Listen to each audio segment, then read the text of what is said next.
going on? It's your boy H Money, Mr. The Zone. We in the building. Let's get it, bruh. Let's go, bro. Devin Haney, Vasiliy Lomachenko, they going at it right now, bro. It's a lot of beef between Devin Haney and Vasiliy Lomachenko. We know the history about Devin Haney and Lomachenko. They got a history with each other. But at the time when Devin Haney was the mandatory, Devin Haney was the number one contender for the WBC world title, the belt that Vasiliy Lomachenko had.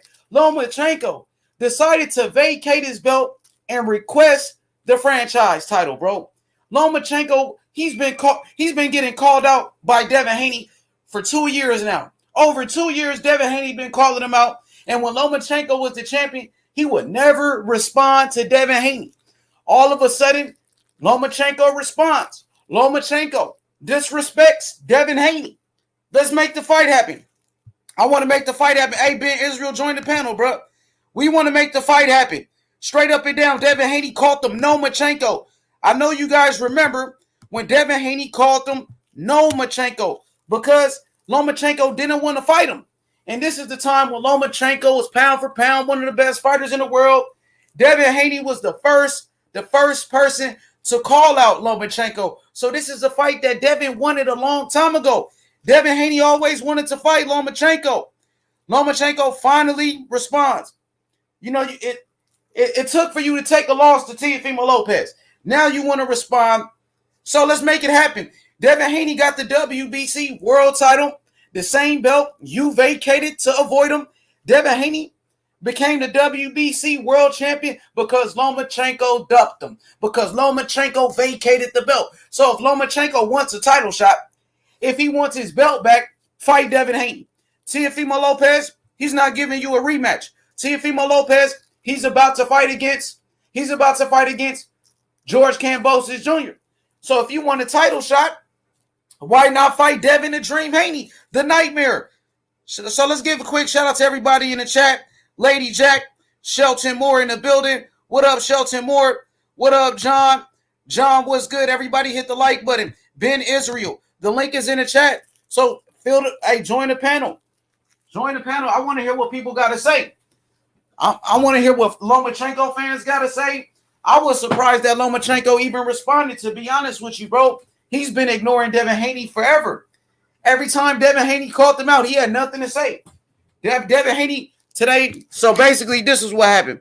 Devin Haney put out a tweet. Devin Haney said, where the fuck is Lomachenko? Where in the fuck is Lomachenko? After Lomachenko took his loss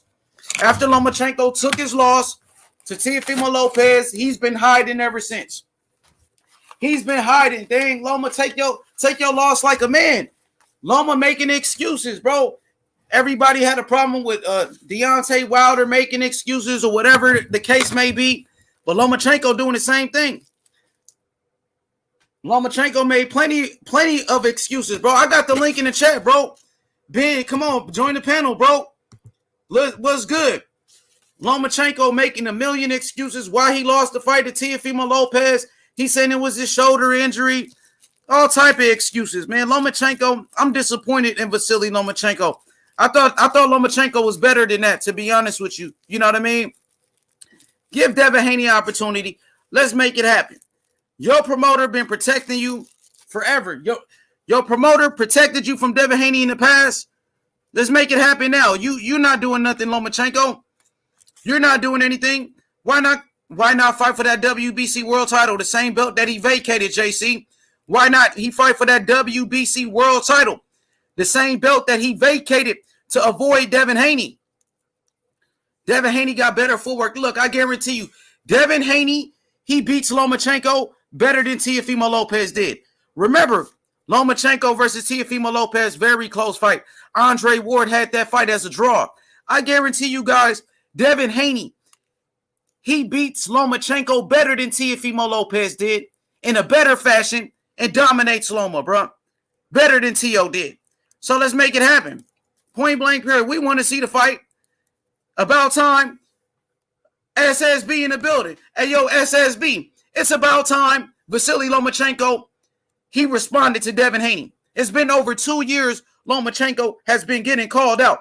Lomachenko requested the franchise belt. That's how Devin Haney became the WBC world champion. So if Lomachenko want that same belt that he vacated, let's make it happen, bro. Let's make it happen. Rod Nell, what's good, everybody? I'm dropping a link in the chat. Let me give out some wrenches. Let me get Rod Nell a wrench. Red Glove in the building. RGM. Everybody go subscribe to Red Glove Militant. He said, yeah, Loma should fight Haney if you want to make a statement on coming off a loss. Do you think that's a dangerous fight for Lomachenko? Like, imagine if Lomachenko takes 2 losses in a row. Sporting advantage. Shout out to the UGC. Shout out to the UGC. Yeah, big ups to the UGC. Much love. Shout out to a Black Horseman, UGC Flame. Much love. Yeah, appreciate that. So, hey, look, let me drop the link. I dropped the link in the chat. Red Glove, join the panel if you can. Everybody is welcome. Lomachenko fans are welcome to the chat. Salute my boy, Rod Nell. Me and Rod Nell go back, bro, since the Boxing Voice. Since we was on the Boxing Voice with each other. It's a dangerous fight. Let me see what Red Glove said. Red Glove Militant, he said, it is a dangerous fight, but no guts, no glory. It's a fight that should have happened before, right? That fight should have happened in the past, Red Glove. You know, but it's never too late, though. It's never too late. We can make it happen now.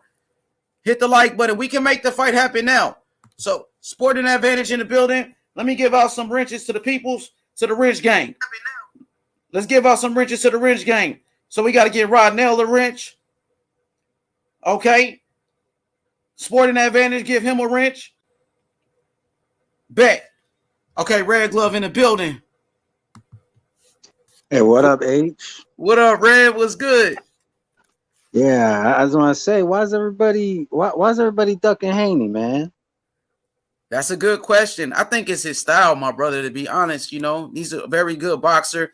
He has a very good defense, and his footwork is on point. I mean, hold on. Look at this guy. Hold on. You see my picture? You see that's this Ryan. guy is? Let me zoom in. King Ryan Garcia. Why he over here with the duck bill, you know, sitting back chilling like he already conquered the world, where he still got to make his bones in the division. Like, he could be fighting Haney. Then you got, you know, Lomachenko. Remember when he scooped up that fight from Haney before, when Haney was supposed to fight Campbell? Yes. For the WBC title? Yes, so, sir. I feel for Haney. Haney, you know, a lot of people say, oh, well, who has he fought? I mean, at some point, somebody got to step up to give the man a chance. And I'm going to be honest, as time goes on, he's looking more and more like the boogeyman.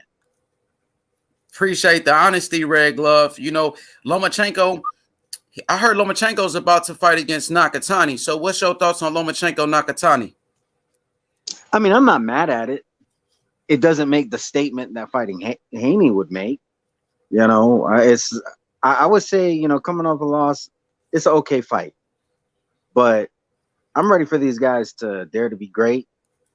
You know, like, it's not a bad fight, but why not make a great fight? Yes, you know, you're right, Red. That's a fight that should have happened before in the past. You know, that fight should have happened about a year ago, Devin Haney versus Loma. So let's make it happen now. Go ahead, continue. I'm sorry. Oh, no, you're good. But yeah, that's how I feel about it, you know. I really think that Haney and Lopez have been kind of done wrong by the actions of Lomachenko. You know, if Lomachenko didn't duck Haney, you know, by getting that fake ass franchise belt, then either Lopez would be undisputed right now, or it would have been Haney and Lopez who would have fought. You know, we would have had like true undisputed. So we were robbed. Lopez was robbed, and Haney was robbed. And I'm a Lomachenko fan, but I keep it real. Lomachenko, he fucked up. He fucked up in this particular situation. Nakatani, not a bad fight, but why not make a great fight? For sure. Leighton Evelyn, what's good? Yeah. What's happening, H-Money? Can I first say what I got to say first, brother? Get this off my chest. H-Money, Yeah. I've been with you for years, since the Boxing Voice, brother. You was the first man to put me on to Devin Haney. I didn't know who he was. You put me on to him. You was right, 100%. And one thing I got to applaud you with now, the last couple of months, I've seen your professionalism and how you took on with Bill Haney and all that. I applaud you, brother. I applaud you. You've changed the game around, brother. I applaud you. I applaud you. Got to say that first, H-Money. Do you know what I mean, bro? Thank you, Leighton. Appreciate it. And I remember you, too, from the Boxing Voice when I first came to the YouTube scene. And I appreciate the support since day one, my brother. Give me your thoughts on this not Teofimo Lopez, but Lomachenko, Devin Haney situation, this beef that just started on Twitter. Bro, all right, let me tell you this, right? When Devin Haney was chasing Lomachenko, trying to get a fight against him, Lomachenko jumped the franchise and run away from him, went back to Bob Arum, top rank, left Devin Haney. That's why Devin Haney's champion, bro. And now it's Devin Haney's turn. He wants to come there and play games with Devin Haney. Are you mad? Are you mad? Do you know what I mean? Devin Haney's the boss now, bro. Do you know what I mean? He don't need Lomachenko. And then everyone wants Devin Haney to fail. None of the top kings wants to fight him. Ryan Garcia had a fight, and he's supposed to be fighting Devin Haney. He's not doing it. Then you got the other guy, Teofimo. No, go fight someone. You know, you got Ryan Garcia. Mate, Devin Haney's the man, bro. So why is he going to bow down and fight the hardest fight of them all, which would be Lomachenko? Why? Why? To prove? Nah. Sorry. H-Money, bro, I'm not happy with this shit, bro. I'm not happy with this shit. You good, bro. Keep cooking. Express yourself. Do you know what I mean, bro? Paul Devin Haney, what's he got to do, bro?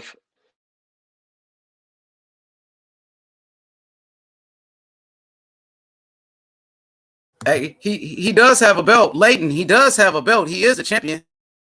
So, I mean, why not fight the man? It's going to be your biggest payday. So they should make it happen. I hope it happens. I would definitely give Lomachenko credit if he steps up and take the fight. Lomachenko coming off a tough loss. H-Money, when Devin Haney was trying to fight for that belt, Lomachenko ran away from franchise and left him. And now Devin Haney's got that belt, and Lomachenko's in the bewilderness out of anywhere. Now he wants to fight Devin Haney. Come on, bruv. Facts. It's cool. I mean, I know Devin Haney's he's in negotiations to fight against Jorge Linares, but nothing has been signed yet. And I talked to Bill Haney. Matter of fact, a couple of days ago, I talked to him last night, and Bill Haney said they want Lomachenko. So that's a fight that he welcomes. So that's a fight that they want. So even though Lomachenko ducked in the past, Devin Haney still want to whoop that ass. If that makes sense. He still want him. I want that fight to happen too, Yeah. But it's Lomachenko just talking. No, it's money. You put me on Devin Haney a long time ago, bro. I watched that boy. That boy's the best. He's the best of them all, bruv. I don't care what you say. He's the best of them all, bruv. I agree with you. I totally agree with that. So let's go to who we got on the panel. Let's see. Let me go to everybody one by one who came first. Let's see the names. Okay, so Ben Israel. What's good, Ben? Shalom, H-Money. Shalom to the panel, the chat. They're doing it again, H. The most ducked person at 135. The most feared boxer at 135. They doing it again. Every time something come up, Devin Haney, anytime controversy come up, Devin Haney name is next to it. Why is that? Why y'all not jumping on Lomachenko head for abandoning this belt from the beginning? Why nobody not beating Lomachenko up? Why nobody ain't coming at Sudamar for starting all this bullshit? Preach, but you gonna fault Devin. Preach. You gonna fault Devin. You gonna fault Devin for what? Why? You know what I'm saying? He's doing what everybody tell him to do. He's saying go out there and beat ass. Right now, I think he'll beat Tank. I think he'll beat Ryan. I know he'll beat Teofimo. They doing it again, H. They doing it again. For sure. So go ahead, Sporting. Go ahead. Okay, no. First off, let's go ahead and shout out H Money. He's doing his thing over here. He's got the boxing heads around the world, paying attention to what's going on. But yeah, he's doing it big. He's doing it right. He's been showing love to the underground community, so we're here making sure that he gets his shit out there. But yeah, I mean, Haney's been number one for a while, bud. Like I hear what you're saying about like where's the hate coming from, but it's not from us. You know, Haney's been number one for us as far as that goes. But yeah, shout out to H Money, and yeah, appreciate you, bud. Appreciate that. Appreciate you sporting that advantage, and shout outs to the UGC. Shout outs to UGC Flame, IOTBA Boxing, the entire UGC. Thanks for the support. So with that being said, sporting that advantage. Was you surprised when Vasiliy Lomachenko finally responded to Devin Haney? Yeah, I was a little bit surprised just because, you know, he had this opportunity a while ago. You know this, H. But, you know, he had this opportunity a while ago. He chose Teofimo. So to some people, I know not everybody's going to look at it this way, but to some people, it would look like that, hey, maybe Devin Haney was maybe the harder fight for him to take. So now he doesn't have a belt. He doesn't have anything, and he wants everybody else to just bend the knee, and it's not going to happen like that. I think Devin wants that fight, though, sporting that advantage, to be honest. Like, even though Loma doesn't have a belt or anything, I think Devin, he wants that fight with Lomachenko, and it's starting to heat up, though, you know? That's awesome, too. I mean, that just goes to show what a champion he is, you know, to take a Loma fight. That's a hard fight to take. And, you know, equally, you could say that for Loma as well. But, you know, realistically, you know, he's the one that, you know, doesn't have the cards on his side. For sure. So let's go to go ahead. I think Loma capping though, man. I don't think Loma really want that fight. I just think he doing what T.O. and Ryan running around here doing, seeking some attention. You know, because if he want the fight, he know how to make it happen. I'm pretty sure he know how to get in contact with Bill Haney. You know what I'm saying? And that would be a fight to cut ties and go straight to Lomo. I want Devin with that fight. You know what I'm saying? I think that'll shut a lot of these people with these little second guessing, you know what I'm saying? That'll shut them up quick, you know. But that's a beautiful fight for Devin. Loma right now, knock his ass out. I know Devin can beat him better than T.O. I'll box him for 12 rounds, keep him on the outside, use straight ring generalship, and beat the shit out of T.O. You know what I'm saying? But it ain't gonna happen, man. Lomachenko is out here doing what Ryan and T.O. is doing, though, man. I don't believe he want that smoke. I agree. I agree with Ben Israel because we've seen in the past where Lomachenko had an opportunity to face Devin Haney and he requested that franchise belt and he didn't want the smoke at the time. So right now, Loma's coming off a loss. He needs to stay relevant. I think Devin Haney did initiate the beef with the tweet. Devin Haney said that he said, "Where the fuck is Loma at?" And Loma responded, "I was surprised." So the boxing section, go ahead. Not only just Loma, H, he doing that to everybody. He calling everybody out at 135. And this, if you're a boxing fan, this is what we got to respect. Fighters like that. You know what I'm saying? Because there ain't too many people. They talking, but when it's time to put it on, you know, they don't want to do nothing. No show. You know what I'm saying? Talk all that stuff. Oh, I do that. Like some of these internet trolls, you know. Just funny though, man. Stop all that rapping and just sign up and let's do it. You feel what I'm saying? Yeah, I agree with you. I agree. So the boxing section, what you think about the beef between Devin Haney and Lomachenko? Man, I'm sick of everybody at 135 except Devin Haney. You know what I'm saying? Everybody's some ducks. You know what I'm saying? All they do is use Devin Haney to get their name up there. So I ain't really checking for them, man. I think that beef is overblown. That beef is overblown because Lomachenko not gonna fight him because he's scared to death. Okay, well, what you think about Bob Arum? You think if Loma really wants that smoke, you think Bob Arum would give Devin Haney that fight? Because recently, Bob Arum was on Barbershop Conversations, and he said he wants to see Devin Haney get in a fight with Jorge Linares before he makes a fight with Devin Haney and Teofimo. So, do you think Bob Arum is interested in that fight, or you think it's capping going on? All smoke and mirrors. They want Haney to lose. They want Haney to lose, but that's why they're sending him off to go and fight the tough fights. They want him to lose. But trust me, the man ain't gonna lose, bro. I agree. I agree with you, Leighton. So the boxing section. Do you think Bob Arum is willing to make that fight, or was a whole lot of cap? It's all smoke and mirrors, all cap. He's not gonna put his cash cow up there until he's good and ready to say, all right, I'm done, put money into him. Now I'm gonna go ahead and get my return. He ain't there yet with Teofimo Lopez, bro. For sure. Shout out to the UGC Flame, my brother Black Horseman in the building. Everybody go subscribe to UGC Flame right now. Cletus Smith, JC, everybody go subscribe to the UGC channel right now. Cletus Smith, I see you. What's good, Cletus? I'm gonna drop the link Also for anybody. Subscribe here. If you're not already subscribed, if you haven't hit the like button, make sure you do it right now.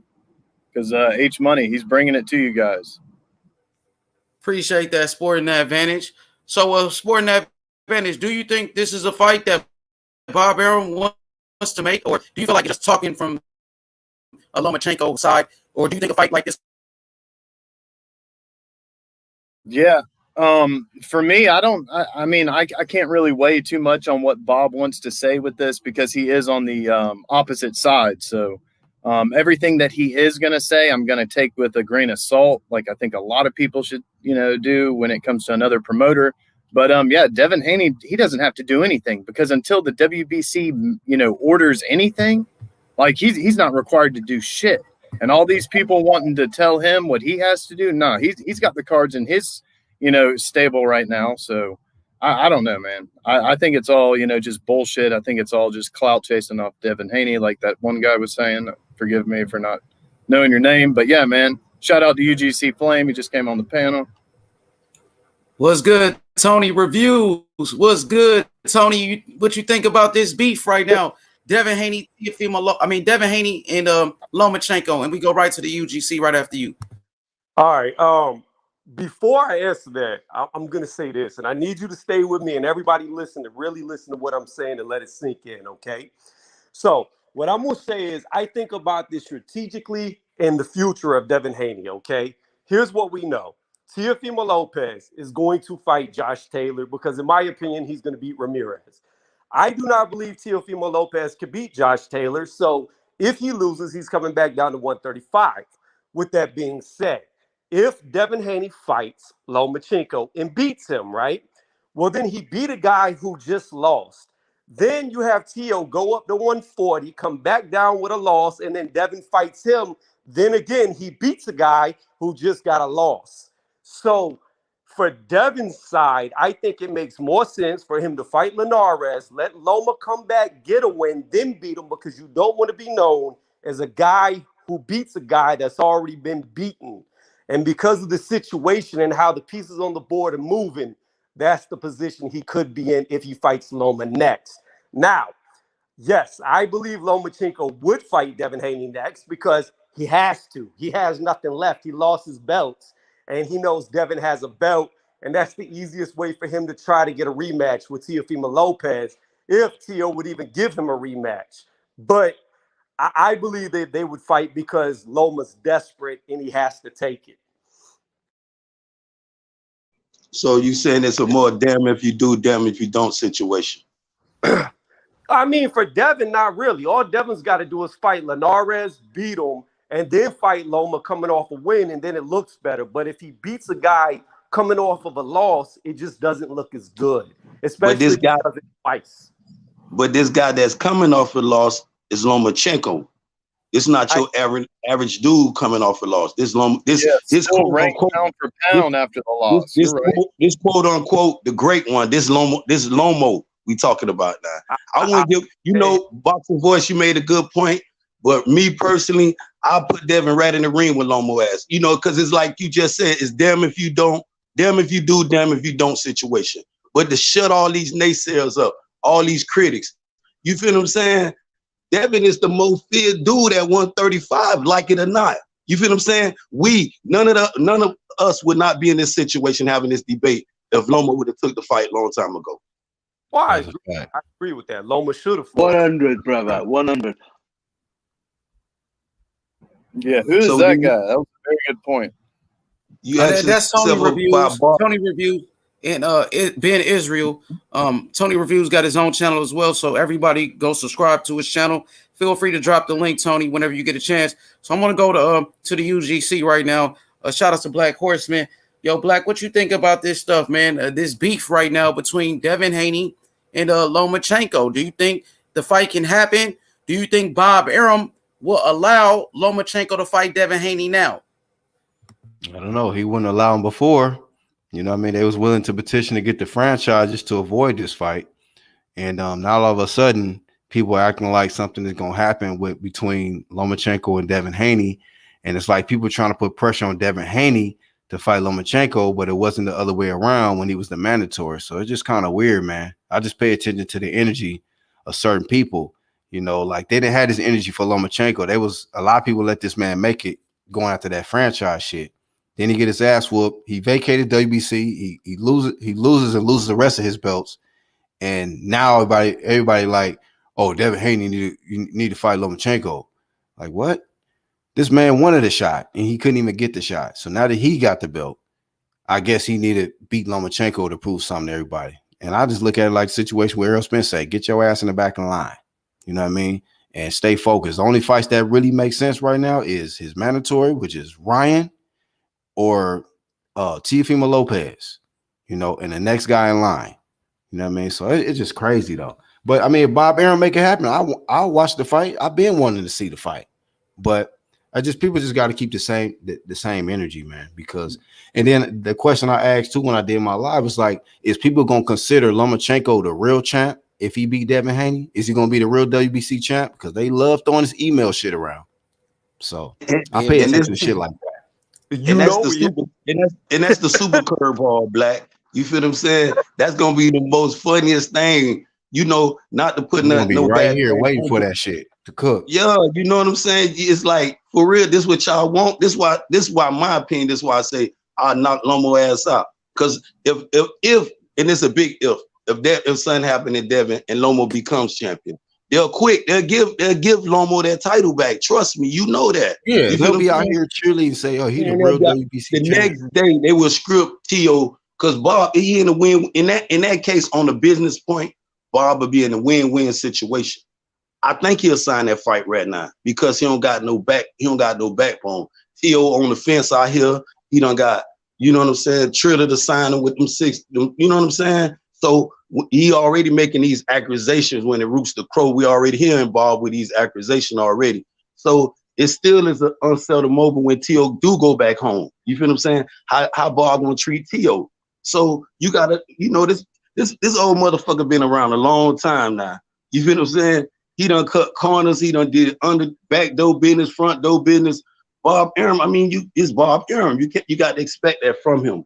But you know, Devin, when you talk 135, if a person love boxing, they should be mentioning Devin Haney name. You shouldn't have none of these. Oh, he should do this. He shouldn't have to do nothing no more. He done did everything. Them cowards need to come see him. That's what they need to do. Stop all this bullshit. They be talking about put on this and put on. Nigga, take them thongs out y'all ass and come fight. You feel what I'm saying? For real, they be talking all that smoke. But what Devin say? They say everything but let's fight. And this is why I commend that young brother on. And if y'all boxing fan, y'all should commend him on that. He shouldn't have to prove anything when you got a bunch of cowards, you know, abandon their belt, talking about they want this and doing all this shit. And then when they don't got shit, they want to come back home thirsty and hungry. Bitch, stand outside in bed. Go at the back of the line, motherfucker. Back in the motherfucking line. Devin Haney disappointment face. Clown ass. Hey, but Black, check this out. I know that Dev, bro, like he want that fight with Loma, to be honest. He always did want that fight. So if the fight is realistic and if Loma is not capping, they can make that shit happen next. Bill Haney, matter of fact, he told me about that last week. And he said, yo, what about Loma? You want us to get Loma? And I was like, hell yeah, get Loma. So this is something that they want for sure. Loma, yeah. He been wanting Loma. So if Loma ready to step up to the plate, let's do it, bro. Let's do it. I don't want to put Loma in the back of the line. If Loma want to step up, he wants some of that work, let's do it next. That's what I'm gonna say. You know. Yeah, I'll be shocked if he step up and want it now. I'll be like, damn, exactly. okay. But why people were interpreting the Twitter back and forth as him wanting to actually want to fight Devin Haney now. Like, where y'all get that from? Because he low key bodied the motherfucker when he said, "I was definitely waiting to fight you when I was your mandatory and you petitioned for the franchise title." Then it was crickets. Yep, that's facts. Yo, you made a great point though. Black, you made a great point when I think you said what did you say, bro? Fuck, I forgot. You made a great point though, If they're gonna acknowledge and say Loma's WBC champ if he win. Yes, that, and then you mentioned how these all of a sudden these guys are doing videos saying, oh, they're trying to like make it seem like Devin Haney's doing something wrong. When Devin called out Loma, where was the pressure to for Lomachenko? Why Lomachenko got why nobody talked about Lomachenko requesting that franchise belt to Doug Devin? Why these channels weren't talking about that? Now all of a sudden people trying to put pressure on Devin Haney to fight Loma. Once Loma responds for the first time ever, he responded. Loma's a piece of shit, bro. Loma's a piece of shit, bro. Loma's a piece of shit, bro. But again, I look at Loma's a piece of shit, bro. Why? The only thing that Loma knows is how to fudge records, bro. What to the left, to the right, to the north, to the east, to the south, bro. Full of shit, bro. Full of shit. Let me just turn this shit off, bro. If we're talking about records, bro, Loma is the most overrated piece of shit in boxing, bro. I agree with that. What about you, Black? You agree with saying what he just said? That Loma's overrated? You said the most overrated piece of shit in boxing? That's Raleigh. Yeah, 100%, bro. Black, you remember they were saying Loma's the next Muhammad Ali. Loma's better than fucking. That's cat. Remember, he's the best fighter of all time. But he's not the most overrated dude in boxing, though. Put your face up, bro. Put your face up, bro. If he's overrated, it takes it away from when Devin Haney beats his ass from. I mean, no, let him be the man. Let him be the man. When Devin Haney smashes his ass. Stop cloud chasing, bro. Shut up, bro. Hey, chill. Put you in the background. Go ahead. I'm sorry. Go ahead, Leighton. I'm sorry. Go ahead. No, H. What I'm saying is like Loma's his god, and when Devin Haney beats him, like what fucking Lopez done, then Devin Haney's a god. Don't take it away. Say he's nothing. No. When Devin Haney do beat him and will beat him, then let Devin Haney take the praise, bro. Do you know what I mean? I got you, Leighton. But what if we praise him and like I've been praising these fighters like Gary Russell, but when it came down to making a fight, he ducked the fight. So I mean, I don't know if it's realistic, Leighton, that Loma really wants this fight. I think he's just talking, that he's just lying to the fans right now. That's what I think. But I agree with you. We build up Loma, so when Devin beats him, Devin Haney gets full credit. But like I said, Bob Aaron was on. Go ahead. Oh, my bad. I was just going. No, you good. Go ahead. Go ahead, Tony. Yeah. No. I disagree with that sentiment. I don't think he was overhyped. I believe he was good. He just wasn't no Muhammad Ali. I mean, the dude won 3 divisions. He beat multiple champions, made 4 fighters in a row quit on their stool and not come out. I mean, that's not fucking overhyped. That's real skill. More people thought Lomachenko was going to beat Lopez than the other way around, including me. So he ain't know. But at the end of the day, just because people thought he was going to beat Lopez doesn't mean Loma was overhyped. That just means Lopez was better than people thought. Right. That's all it comes down to. Right. So, I mean, I don't want to get into that saying that Loma's overhyped, because then if Devin Haney does beat him, then he just beat a guy that was overhyped, that wasn't that good, and that takes away the win. Good call, yeah. Trying to take that's the wrong mentality to get in. I mean, give the dude his credit, whether you like him or not. He still won 3 different division titles. Right. So Tony, are you a Lomachenko fan? No, I've never been. I mean, I am. I like the way he fight. I like the way he fight, but he a duck. He ducked Devin Haney, so I just keep it a stack. I like the way he fight and all that, but that motherfucker ducked Devin Haney and got his ass whooped by Lopez. We moving the fuck on. It was marvelous Bob out there with all this promotion hype with Vasiliy Lomachenko, comparing him to the great one of Muhammad Ali, these other great fighters. All they had to do was just trying to hype him up and make money. You know what I mean? Yeah, Like fake ass promo. Exactly. people don't. This why from a business point, this why I know Barber signed that contract right now. You have both ends because you got to remember Tio on the fence over here saying that, and as a boxing fan, Tio did an outstanding job. He believed in himself. Same thing Terrence Crawford should do. And if you got a promoter over here, think you're a piece of shit or don't, it's not worth shit. I shit on him and get the fuck up out of there. You feel what I'm saying? Especially when your day is due around the corner. You know what I'm saying? You got a due date this year. Okay, keep talking that slick shit. I'm gonna show you, motherfucker. And Bob Aaron, he just, true businessman. Now, very smart. Now, he not dumb. He just old.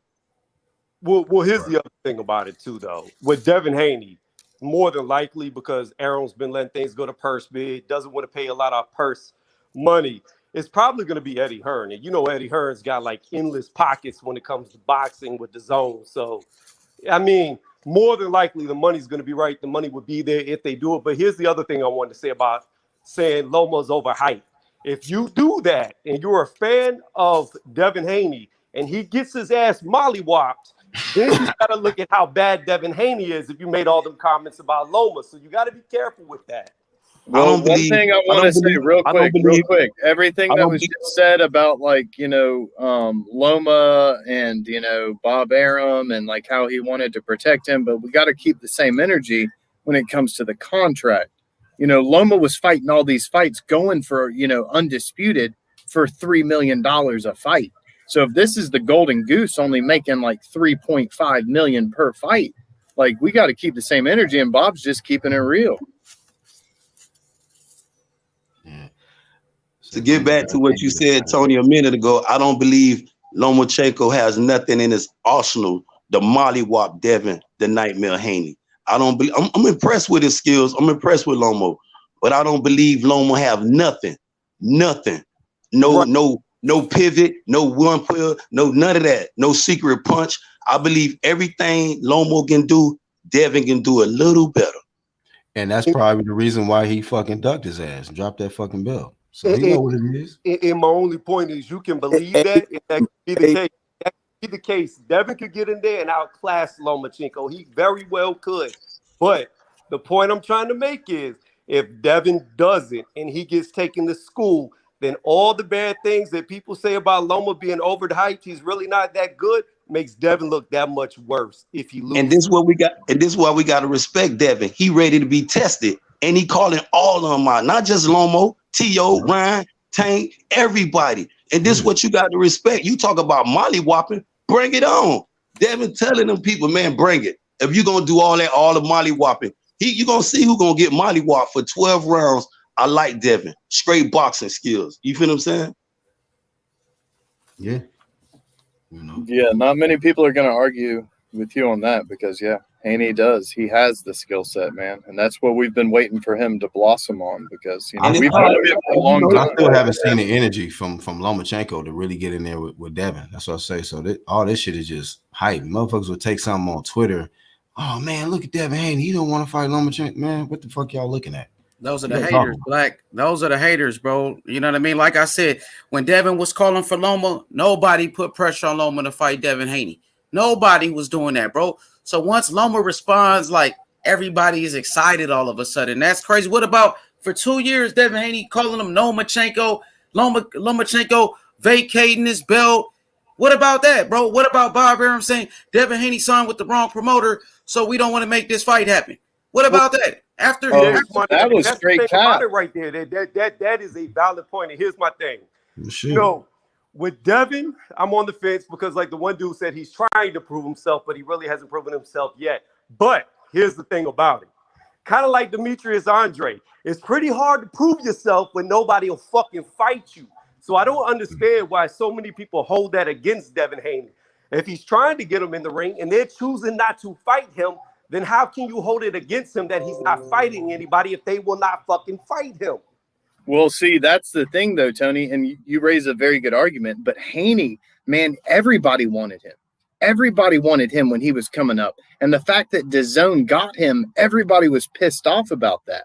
So, Bob Arum saying this shit, nah, man, DAZN was willing to pay him a higher amount per fight. And he took that shit because, I do like the fact that he has his father with him and, he's able to give him some guidance in that factor. But yeah, keep going, man. But yeah, that was a great point.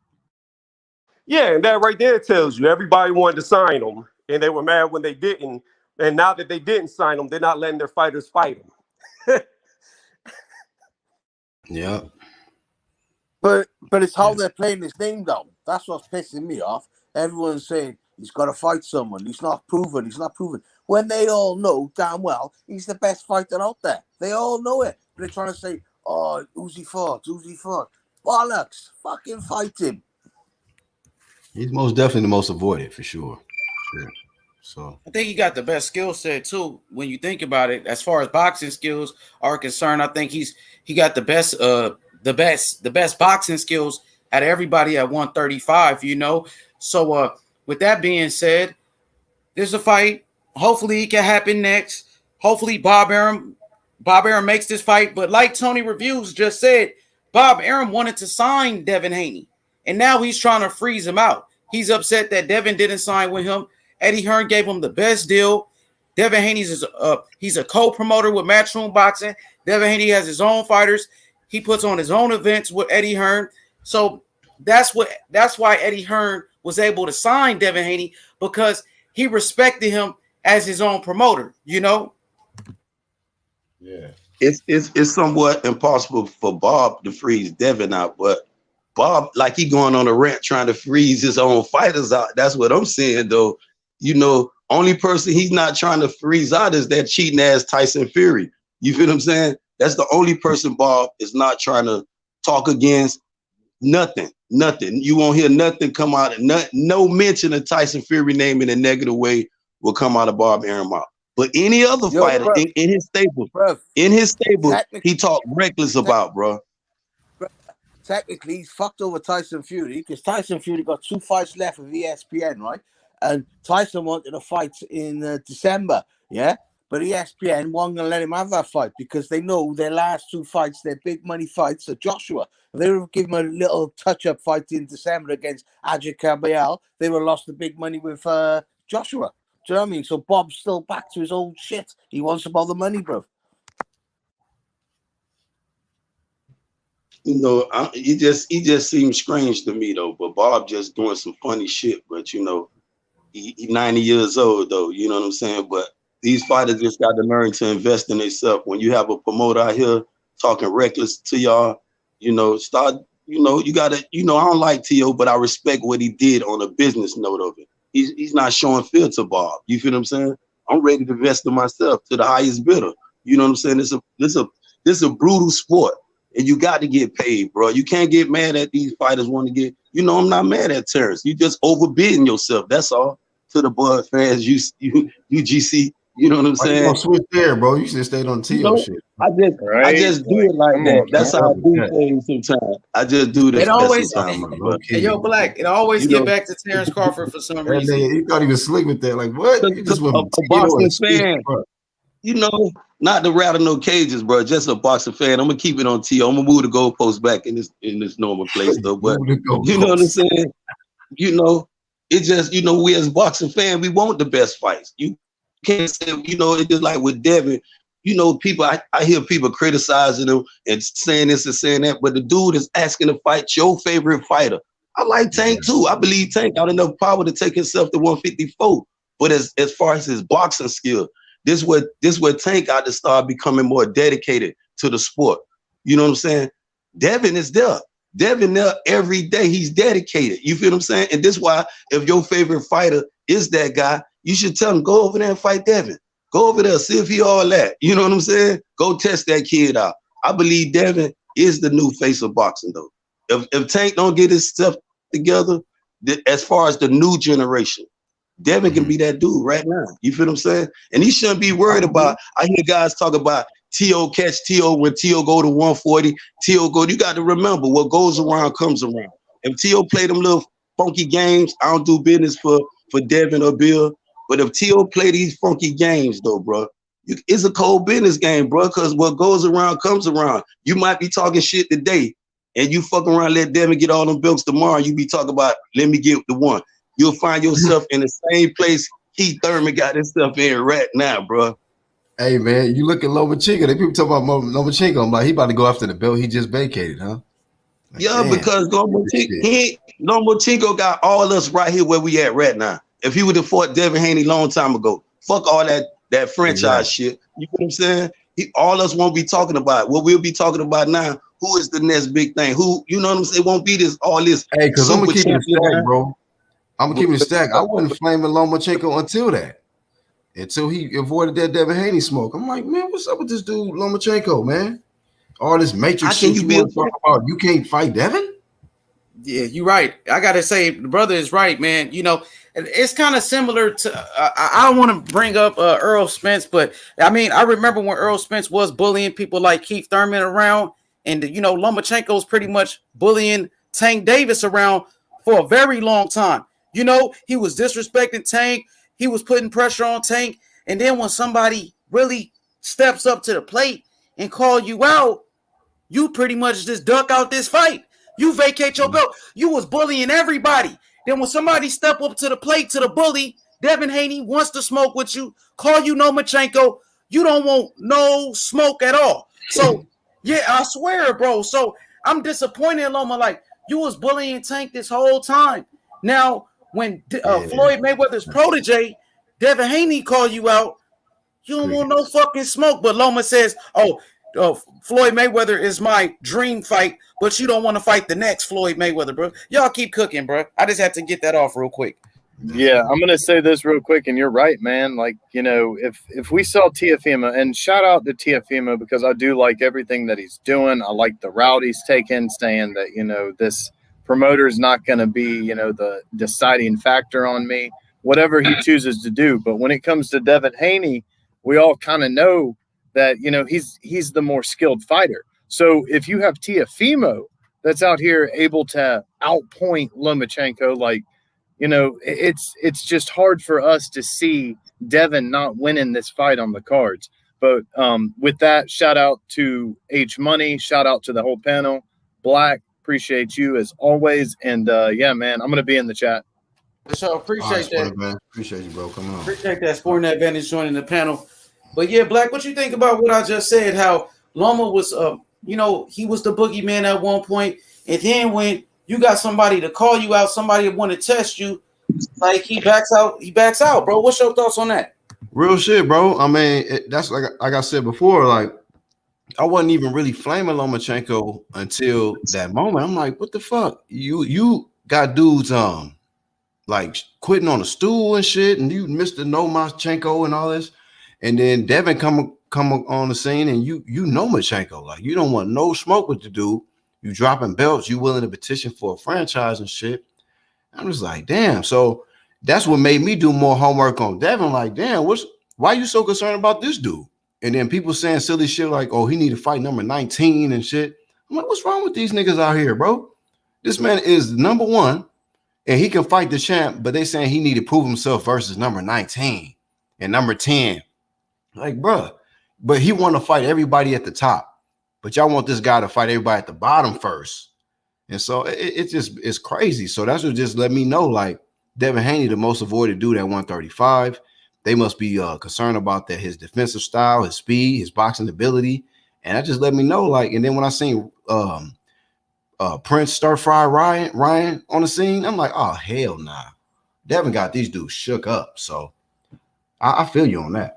Yo, Black, I want to tell you about this young fighter that I work with. His name is Charles Harris. His nickname is Lolo. Charles Lolo Harris. He only 17. He's professional. He was the number 1 amateur at 132 pounds.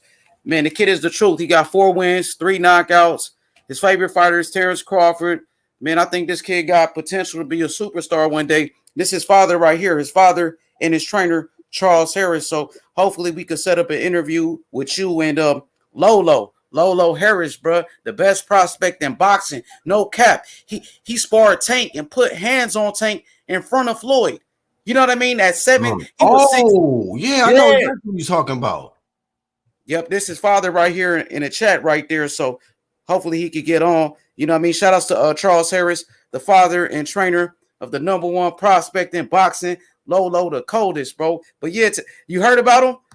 I seen some interviews on him. Like, yeah, I definitely know who you talking about. Lolo Harris, yeah. Hell From yeah. San Bernardino, right? Yup, Because he I'm from Cali, Medino, so yeah. yup. When I heard he from San Bernardino, I'm like, oh, a Cali fighter coming up. So I always try to pay attention, you know, if it's a Cali fighter, you know, on the scene and shit. So yeah, no doubt.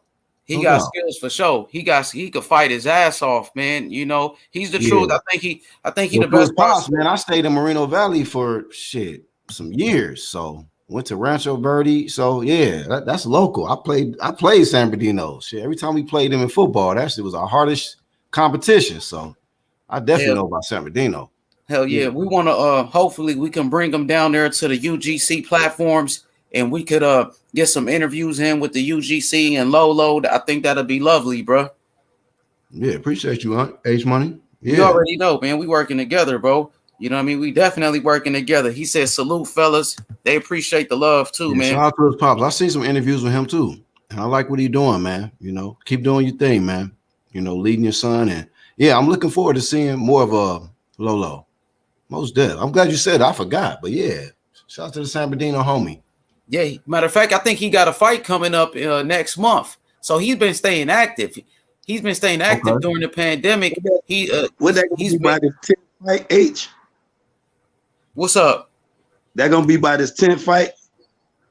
This gonna be his 5th fight. His 5th fight. He just turned professional. He turned professional in August last year. So yeah, he been staying active like a motherfucker. Yeah, he been fighting every month almost. Hell yeah. Be another Charles Harris out here. Yo, H Money.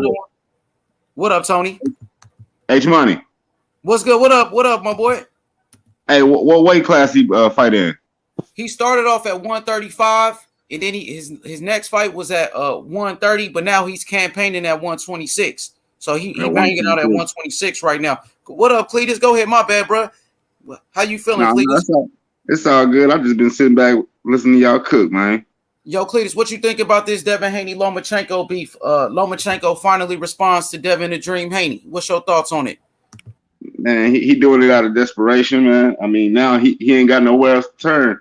He can't get himself back in the party. Devin Haney's the only way. I mean, what other fighters they gonna put him against? They gonna put him against Richard Comey? Like, he ain't got nowhere to turn. But if I was Devin, bro, I'd be doing him like Spence doing Keith Thurman. Like, nah, fuck you, bro. You had the belt. You had your opportunity. You ducked me. You went out of your way to duck me. Like, screw that, bro. I ain't doing business with you. Nah. We got to do business with him. We want that fight, Cletus. Nah, Devin want that. If Loma serious, we want that fight for sure. Like, well, at least let him get back in the ring and get him a win. We don't want him coming off a loss. Nah, you don't think I was trying to get him in there with Nakatani. See, that's the same thing I said. Let Loma get a win so it looks more impressive when you beat him. Yo, that's me a question, bro. That's me a question, bro. If Loma out here flagging and he want that smoke, serve his ass ASAP right now.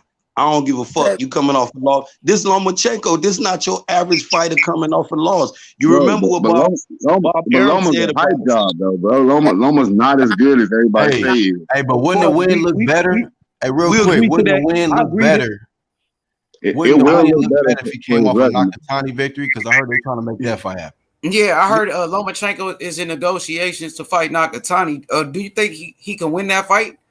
Is that a good fight for Loma? I think he beats Hell Nakatani. yeah, that's a good ass fight for Loma. He'll beat Nakatani. Nakatani a hell of a fighter. Nakatani can scrap, but I think he got momentum right now, Nakatani. So that'll be a good ass win for Loma. It all depends on which Nakatani you show up now. Because Nakatani get bumped. If the one that fought for Verdejo show up, shit, he gonna have nobody wants to watch that. But Verdejo did drop him twice, Black, and you know Verdejo already even if the Nakatani that fought Tio show up, shit, he'll give Loma a goddamn hell. It'll be hell on wheels for Loma. Yeah, you said he got knocked down twice, but he got back up, and that motherfucker was still in the fight. He stopped Verdejo. Yeah. Loma's padded, bro. So, It's the biggest padded Korean. okay, let's fast forward a little bit. Let's say Lomo take the fight with Nakatani. Nakatani whooped Lomo ass. What that put Devin at? Damn if you do, damn if you don't. Again, you feel what I'm saying? So if that Lomachenko smoke is available right now, answer that shit and get him out the way. You feel what I'm saying? Because the thing about it is Nakatani, he really struggles with guys who can get underneath him. And Loma's very good at getting close and using angles. So, I mean, I don't think that's a fight that Loma's going to lose just because of what Nakatani struggles against. But you know, this boxing though, you know, I like saying Lomo. Nakatani gonna win it? No. I said Lomachenko more than likely will beat Nakatani because Nakatani's not good against guys who get underneath him. He's tall. Yeah, but Nakatani can stand a the chance. tallest motherfucker he fought, bro. Nakatani might fucking jab shit out his ass. Y'all hear me? Yo, H Money. All right, What's there you up go. with it? I'm clear. Am I clear, y'all? How's my audio? Is good? You good, fam? Good.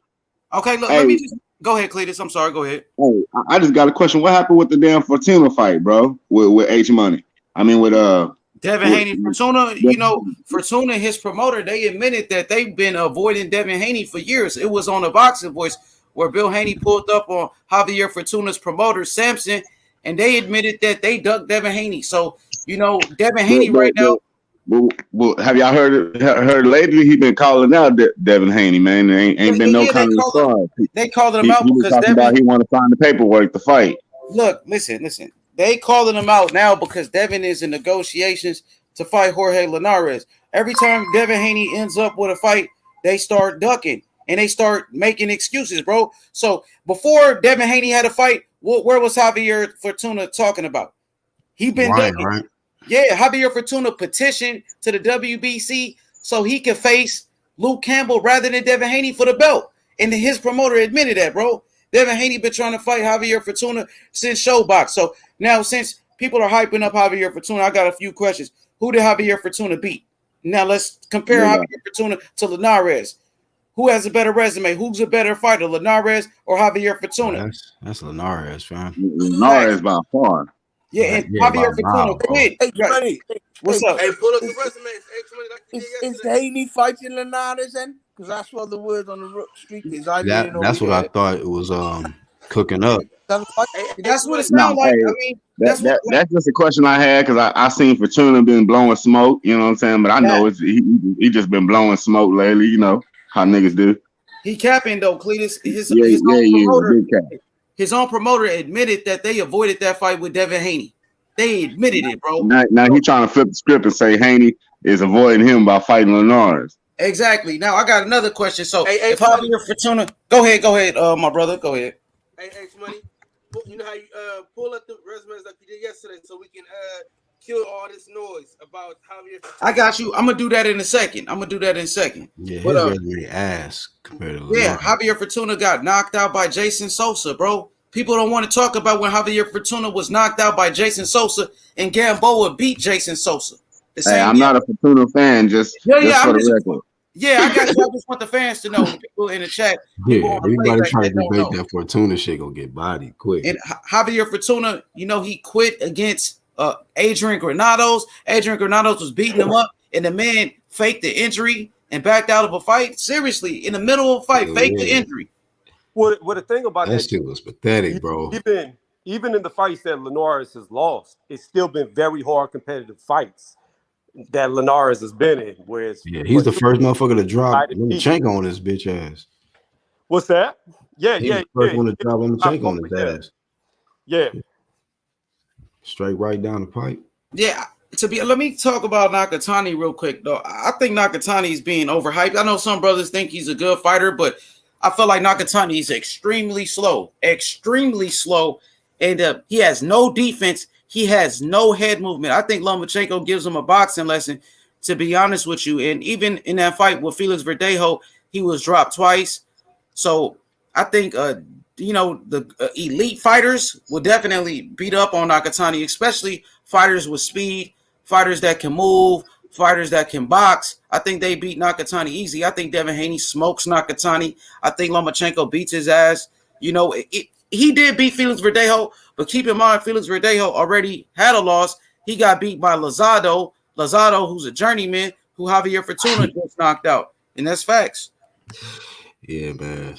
Yeah, but Verdejo hadn't been looking the same ever since that motorcycle accident either. So, I like to bring that up because nobody likes to mention that after that wreck, he never looked the same. He was doing good as fuck though early on. When you got the first two knockdowns, nobody was thinking about that motorcycle accident. I was like, damn. That's true. But y'all started to get exhausted down the stretch too.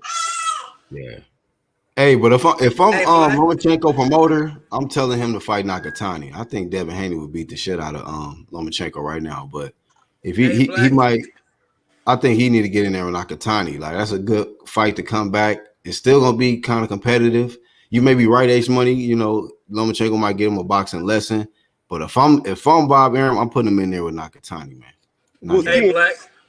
Verdejo, if he would have had better defense. You kind of low, Kyle. Your audio low, Kyle. Oh shit! Hold on. Let me see what's happening. Talking to the mic. Bro? Yeah, y'all hear him or y'all hear him? He got the phone in his back pocket or something. Yeah, you holding the phone the wrong way. Nah, you low, Kyle. I got my daughter's tablet because my daughter got my phone. But I want to make sure that I got back on with you because you always hold it down for me. So I had to. Yeah, it's all good. Try to flip it. Try to talk into the mic if you can or whatever. I'm gonna get back in. I'm gonna try to get back in. Okay. What up? What up, Hoplo? What's good? Hoplo was cooking on my channel, man. What's up, Hap? Jose? What's up? You paid. Hey, shout out to everybody in the chat. Shout out to Jose Yepes. What's good? Hoplo, what you got to say about this topic? And we can go straight to Jose Yepes right after you if you're ready. I just jumped in, so I'm not sure what the topic is. I'll let you guys cook, and I'll jump in when it comes my time. We go to Jose Yepes. So Jose, what you think about the beef? The beef between Devin Haney and Vasiliy Lomachenko. Vasiliy Lomachenko finally responded to Devin Haney last night on Twitter. What's your thoughts on that, Jose? Yo, what up? What's up to everybody in the chat? Everybody in the panel. I think it's a good fight for Devin Haney if he could somehow land that fight. Yeah, I know everybody's gonna be upset as far as like the Devin Haney fans and their camp because they're gonna say that why fight him now? Why they didn't fight him last year ago when Loma had all the belts, right? Which is understandable. But see, my thing with Devin Haney, honestly, I just think that he needs to fight whoever they put in front of him. To me, Devin Haney is still he's a young fighter, but I don't think he's like a finished product. I kind of think he's low key still like a prospect. I know. So whoever he fights next is gonna be good. If he fights Linares, Fortuna, or even Lomachenko, because I'll be honest with you, if he was to fight Lomachenko, I'll pick Lomachenko over Devin Haney if they fight next. If he fights Linares and Fortuna, I think that'll be the smarter fight because he'll learn some stuff with those guys, with Linares and Fortuna, and I think he'll be favorite to beat those guys. But as far as Lomachenko, I would pick Loma to beat Haney. That's as far as what I've seen with Devin Haney because he's not going to be able. Well, I don't think so. He's not going to be able just to stick and move against Loma. Loma's going to catch him. And we haven't seen anybody catch Haney yet, so we don't know how he'll react whenever he gets caught like that. Catch him or what? So the next fight, if Devin Haney going to fight with Lomachenko, the next fight you like Lomachenko, you saying right now? If they fight in April, yes, I like Lomachenko. That's his opinion. You got to respect the man's opinion. You know what I mean? I'm loving that, H. I'm loving that. That's what my point earlier when the other guy was saying we shouldn't let Loma come off, that loss and all this other stuff he was saying. When I was saying, if Loma talking that shit now, give his ass that smoke. You feel what I'm saying? He ain't like Lomachenko is some duck. You feel what I'm saying? This is a 3-division champion. You feel what I'm saying? Hold on. Yeah, yes. He ducked Devin Haney. What you mean? Yeah, he ducked Devin Haney. Once a champion to me, Black, once you forfeit your belt, you're not a champion in my eyes. You feel what I'm saying? But you still a champion in other people's eyes. You feel what I'm saying? Because you a coward in my eyes, bro. You don't forfeit your prized possession. I'm ready to go with any dude about my title. You feel what I'm saying? You just gonna have to whoop me. and show me. Then tomorrow I want it again. You feel what I'm saying? But when you talk about that dude, man.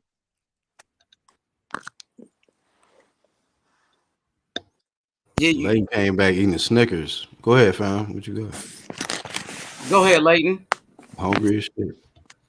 Yo, what's going on, boys? No. Go on, crack on. I'm just munching a minute. Yo, let me say this real quick, bro. Jose Yepes. So remember when Right. Teofimo Lopez fought against Lomachenko? A lot of people said the same thing about Tio. Tio's too young. He's a prospect, but he was given opportunity, right? And he took advantage and he beat Lomachenko. So Devin Haney, he goes into this fight. Some people feel like Devin is too young, but some people are gonna say that Lomachenko has more experience. But at the end of the day, they said that same thing about Tio, and Tio beat Loma, right? Well, they Right. said that's And I'll be honest with you. I'm gonna be straight up. I was one of the ones saying that too. I thought Loma was gonna beat Teofimo's ass. I picked Loma to beat Teofimo, but he didn't. But that's what I'm saying though. I could be wrong, and hopefully they make it happen, and let's see what happens. But I wouldn't hate on Devin Haney if he takes like a ladder touch, because I understand too. That's what I'm trying to say. But if he goes in there and fights Loma and Loma accepts, hey, more power to him. Hey, Jose, real quick, can I ask you And something, man? What up? What up? Hey, so if Lomachenko beats Devin Haney, right? Say that fight happens and Lomachenko wins, do you consider Lomachenko the real WBC champ? No. I already said my opinion lots of times. I believe Teofimo is the champion. Is the WBC belt on the line So it would be for the paper champ, for the paper belt then, according to you. If Loma goes after Devin, that's not for the WBC title, that's just for the paper. Wait for the regular WBC title, but I believe Teofimo has the bigger the real strap. Yes. Nah. he got the I Korean. mean, that's my opinion, bro. We talked about this a lot of times. Because see, another thing that we don't really know, if let's say Teofimo fights, if Devin Haney, if he fights Ryan Garcia has the interim belt, right? So if Devin Haney beats Ryan Garcia, Devin Haney is not going to be the interim champion. That belt's going to get vacated or whatever. And if Teofimo fights Can't drop Devin down. Haney, what Mauricio Suleiman said is that Can't win. Teofimo will not be the You're gonna win. WBC regular champion. That belt that Devin Haney has, if Teofimo beats Haney, that belt will be vacated and it will go to Ryan Garcia. So you know what I mean? That's why I say that Teofimo is the real champion. So check this out. So the real champion who can't lose his status. He can lose it because Lomachenko lost his status. No, you because can't. Tio requested it though, right? Tio requested that. At first, it wasn't winnable. The First, it wasn't franchise transferable. he requested it through an email, right? So with that being said, the other sanctioning bodies, Jose Yepes, they don't Right. recognize Teofimo Lopez as the WBC world champion. So I talked to Mauricio Suleiman myself on Barbershop Conversations, and I told him Devin is the real champion. We want to see Devin fight Teofimo for undisputed. He agreed with everything that I said. So I see a couple of channels, they saying Tio has a super WBC. No, he doesn't. He's a franchise belt. And the franchise don't have mandatories. Franchise don't have number one contenders. It's just a status, Right. Jose. So go ahead, Jose. I'm sorry. No, I would just say Mauricio also said that Teofimo was the undisputed champion. He said that a lot of times, but that's not even my question because I think we talked about that lots of times. But my thing is what Mauricio Suleiman said is that if Teofimo fights Haney and he beats Haney, let's say he beats Haney, he can't be the regular champion. That belt will get vacated, or they'll elevate Ryan Garcia as the regular champion. That's why, in my opinion, Teofimo is the real champion. Like, you get what I'm saying? And Wait. if Devin Haney beats Teofimo, then Devin Haney will be the franchise champion. So either way, if they were to fight each other, that regular WBC belt is gonna get vacated either way. According This man to said, so Wait basically a you second. said if Tio Wait a beats second. Devin, Wait a second. Ryan gets The elevated to the franchise is WBC. I don't know if non-transferable. Ryan's gonna get elevated, but that belt's gonna get vacated. I'm just The saying, franchise like is non-transferable. That man we said just seen that it was transferable. Whoever said that, we just seen Teofimo beat Vasiliy Lomachenko and he became the franchise. However, he requested or not, that's not the point here. The point is that Teofimo beat somebody for that franchise belt. And like I said, if he fights Haney, that regular belt is gonna get dropped either way. That's what Mauricio said. Not me. That's not my opinion. That's what Mauricio Suleiman said. So this is what I want to say. This is the problem, and this is why the WBC is a fucking joke. First off, let me say this. Bro, Let me say this first. You're the racist. No. What? I'm just fucking around. It's a joke. Anyways. So first off, I want to say this. Ryan Garcia is my pick for the best lightweight. I think he beats them all. But he should not be. Hold on. Let me finish. He should not be an interim champion because the interim champion, the only time in the history of boxing you've ever had an interim champion is when the real champion is unavailable due to a scheduled already fight, due to an injury, or possibly being locked up. There has to be a circumstance to where the real champion cannot fight to defend against his mandatory. So the mandatory gets elevated to the interim champion. And he's the real champion until the real champion returns. And then they fight to figure out who the real champion is. Since Devin Haney is still around and able to fight, Ryan Garcia should have never been made an interim champion. So it's bullshit altogether. The franchise was stated that it cannot be transferred. And then it got changed with Teofimo Lopez. So there's no consistency when it comes to the WBC. That's the fucking issue. Okay, so here's the issue, real quick. Did you just say that Ryan beats everybody at 35? Yes, I did. Okay. Nah, you're tripping. We're not gonna let you get away with that shit. You know what? Let me say this. And I was tripping. I was tripping when I said he was gonna knock out Luke Campbell, and that's exactly what he did too, right? Yeah, I thought because he knocked out Luke Campbell, he's the best 35-pounder? I didn't say that. I said whenever I was saying that Ryan was gonna knock him out, everybody said I was tripping, and lo and behold, I was right. I see it. The dude's gonna beat them all. I'm telling you. So once again, you said Ryan Garcia beats everybody at 35, right? That's what I believe. Yep. All right. And what y'all just said, y'all just said that man is entitled to his opinion, dog. It's crazy. I just wanted to get some clarity if that's what he said. Yeah, he was clear. Tony was crystal clear who he like at 135. But this man is avoiding this dude right here on the screen. And it's funny though. It's funny he like that, but that's his opinion though. But you know what? And that's give us a good topic to talk about. Who is the most deadliest and the most feared? Who can hold the 135 up? Who's not afraid of anybody? Who got enough power? Who got enough ring IQ to take charge of the 135? He say Ryan. I'm stuck between Tank and Tony said Riri. He said, you know, but he entitled to that. He picked an underdog. That's a real underdog in my opinion. I'm appalled, man. Okay. Yeah. But I mean, I think we're all making a bigger deal with these three fighters. They're both. Do you agree, Jose? Do you agree with him? Nah, hell no. Ryan Garcia is too prospect in my eyes.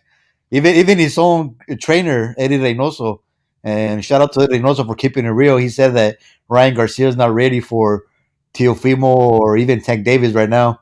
So what about Devin Holmes? Devin, they're both prospects to me, so that fight doesn't really make sense right now. Devin versus Ryan. Like I wouldn't want to see them fight right now. It'll be like a pointless fight for me. Hey, look at my face, man. So who your guy is, Jose? Well, Teofimo Lopez, he beat the guy. So and then, like I said earlier, I was shocked. I didn't think he was going to beat Lomo, but he did it. He proved us wrong. And Tony Review, he could be right too. Ryan could be the guy, but as of right now, I gotta go with Teofimo at 135. So what is a fighting champion? I don't understand that. What do you mean a fighting champion? I mean, you say Tio's your guy. He a champion, right? Yeah. I mean, what is a fighting champion? Is Tio that guy or what? You know what I'm saying? Because you know he go looking for a dude named Cambosos. He go pick a guy named Cambosos, and he got Ryan over there with, like Tony said, and he got that's just mandatory, dog. You know that, right, Israel? Yeah, but you know when you got a dude like Devin that supersede a mandatory standing in front of you, it's still no excuse, Black. You feel what I'm saying? If you a champion, stop doing all this little diva. This is why we here today We want to, we want to see these guys fight each other. You Yeah, know what but I'm saying? I will say this. I will say this. The problem with TO is the mandatories for the IBF, and the IBF is notorious for stripping champions if they don't fight their mandated fighters. They're Yeah. not like WBC where they're gonna let you That's go. that's not that's They that's stripped not Canelo. They stripped Canelo, and Canelo supposedly is this guy that has all this power, and they stripped Canelo for not fighting Yeah, Derbichenko. they don't if play you're about. not unified, if you're not coming into no unification, supersede any mandatory any day. I don't know what Not with the IBF. Not with the IBF. They do not give a fuck. They do not care. well They my have guy stripped. just my Hold guy. on. Let me finish. They have stripped champions before who were trying to unify because they avoided who they said they had to fight. Earl was faced with a mandatory unification.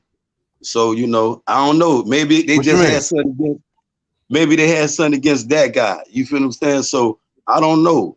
But I never heard of a case IBF, WBA, or the WBC, or even the WBO intervening when a dude is unifying. You feel what I'm saying? Because of their mandatory. And it just, I don't know. Something happen new every day, especially with the So WBC. listen. I'll give you a prime example right now. Isn't Usyk the IBF right now? No, WBO. Tony, WBO. bro. Who's the IBF mandatory right now? Tony, you Was gotta it chill, brother. A heavyweight? But let me say this real No, quick. no, I'm sorry, Tony. Tony, but we who all was know the that. IBF mandatory? I'm not sure, right? And I thought AJ just fought his mandatory in Pulev. Wasn't he? Didn't he fight Pulev? Yeah, Got he that stopped. out already? Yep, he did. Jose Yepes is right. Joshua just knocked out Yepes. I mean, he just knocked out Pulev, who was his mandatory. But the thing is this, Tony reviews, David McWaters, the manager of Teofimo Lopez, he came out and said that the IBF gave him time to fight Devin Haney. He had an opportunity right after Lomachenko to make this fight with Devin Haney, but he was capping the whole time, and he ran out of time, right? He ran out of time, so then the IBF mandated the fight. But it was a moment in time where he had an opportunity to fight Devin Haney, but he made a million excuses not to fight him, and that's why he ended up getting mandated by the IBF. And this is confirmed by his manager, David McWaters of Split Team Management. So now, oh my God. So here's the thing. Go ahead. Somebody go ahead. Was that Black? I knew that shit, bro. I felt that. Like this man going. And Bro, I'm like, the why is he coming IBF back in June? is just as fucked up as all the other sanctioning bodies. And guess what? We all know that undisputed trumps mandatory. We all know that undisputed comes before a mandatory. The sanctioning bodies will that's supposed to be the way it is, but a lot of times when a fighter wants to fight it, bro. But that's the thing that I was just saying right now, H Money though, bro. If let's say Teofimo fights Haney, he's not gonna get that regular belt, bro. That's what Mauricio said. What regular belt, Jose? The one that Devin Haney has. There's no such thing as a WBC regular, Jose. That's what Mauricio said. Go. Let me go. You finish and I'll come back. Go ahead. Okay, yeah. Like I just said it right now a couple of minutes ago, bro. If Teofimo beats Devin Haney, Mauricio Sullivan himself, he said, and Nez from the Boxing Boys asked him that if he beats Devin Haney, Mauricio said that Teofimo cannot be the regular WBC champ or the real champ, however you want to call it. He cannot have Devin Haney's belt. So hold on. I want to say this. So H Money, I did not know that the IBF gave him a window to fight Devin Haney. That's news to me.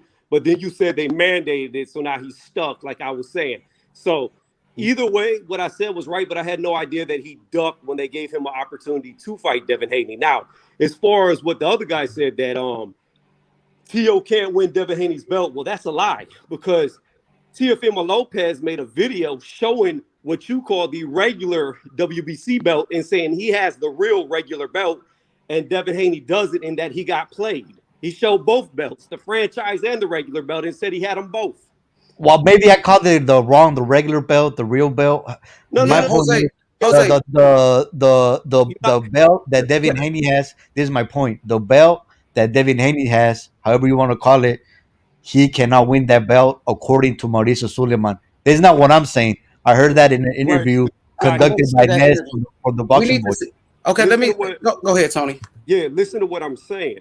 What I'm saying is Teofimo Lopez came out with a video where he had 2 certificates and 2 belts. One said franchise, so did the certificate. The other one said WBC champion, and so did the certificate. And in that video, he explained that Devin Haney isn't the real champion, that he got played by Mauricio, that he already has Devin Haney's belt in that video that he released with the 2 belts and the 2 certificates stating that. So what you're saying doesn't make sense because according to Tio in his paperwork, his documents, he already has that belt. But it's not what I'm saying though, Tony. That's what Mauricio Suleiman said. It's not what I'm saying.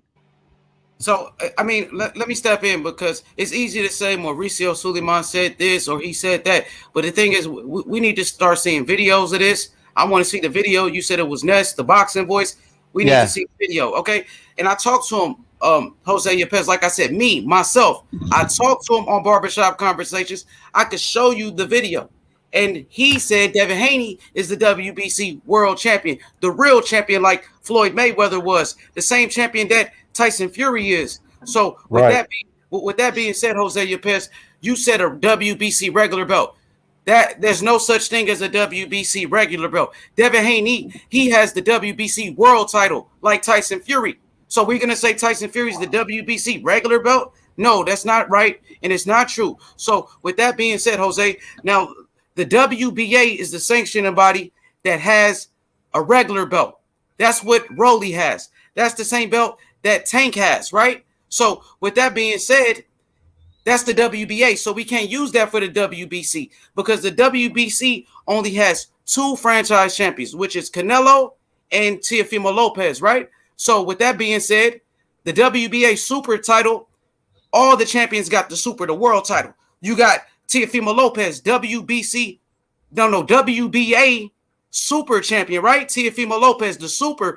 Tank Davis is the regular. So at welterweight, Manny Pacquiao, WBA super. That's the same belt that all the champions got. Jermell Charlo, he has the super. So there's only 2 franchise champions, and you got plenty of WBA super champions. That's my point. They're not the same. So we can't use that for the WBC, my brother, because that's wrong. You know I understand what you're saying though. Like, that's why I said I probably misspoke by saying the regular belt. But next time you talk to Mauricio, maybe you should ask him because I clearly heard him say that. He said that Teofimo cannot get the belt that Haney has. I want you to talk to him too. See, that's why I want you to call in on Barbershop Conversations. I want everybody to call in to talk to Mauricio Suleiman next time. What it is like when Dillian White's got his interim belt, right? It's exactly the same belt itself as the real belt. And that's what I think Jose is getting confused about because he's got the belt and it looks the same as the same belt. It's not the same belt, even though it is the actual same belt. You know what I mean? I just thought I'd clear that up. And it's funny though, because you got one boxer fan say they want to see paperwork and testimony. They want to hear from Suleiman. You got the other fan. From this boxer fan from Ben Israel, I want to see them motherfuckers fight, bro. I don't want to see shit but a fight. I don't care nothing about Tio. To me, I think Tio a diva. I think he a trick. You feel what I'm saying? I think he avoiding that smoke. Regardless of what Suleiman say, if you think it's any controversial, if you undisputed, it's a lot of dispute going on. You feel what I'm saying? But everybody, this is why I commend Devin. Let's fight. That's all he's saying. If it's any objection, just like you say you want to see this, he should have saw that. Okay, if you think Tio is that guy, go tell him to go over there and fight Devin. Shut us up. Why he got to go over there and fight a dude ranked 25 to prove you happy? You feel what I'm saying? No. It's a dude standing next to you with another belt, another champion. Not only calling out Tio, he calling out Ryan, Tank, the Kid Tank, the tomato can, the ketchup can. He calling everybody out. And everybody, all y'all excuses the same shit, dog. He got to prove something. Prove something. Bro. Get in there and fight. You prove something. You tell Tio to stop going to get Cambosa and get in there with Devin and shut everybody up, including Ben Israel. I mean, like I said before, I think you guys are making it a bigger deal than what it is. They're both young fighters. I believe they are going to fight eventually. This is not like a Terrence Crawford and Errol Spence situation where both fighters are in their 30s and their time is already ticking. I think I But what? think Devin is not at his best right now, and I don't even think Tio is at his best right now. So I believe that fight will happen sooner or But later. see, You, you when you hold talk on, like, bro. I agree with him though. I agree with Jose. This, that fight is hopefully it happens in the future. But I agree with Ben Israel as well. So hopefully it can happen. Devin wants that smoke. Teofimo Lopez, he's getting paid by Triller, damn near $4 million. So he cashed out. Ben, what about that? Tio getting paid. Hey, so YouTuber Devin ass getting fighter. that's not Jose. disputable. So $4 million. That's a well, beautiful. what about Jose? I want to hear Jose. What do you think about that? And pass it around. Go ahead, Ben. And then we go to Jose and the brother who's talking. Who is that? Who is that said something? That was me, H. What I'm saying is Okay. Devin's on $4 million a fight anyway. Devin's been on $4 million a fight each time, like, do you know what I mean? And like where Teofimo's done this big deal for Triller, 6 million, he's doing £2 million more. Do you know what I mean? $2 million more. But Devin's on a standard $4 million with Eddie Hearn, standard, because he's his own promotions. That's correct. Yeah, he got a great contract. He was the youngest millionaire in boxing. He's You're on the younger right than side of the Teofimo street. Lopez. He's his own promoter. But Jose, so what you think about that though? About the Teofimo Thriller? getting Triller $4 million waiting, and he bet on himself and he beat Bob Arum. So you want to talk about Teofimo Lopez being on the pay-per-view? I think that Teofimo, it was good for him. Finally, he got paid, and he got paid what he deserves. The only thing is Bob Arum is known for putting fighters on the shelf. So let's see if after this fight, let's see if Bob Arum doesn't try and put Teofimo on the shelf like he did with what's his name, the guy that fought Mikey, like he Yeah, did with Mikey Garcia. probably is teaching us a lesson. Put your Because hands Bob on Arum sounds your pissed. He was talking shit to Teofimo. He was on Twitter and everything. He was talking shit to Teofimo. So shout out to Teofimo for standing up to Bob. But let's see how his contract looks. How they're gonna make him fight after that. He didn't do it to Mikey. He killed. Getting all that 3.5 years. You ain't getting all that. It's gonna cost you $20 million just to get out of it. Bob's got you locked, hooked, and so he's got you ain't going nowhere, mate. Do you know what I mean? So he didn't just do it to Mikey. He also killed Nicholas Walters' career when Walters complained about being ring rusted before they gave him a shot at Lomachenko. He straight killed that man's boxing career after that. So yeah, it's risky when you sign to Bob and you don't do what he likes. It's very risky because, like the other guy said, he's definitely known to shelf him, and that would be unfortunate. But as far as Triller goes, I like it, but he was kind of a hypocrite at the same time because he was talking all that shit about Jake Paul fighting, all that shit about YouTubers. Now he's on the undercard for a YouTuber. Oh God. Hopefully they'll put it on with that Mike Tyson and Holyfield. That'll be a badass event if they put it on. I saw Balls, a headline. It might just be a rumor, but they're saying that Tyson and Holyfield going to be on the undercard of Kambosos and Lopez. So I'll buy that shit. If it's like that, I'll buy that shit. I won't buy it just for Tio and Kambosos, but if they have Mike Tyson's and those YouTubers go at it, I'll pay 50 for that. But should they be a co-main event or should they be the main event? Just Tyson and Holyfield. Bro, nah, Tyson's gonna be the main event. He's on Jake Paul's undercard. Jake Paul's undercard. They're fighting in May. That's when the fight is. It's gonna be May. If he end up being an undercard, I'm flaming the shit out of him, dog. Flaming the shit out of his ass. You're an undercard for YouTubers now, bro. I'm gonna flame the shit out of his ass. He is the undercard. He is. Is he for sure? Because I saw a headline out here or some rumors that he's gonna be the main event. I thought he was fighting. I thought he was fighting on this upcoming card with Jake Paul and Ben Askren.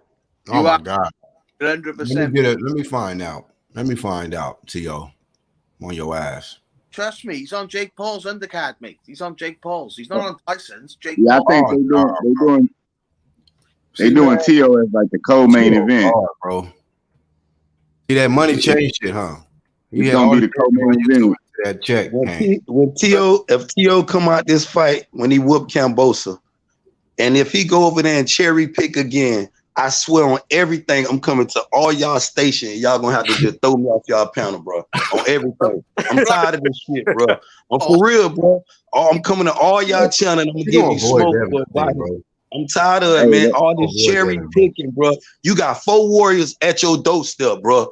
Fight I'm each sorry. other, Hey, man. I'm sorry to be the bearer of bad news, but that's exactly what he gonna do, bro. He gonna find another one of these bum ass mandatories from like the WBA or somebody and pull him out the ass, and that's gonna be his next fight, bro. He's not gonna fight Devin Haney. I mean, I'm just Okay, hey Ben, let me ask Jose Yepes. So, what you think about what these brothers are saying? They saying T.O. is gonna avoid Devin. So, what's your thoughts? I know you. No, You like I said, I already gave my thoughts. I don't think he's gonna avoid Devin. Like I said, they're both young fighters, and they're eventually gonna fight sooner rather than later. I say within the next year or two. Like let's not forget they're both 22. If Right. anything, the one who I want to see Teofimo fight is Tank Davis, and Teofimo has called out Tank Davis a number of times, and I think that's the fight that needs to happen next because Teofimo is gonna Hold on, is hold gonna on. move. let him finish. Let him Hold on, finish. hold Let him on. finish. The reason why I want him to fight Tank is because Teofimo he's gonna move to 140. That's just gonna happen. His body's not gonna make 135 for a long time. And Tank Davis, I don't see him going to 140. He's just too short for 140. I don't think he'll go to 140 ever. He is. So if well that's because him being a fat ass. He's at 130 right now. So I don't see Tank Davis growing with these guys. I don't see him growing with Ryan, Haney, and Teofimo. I think we could all agree that those guys are going to be moving up pretty soon. So the fight that I really want to see next is That's why Teofimo versus Tank Davis. That's who I really want to see him fight next. But he's not going to fight him next because T.O.'s already said that his next fight after Kambosos is at 140 against Ramirez or Josh Taylor, whoever wins. I believe That's what I'm saying. But if he wins that fight, if he beats them, he's not going back to 135, bro. Nah, he's but not. when you say that, when you make that statement, you talk about a year from now. You know what I'm saying? Because he come out to fight with Cambosa, Josh Taylor, and your guy, what his name, ain't even booked yet. You feel what I'm saying? So when we talking They about are booked. Yes, they They're are. booked for May 28th. Yep, right there, May 28th. They're already booked. Is booked? The Josh Taylor. Yeah, May because 28th? yeah, they were supposed to fight on Cinco de Mayo weekend, but then I think they didn't want to go against Canelo and BGS, so they moved it to May 28th, which is a smart move. I don't know. But that still sound like a little duck move to me though. But the Tank be good too though, man. Even if he fight Tank Davis, that'll be a good fight though. That'll be a beautiful fight too. You feel what I'm saying? I believe I'll settle for that. But if you go get another Cambosa, if you go get the ice cream truck man, and you try to poke and sell that shit to me, hell fuck no, bro. No, Say that. man. You know what I'm saying? It's just too much. Enough is enough. You got 4 prime fighters in front of you. Even you got Ryan Garcia. If you scared of the rest of them, go grab Ryan ass and make an example out of him. You know, but just to avoid these fighters though, bro. And y'all want to sit here and say Devin is not proven. He's not this, he's not that. Well, go fight him and shut everybody up then, man. Show us how weak he is. Show us that he's just an email champion. Show us that he's still green like everybody like to say. Go show us. Go over there and tell T.O. to jump in the ring. But a Cambosa That green and all the belt. rest of ABC green belt. That's what he got. you know what I'm saying? All this stuff, Yeah, but bro. I don't mean, I think Israel, bro. I think you're stuck with that narrative that T was ducking. But just man, chill out. T.O. He's gonna fight. No, T.O. came out. I He's was gonna a fight him T.O. fan. eventually, bro. Look, If T.O. they don't fight at Bro, 135, they'll stand fight on at it. If it's 140. facts, it's facts, bro. T.O. lost me when first he was the takeover. I was riding with that shit because I said he gonna fight. If you got a dude screaming, man, I'm finna fight. This motherfucker went on to Tyson. He disrespect the great one and all, bro. Just lying to everybody. Went on everybody play. Oh yeah, I'm doing it. Oh, I'm sending everybody contract. Bob said he don't know. You know Bob be lying now. But Bob even said this motherfucker lying. Now that just had me rolling, bro. You get what I'm saying? You got 2 motherfuckers out here lying. But it's all on T.O. because he's the fighter. You feel what I'm saying? Bob can push them fights in front of him. He can push that shit back out the other door. But if T.O. gonna tell Bob this what it is, I want Devin, they'll sign that fight up. Or if he won't Tank, I'll take that. I even take Ryan.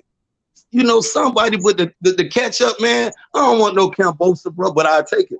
It's like they said, it's a mandatory when you got another dude with a title that you can unify and become undisputed right now.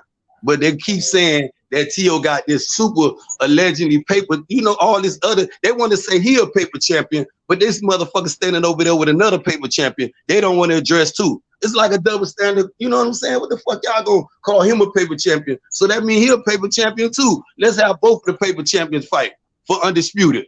You feel what I'm saying?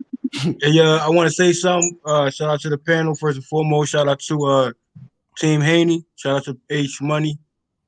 Moolah. Shout out to the panel. Shout out to the chat. Smoke.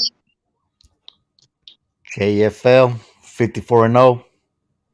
Let it sink in. Hey, you about to look like your thumbnail right now. You hear me?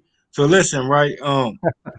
When you speak on the mandatory of Ryan Garcia, now wasn't he Mando for a fight to become the Mando for Devin Haney? Huh? Now, hear me again, bro. Ryan Garcia supposed to be a Mando of Devin Haney, correct?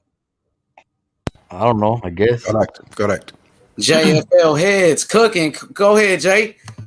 I mean, that's the route he says he's going to take. Now, give and take that Mandos is a situation with Mandos when you have to earn your way to be considered as a rightful Mando. See, Ryan just bailing himself out. When we know Devin Haney wants that fight, he steps in the ring with Ryan Garcia and demanded that fight. So if you're going to go a Mando route, Ryan Garcia. Yes. And you bail yourself out. You're confusing the shit out of me. I never think about Ryan Garcia. One second, bro. So you go that route just to official duck, right? So we have to mention Emmanuel. We have to mention. Hold on one second. Let him finish his point. Let him finish. Yeah, let him finish, bro, because I'm confused as fuck. I'll be quick. We got to mention Emmanuel Tago, okay? Now, before I mention him, I want to go down that list too, who officially ducked Devin Haney. They need to step up. We're talking about Fortuna. You know what I'm saying? We can go down that list. Now, I see it like this. And Linares is also in the picture too. What I'm saying is this. They said Devin Haney has to fight someone, right? We know who the factual opponent that should be up next, which it should be Ryan Garcia. I'm not sure if Ryan Garcia fought Emmanuel Tago, even though it was ordered for a Mando situation, right? WBO, right? So, a common opponent with Devin Haney and Teofimo Lopez will be Mason Menard. So if Teofimo want to go the route and choose a Camposo, fine, whatever. You know what I mean? We know the harder fights is the harder fights that Devin Haney is willing to step up to. Who wants to step up to a Devin Haney? I'm saying we got to put that Emmanuel Tago on the table. If it ain't going to be Fortuna, if Fortuna's not going to step up, if the Norway is not going to step up, then I say Emmanuel Tago. Okay, for sure. So who want to respond to JFL? Go ahead. I do. I watched that guy on Dawes, and this was a couple of days ago. He gave a live show on Punch Drunk, and I'm on Punch Drunk show too. So whoever don't like it, don't care. But he gave a live. He was all over the place. Like, yeah, I have to defend this, or they can't strip you for the title. Your franchise, ain't no way they could strip you. But he's like, yeah, I gotta fight Cambosa, or they're gonna strip me for the title. I thought with the rules, franchise ain't no mandatory. You talking about that's his IBF belt though? It's IBF, not IBF, WBC. Yeah, I know that, but it's like he was all over the place. Like I really watched him, and it was really him live on Punch Drunk, and he was all over the place, and everything was ducking Haney. And I just, it's the point after Gambosa, he better fight Haney.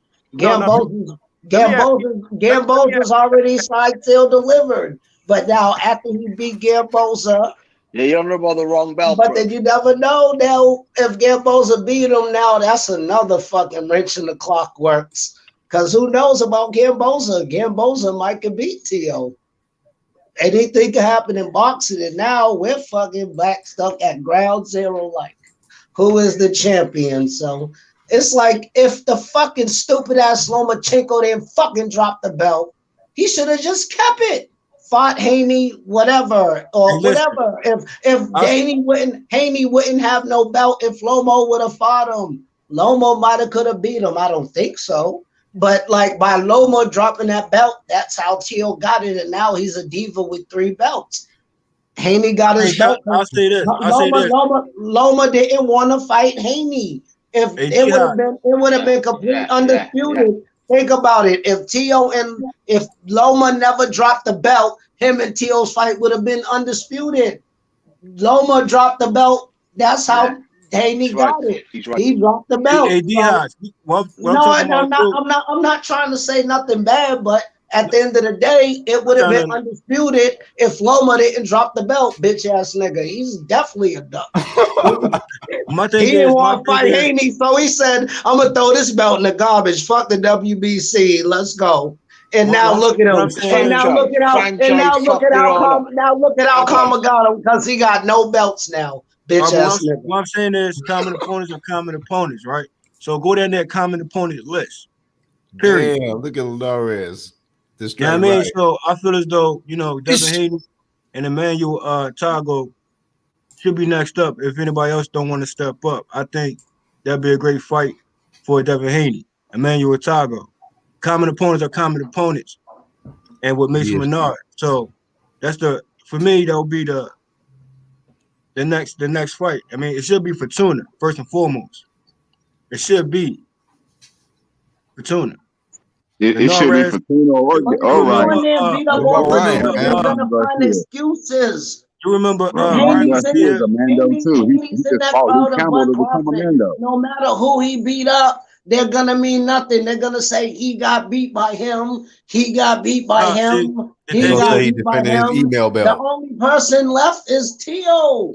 It don't matter. Haney's gonna whoop all of them. He's gonna fucking Lubin suck.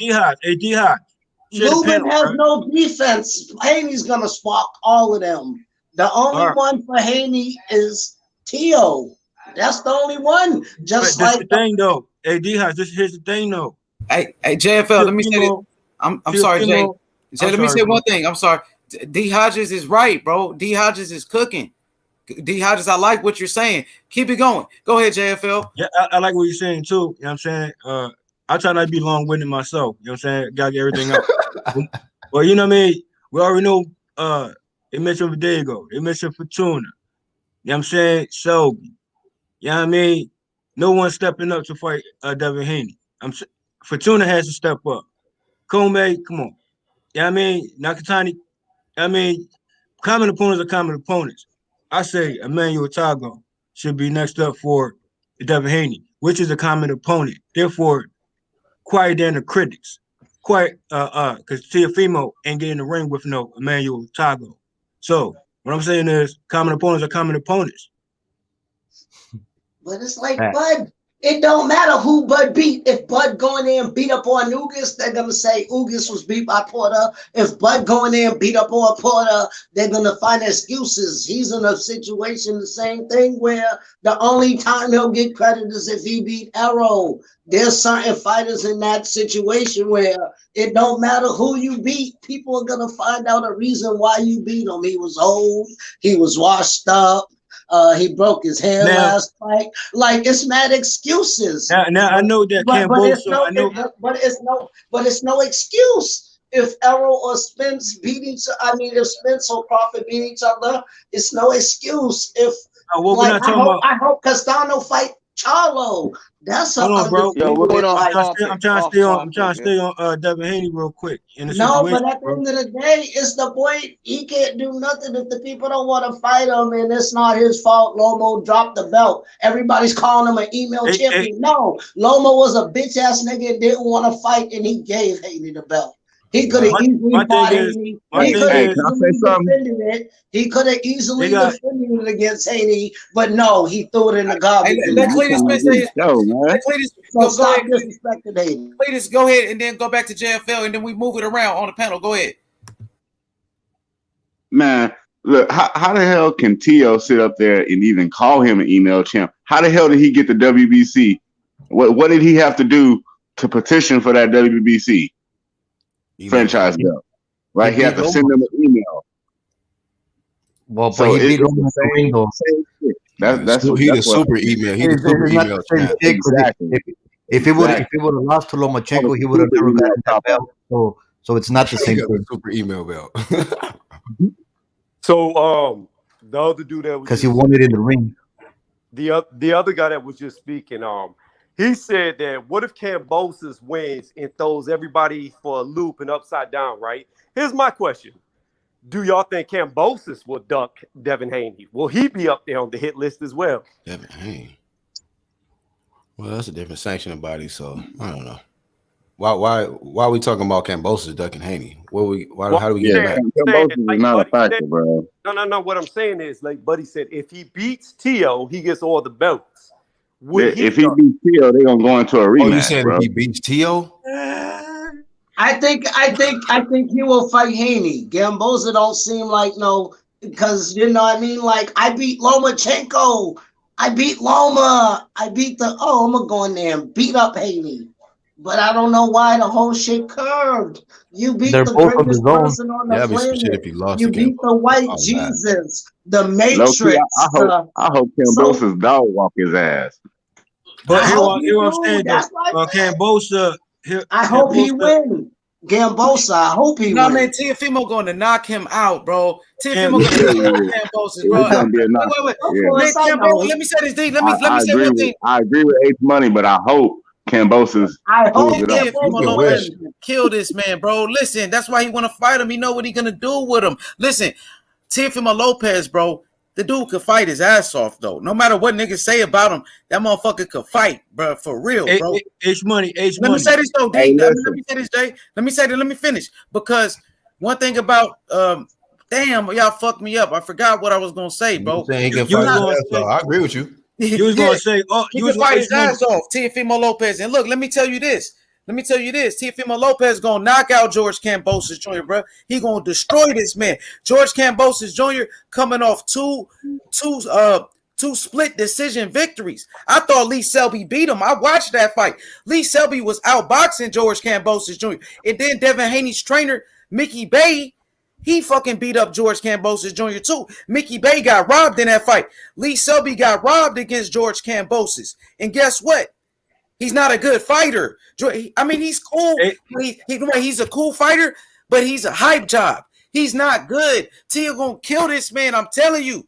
He's gonna knock him out. Teofimo gonna knock him out, bro. I'm telling you. H Money, what you was gonna say, and you had to remind the lightweight division. All roads lead to Devin the Dream Haney. Facts. Big facts. They gotta fight. Devin Haney and Teofimo Lopez, they must fight, bro. They have to fight, bro. That's the biggest fight in boxing. Now I know Kambosos got, he's undefeated. You know what I'm saying? He got an O. But my thing is, even though Emmanuel Tago got one loss, he still got a credible resume himself. So I'm looking at Devin Haney and Emmanuel Tago. If it ain't gonna be a Fortuna who's ducking. Hey, what's the dude? If it ain't gonna be Ryan Garcia who is ducking. Kambosos? No, Chago, whatever you saying. How you spell his last name? Tagoe. If it ain't gonna be I Luke think it's Campbell, Tago. you know what I'm saying? So we gotta go down that list. You feel me? Like we know who the duckers are and official who duckers are. So my thing is you gotta keep it moving, keep it pushing. Are you related to that guy, to that Tiago or Dargo guy? What I'm saying is 2-1. What I'm saying is if they want him to prove himself, I think that'd be he already been proven. He's WBC lightweight champion, right? So Teofimo and but not Teofimo, Lomachenko, he get back on the scene. Man, I mean, who most likely will be his next opponent? Fortuna, And Narez, again, you know what I'm saying? Yeah, I mean, who next for Lomachenko? That's the question too. Well, I guess he called out Haney, so that'll be a good Robert fight. Easter, you know what I'm saying? My thing is, if he gonna step up Lomachenko to get in the ring as you should originally have done with versus the Devin Haney. So, but you official ducker. And my thing is too is, why nobody not mention Ryan Garcia, who also ducked What? Kevin Farmer. But nobody want to talk about that though. When? So Yeah, Wait, let's wait, talk wait. about Hold on, Ryan hold on. Garcia. No, Jose, Ryan go Duck, ahead. Devin Farmer. When it's ever. Wait. Let's switch it up. Listen, when I got you, JFL. I understand, but I want to ask Jose Yepes and go to Black Horseman right after him. What you think about Ryan Garcia not fighting Devin Haney, and he's the mandatory for the WBC World Title? Why is Ryan Garcia getting a pass? He's getting a pass to duck Devin Haney. So I want to get your thoughts on that. Unheard of. I mean, I don't think he's getting a pass. I think plenty of people are flaming him for that. But like I said earlier, I think Ryan Garcia is a prospect. So that's not a fight I really want to see right now because Ryan Garcia he's not a finished product. He's not ready. His old coach said that he's not ready. Hey, it's my opinion. I don't think Ryan Garcia is that good. I don't think he's that good right now. And to me, Haney is also still kind of like a prospect. So I really don't want to see them fight each other right now. I want Ryan Garcia to fight like staple fights. Bro, that don't Like matter. Campbell, that was a When cool one's fight. Get that on the mandatory front and line one's for champion, you Ryan. got to fight each other. Mandatory and champion got to fight each other. That's why it is mandatory champion. You've got to fight each other. I get it. I get what you're saying, and that's cool. But I'm just saying that I think Ryan Garcia is a prospect. That's my opinion. I don't think he's that good right now. But he just beat I Luke mean, Campbell. they still He just building beat him Luke up. Campbell. What you Just mean? beat Luke He's the Campbell, number one bro. contender. He's the mandatory. He is ready, bro. Sounds silly. You on the front line for Ryan, bro. We get it. I want to ask this: who that guy was talking? Man, I've never ever heard in the history of boxing. No, sorry, bro. I've never heard in the history of boxing Yeah, I want to see that that, man. I like that face to a face right there. That's the mandatory fight I don't want to fight see, dog. the champion. And the mandatory turns around and says to the champion, "Who have you He fought?" breaking I've up, never bro. ever heard Can't hear. it. Sorry, Yo, go bro. ahead. I've Let him never keep heard going. it in my life. Go ahead, Leighton. Let's see. Go ahead, Leighton. Yeah. In my life, I've never heard a mandatory tell a champion that he's got to fight someone and no one knows who you are. And he's going on like he's a champion when he's the mandatory. It never ever in the history of boxing have I known a mandatory to tell a champion who have you fought. And then when you're trying to say they're both prospects, no, mate, they're past prospects because you've got champion, the mandatory. You've got to fight each other. You've got to fight each other, brother. You've got to. I got you. Your mic is kind of breaking up a little bit. Let's see. Let's go to who else we got on the panel? Who want to talk? Somebody that haven't been talking. Yeah, somebody else. I didn't get Go ahead, Black. Go ahead, Black. No, go ahead, Black. It was supposed to go to you. Go ahead. No, I was gonna say, man, I didn't gave enough flame to Riri. You feel me? So If who Ryan King Ryan. who Black. Ryan the Ryan Garcia fan, Ryan Prince, Garcia fan on man, the panel. champs are kings. He a When- princess. No. I do not give Ryan a pass for not fighting Devin. That's bullshit. Unless he got the Manny Pacquiao fight. If you would have got that fight, then that Who trumps next for everything. Ryan Garcia? But I don't know. Nobody. Because, I'm asking, what's your name again, bro? Oh yeah, The you UGC Flame is next to that nigga. He about to get cooked. yeah, listen. what's his I know name? Tank Davis just came out saying that his next opponent will be announced in the next few days. So maybe he'll fight Tank. I don't know. I know Tank just came out with that announcement. Ryan said he's not fighting anybody but Manny, which isn't going to happen, or Tank. So maybe the Tank fight's about to get announced. That's who I He's think. about to get knocked out. He is going to fuck. Oh yeah, Tony Review. Yeah, that's you. 135.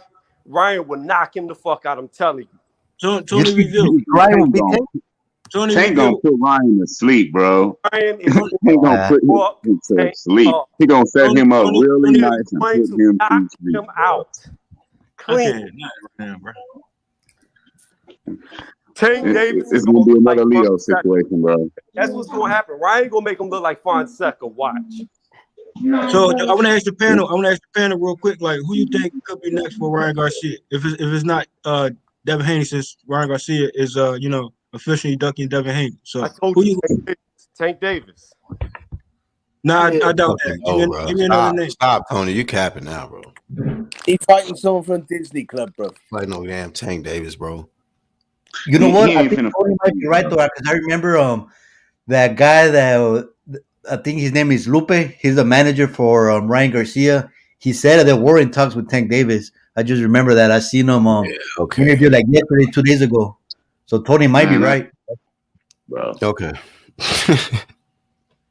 So if he don't get the Tank fight, we know he ain't getting a Manny fight. If he don't get the Tank fight, you gonna flame him, Jose? For not fighting in Tank? He gonna fight for Tuna. I'm saying if he don't who Hey, was that? that'd be crazy. The two mandatories are gonna fight. Would you flame him if he try to go for the Fortuna fight? Because he said he was gonna do Manny Pacquiao. Now y'all saying he back on the Tank shit. Man, I will flame. Man, y'all all over the place with this shit. I will bro. flame Fortuna because he know he's a primary fight opponent for Devin Haney, and Fortuna officially ducked Devin Haney. So if he ain't gonna step up and remind you, he been kind of vocal recently saying that he wants to take on the Devin Haney fight. So Fortuna, don't clout chase, bro. Make it happen. So black. Say this. This is what I do know. This is what I do know about Ryan, who you don't seem to like. Check this out. Ryan put his foot down. Oscar did not want him to fight Luke Campbell. Ryan demanded it, and he forced it, and he got it. Right now, Ryan is saying he's only going to fight one or two people, Tank or Manny. We know Manny's not going to fight him. So that only leaves Tank. I just seen today that Tank Davis said he's about to announce who he's about to fight next in like 2 to 3 days. Yeah, but all right. I mean, it could be. I got a good rumor that says he's gonna be fighting at 140. I think it's Valdez, bro. Say what? Think of Valdez. No. Valdez. Who? The guy that just beat Burchell. Oh, he's saying he's gonna fight Valdez? Yeah, that makes more sense. That makes more sense to me. That's not gonna happen. Valdez. That makes more sense to me. Valdez have said no. I'm not fighting. Man, Ryan Cap. All I know is before Tank Davis moved back up again, I know Burchett was on the list. Now Burchett took an unnecessary loss, might be a run back, maybe not, but I'm thinking Valdez. Oh, I told you. Valdez come out already and said no, he's not fighting Tank, and that's from their stable. Valdez said no, it's not happening next. It's not happening. Well, then he officially ducked. Shakur, bro. Still ducking Shakur. Valdez duck too, low key. But hey, man, I'm appalled. Tony Review, you said that this man that will beat everybody at 135. Riri. I've been saying it for a long time. Smoking, fam. Hey, you acting like that started today. I've been saying this for a long time. I never heard it till today. I'm shocked, bro. He's gonna be the same guy who ducking. You are gonna be real. You pick him to beat everybody at 35. You're gonna look like you got struck by lightning. That's how shocked you're gonna be when he does it, because he will. I'm telling you. Right. Keep that same energy, Tony. Keep that same energy. I'm gonna tell you. So Tony, what does Ryan has in his arsenal to keep a fighter like Tank Davis off his ass? Nothing. Tank Davis have that's not gonna get him caught coming in like he always gets caught coming in. No, I said, what does Ryan Garcia has in his arsenal to keep Tank Davis off his ass? I just told you. Ryan's offense is going to pop him before he ever even gets there. He is going to make him. Let me finish. He is going to make Ryan is way too flat-footed, bro. He is going flat-footed. to make Tank is 5'5". Ryan is 5'10". He is going to punish him. But Tank hitting like he's 6'5" though. Really? He is? So he was hitting like 6'5" Gamboa with one leg? Asked them 23 opponents. Even Gamboa asked them. Gamboa with one leg. He was knocking around like that with one leg? Knock him right into whatever he had, Achilles. Achilles right on his ass. And Gamboa had one leg for how long before he could do it? Hey, at the end of the fight is about winning or losing. He had one leg. And that's the first guy. That's the first guy. Hold on. Let me finish. Hold on. Listen. That's one guy that he fought there that had one leg And then he immediately ran back down from the division after that fight. Tank is doing what Deontay That was Wilder's Tank doing in Davis' heavyweight. first fight at He's 135. he's blowing all these motherfuckers clean out the water, bro. And if Ryan Garcia hop his hot ass in the ring, he better look at Leo Santa Cruz because he gonna be the next contestant, bro. Guaranteed. Leo Exactly, Santa Cruz bro. was smaller than Tank. He Sweet. was That small. dude is going to sleep. Ryan Garcia gonna be Dude sleeping. has never fought no true lightweight. Never, Hey, not big one. facts, He has bro. never Ryan fought going to sleep. for the old ass Gamboa with one leg, and it took him 10 You rounds after he had one leg to Yeah, put but him when the away. fight is over with, Tank done did that. We talk about your guy. We talk about Ryan. Tony, man, Ryan is food at 35, bro. You out Ryan here. just knocked out somebody who's never been knocked out before in Luke Campbell. Never been knocked out. T.O. was stopping. Campbell's Devin pretty will shallow. box the shit out of him. And Tank will put him in the damn grave. Hey, y'all hear me? Hey, man, I think Ryan is pretty good. He's a good fighter. You know what I mean? I think Ryan could give Tank a lot of problems, man. I think it's going to be a good fight. He can. He's way taller than Tank. I'm And looking we at see- that image, bro. I'm That boy on serious. the run. Defending the nigga with that image up. Bro, I seen Tank getting hit by Leo Santa Cruz, bro. I seen Tank getting hit by Gamboa as well. Ryan Garcia, very tall. I think Tank wins the fight. I think Tank can knock him out, but Ryan can knock out Tank too. Ryan left hand, bro, So, that's hey. a power shot. He got power, bro. Ryan He Garcia got power, and he's a dog. And one thing about it, he got heart, bro. He showed it against Luke Campbell. So Ryan Garcia ain't just no bum. Niggas think Ryan Garcia is sweet. Ryan Garcia ain't nothing sweet, bro. I know he's ducking Devin Haney. I agree that I know that he's ducking, but guess what? Ryan can fight too, bro. Okay. Yeah. But hey, real I'm quick sorry, though, bro. Ryan H, Garcia you is think food, Tank, bro. He's No food. belt if when they Tank keep landed fighting the belt. clean left Why you hand like Campbell did, does he get up? Yeah, he does. You know why? I'm asking H. Hold on. I'm asking H, Tony. You can wait, sir. We know what your answer is. What'd you say, Black? Question. I said if Tank hits him with a clean ass left like Campbell did in this image, does he get up? And I answered. I think he can get up because Tank. You remember Tank started off at 126, and we seen Gamboa keep getting back up. Right, he kept getting back up with one leg. So Tank power is not the same at 135, but Tank could knock him out. I agree with you. Tank could knock him out, but I think Ryan might be able to get up. You know, because Gamboa did too. So I don't know. I gotta see it. That's why we gotta see it, bro. Yeah, but H Money, here's the real question. What happens when Tank hits him and you find out that Tank's just a small man fighting in too big of a division and it doesn't hurt him? They don't want to answer that question. What does Tank have? Say that. I answer that. Say that again, Tony Review. I said, what happens when Tank catches Ryan and he eats it like it's nothing because he's too big for him? Hey, here's the thing. Chin is gonna be a chin, right? I favor Tank Davis chin more than the Ryan Garcia chin. And also going into that fight with Tank Davis and Ryan Garcia, we talking about the mentality of back and forth. We talking about that pressure. What Coco the Don be talking about. I mean, shout out to Coco the Don. I be who I be, and going for the gusto. You up next, Nick? What I'm saying is, we talking about a Tank Davis going into this fight with Ryan Garcia, who says 2 rounds tops. Just remember that. 2 rounds tops. Here's my question. Going out. Here's my question for anybody. When you have a short guy who doesn't have a very good defense, who's known to get hit a lot in the face, what happens when he fights a tall guy? Hold on, let me finish. What happens when he fights a taller guy that has knockout power? Here's the thing. But no chin. No chin. Here's the thing. You gotta get to his chin. Here's the thing, Tony Review. It's a distance control thing. And we know that Tank Davis and many of his fights get some opponents out of here from a distance and with power. Ryan Garcia always be on the back foot. And we see what happened with Luke Campbell did.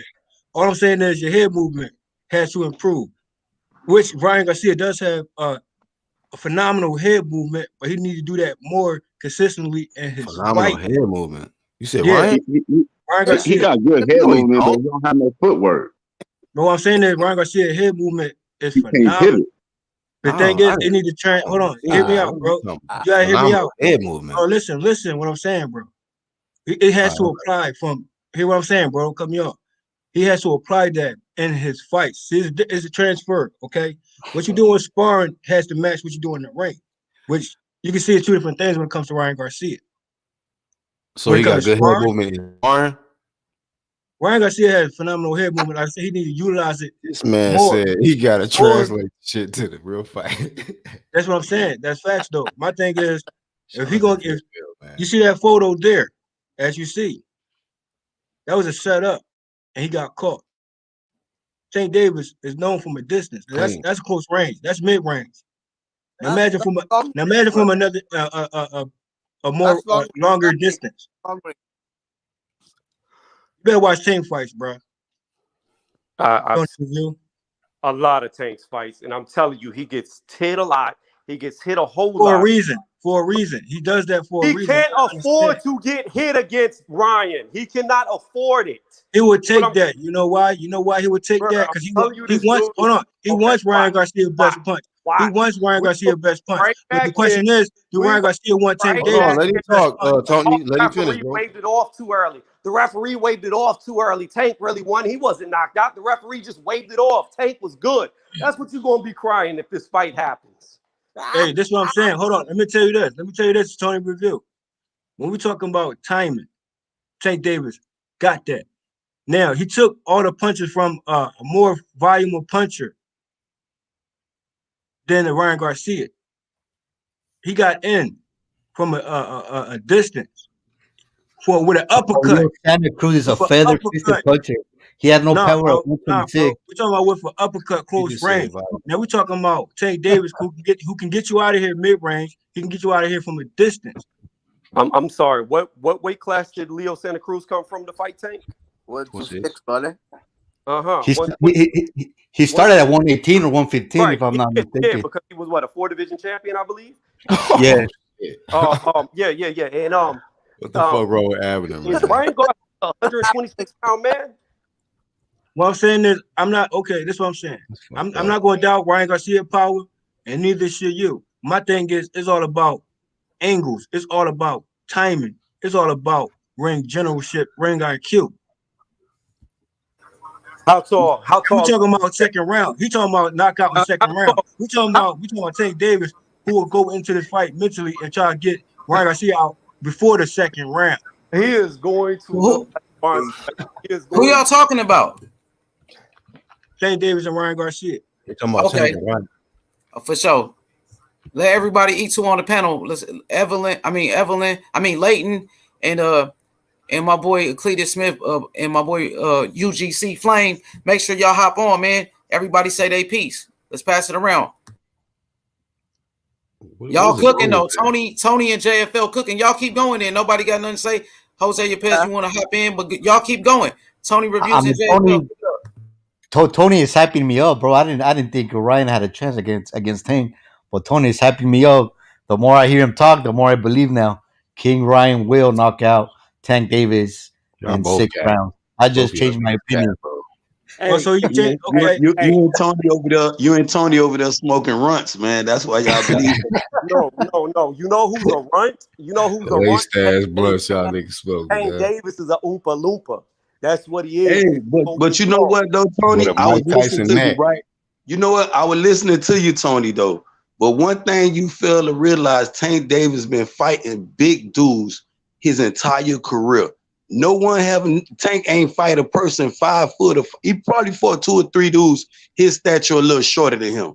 But the majority of the dudes Tank been fighting been big dudes. Ryan is a picture perfect dude for Tank. He'll stand his ass right there and want to exchange. Tank is not the dude you want to exchange punches with. I'm listening to you talk to all them talk about, oh, Ryan gonna do this and he gonna do that. He couldn't do shit. If that boy would have caught his ass with a good punch, he could have finished Ryan that there. That's why the golden girl pulled his ass out of Tank Davis. You think they finna send him up in there with Tank right now? Hell no. Hey, Tony review real quick, man. Wait. Tony, before you go, Tony, I got a question for you, bro. Ryan does not have enough ring IQ. Definitely, he don't have enough power to deal with a Tank. He don't got nothing to keep Tank off him. When he hit Tank with that shit, Tank gonna split them punches, come through and hit his ass with an uppercut and knock his ass right in your lap, Tony. That's on the real. That's what he did to Gamboa, right? He did that to Gamboa, That's right? what he gonna do to Ryan. Ryan is picture perfect for Tank, man. It ain't no. You better listen to what Black was making some good points. The man cannot all that. He flat footed, and no shout out to you, JFL. He's like Danny Slowfoot Garcia, bro. The man is standing right there in front of you, bro. He gonna be a punching bag all night. If you can get to that much, yeah. Ain't nothing to really walk down. You don't have to walk a Ryan Garcia down. That bitch picture perfect for a Tank. Tank gonna knock his ass out. You better stay away from Tank. I'll say this though. When you flat foot, you sit down on your punches, and that's what Ryan Garcia do. So don't sleep on flat foot fighters out here because they does pack a punch. I'm not saying Ryan Garcia won't pack a punch. What I'm saying is, I know Tank Davis' chin. Hey, JFL, man. I just got to correct you. One of those you said you was talking about 10 toes down, but Danny got 11 in them shit. So you got to might change your title, bro. Yeah. But anyway, hey, Tony, let me ask you a question, man. So which is a more difficult fight? Ryan versus Devin Haney or Tank? Devin Haney, by far. Oh, okay. All right. Just want to get that clear. I like to see Ryan Garcia and Rolly. Now, if he can do that to Rolly, then I can. Rolly is trash. Ryan and Rolly. Whoa, Rolly. Yeah. What the hell? I done heard it all. Yeah. Now you know the hold on, bro. You know the smart. Like I said, H Money. Let me tell you, the problem. Let me tell you, H Money. We know the boxing comparisons, and I always say, a mirror fight is always a mirror fight. Ryan Garcia, Little Oscar, Rolly, Mayorga, and that's reflecting of a statement fight, which Rolly called out Ryan Garcia, and Ryan Garcia ducking Rolly. Mayweather voice. Now, if you could do that to a Rolly. All right. Anyway, Black, back what you were saying. The reason why Devin Haney is going to be more difficult is because Devin Haney is about the same stature as Ryan Garcia, and Devin Haney's very good at moving and hitting. Like you said, Ryan's more flat-footed, so he's going to have more difficulty hitting a guy close to his height that's moving around him, whereas Tank is just going to come straight down the pipe for his power shots. Hey, I'm glad you said that, though, because Ryan also admitted that Devin is his hardest competition. Will be the hardest fight for him. So, okay. Hey, I have a question. Why do you guys think that Tank gets a pass for, like, he's flying under the radar? Like, we are saying Tio is ducking, Valdez is ducking. Like, we all hear all these dudes are ducking, right? But literally, everyone has called out Tank. I heard Haney call out Tank, no comments. I heard Teofimo call out Tank, no comment. Ryan's calling out Tank. And also, Tank is getting a pass for not fighting Shakur Stevenson. Tank has a title. What was Teofimo calling out Tank? Huh? He's been calling out Tank. Yeah, right after the Loma fight, he said he wanted to fight Tank Davis, and he says that all the time. Teofimo's always calling out Tank. So why do you guys think that Tank gets a pass for not fighting none of these dudes? Not even Shakur Stevenson. Like, nobody seems to be putting pressure on him to fight Shakur. I wouldn't say Tank is getting a pass, but if you look at one of the most decorated person at 135, you have to say Tank. You feel what I'm saying? So it's not that he's getting a pass. I mean, he's being marketed beautifully. What you mean by that? Most decorated at 35. Three times. He's a two-divisional, three-time, maybe four-time champion. You feel what I'm saying? Oh, man, that's perfect. Black. Wait, he just no. Listen. He said Tank is the most decorated lightweight fighter. So he just admitted inadvertently that Terrence Crawford is the most decorated fighter at welterweight. I never disputed that though, bro. If you ask even you keep saying, I told person accolades don't get nothing sold though, bro. That don't mean nothing. No, but that wasn't my question. That wasn't my question though. Why do you think he's getting a pass for not fighting none of these guys? So I would say this, Shakur, you know he should worry about. He should definitely get in the ring, and he coming up in his ranks. He just got here. You know what I'm saying? So Tank Davis, he not ducking no Shakur. I don't know where you getting that from. You can say a name, we'll make it official. So why he's not fighting him then? Or even talking about fighting him? Why is Tito not fighting Devin? That's why you keep throwing these little narratives. You keep throwing these little narratives around, but your guy won't jump in there with Devin. This is why we at the table now. We talking about Theo. Shakur Theo Stevenson. supposed to be at the Stevenson. food Hold on, bro. chain. What's up, Theo Shakur supposed to Stevenson be at the top and of the Tevin food Farmer? chain. Why is Theo ducking Devin? If you want to keep throwing them little narratives, let's talk about what we talking about now. Why is Theo ducking? That wasn't the Devin question. Haney? That wasn't You the question. We already talked about that like for an hour now. Like that subject's over. It's been boring.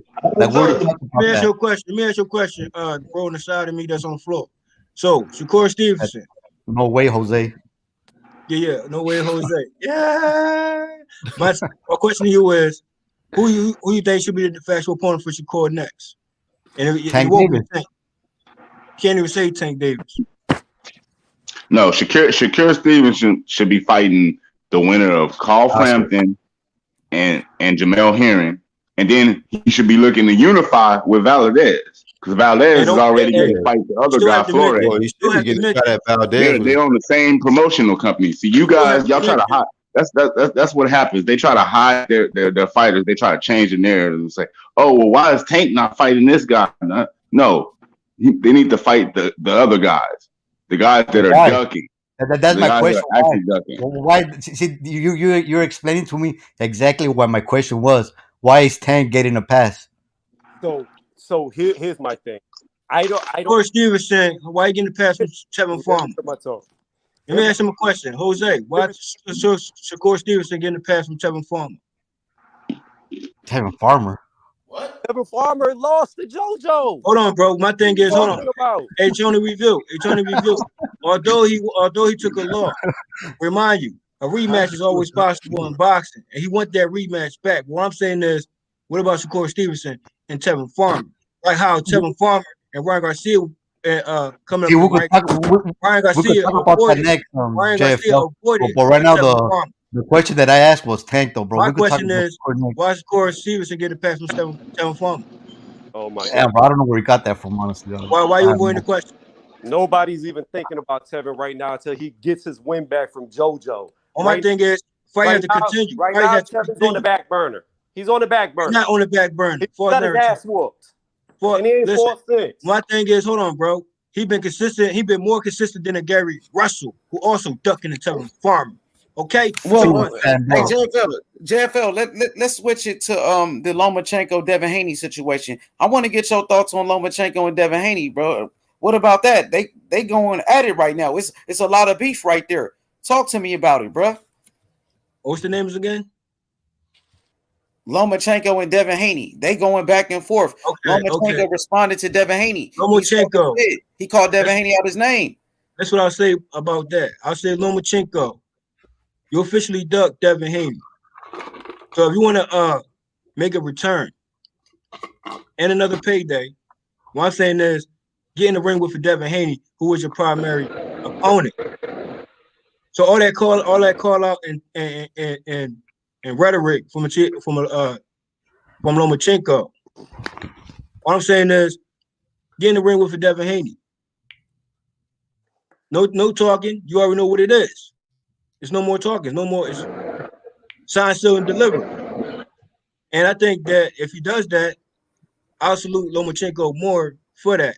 You know what I'm saying? But currently, he official ducker, and he needs to get in the ring with Devin Haney, who Devin Haney been wanting the Lomachenko smoke prior to a Teofimo and Lomachenko matchup. So that'll put things in perspective too. But when Lomachenko do that, or we call out names and clout chase like he did Tank Davis. He wanted the Tank Davis fight too, Lomachenko. That's another path No, Tank did. Wait. Tank did duck Lomachenko though, JFL. No. Here's the thing. When Tank Davis, that's false narrative, bro. Well, we pass it around. We're gonna let you say your piece. Wait. Let me say. You gonna say your piece, and then we're gonna go around the whole panel and see what everybody thinks. But go ahead, say what you gotta say.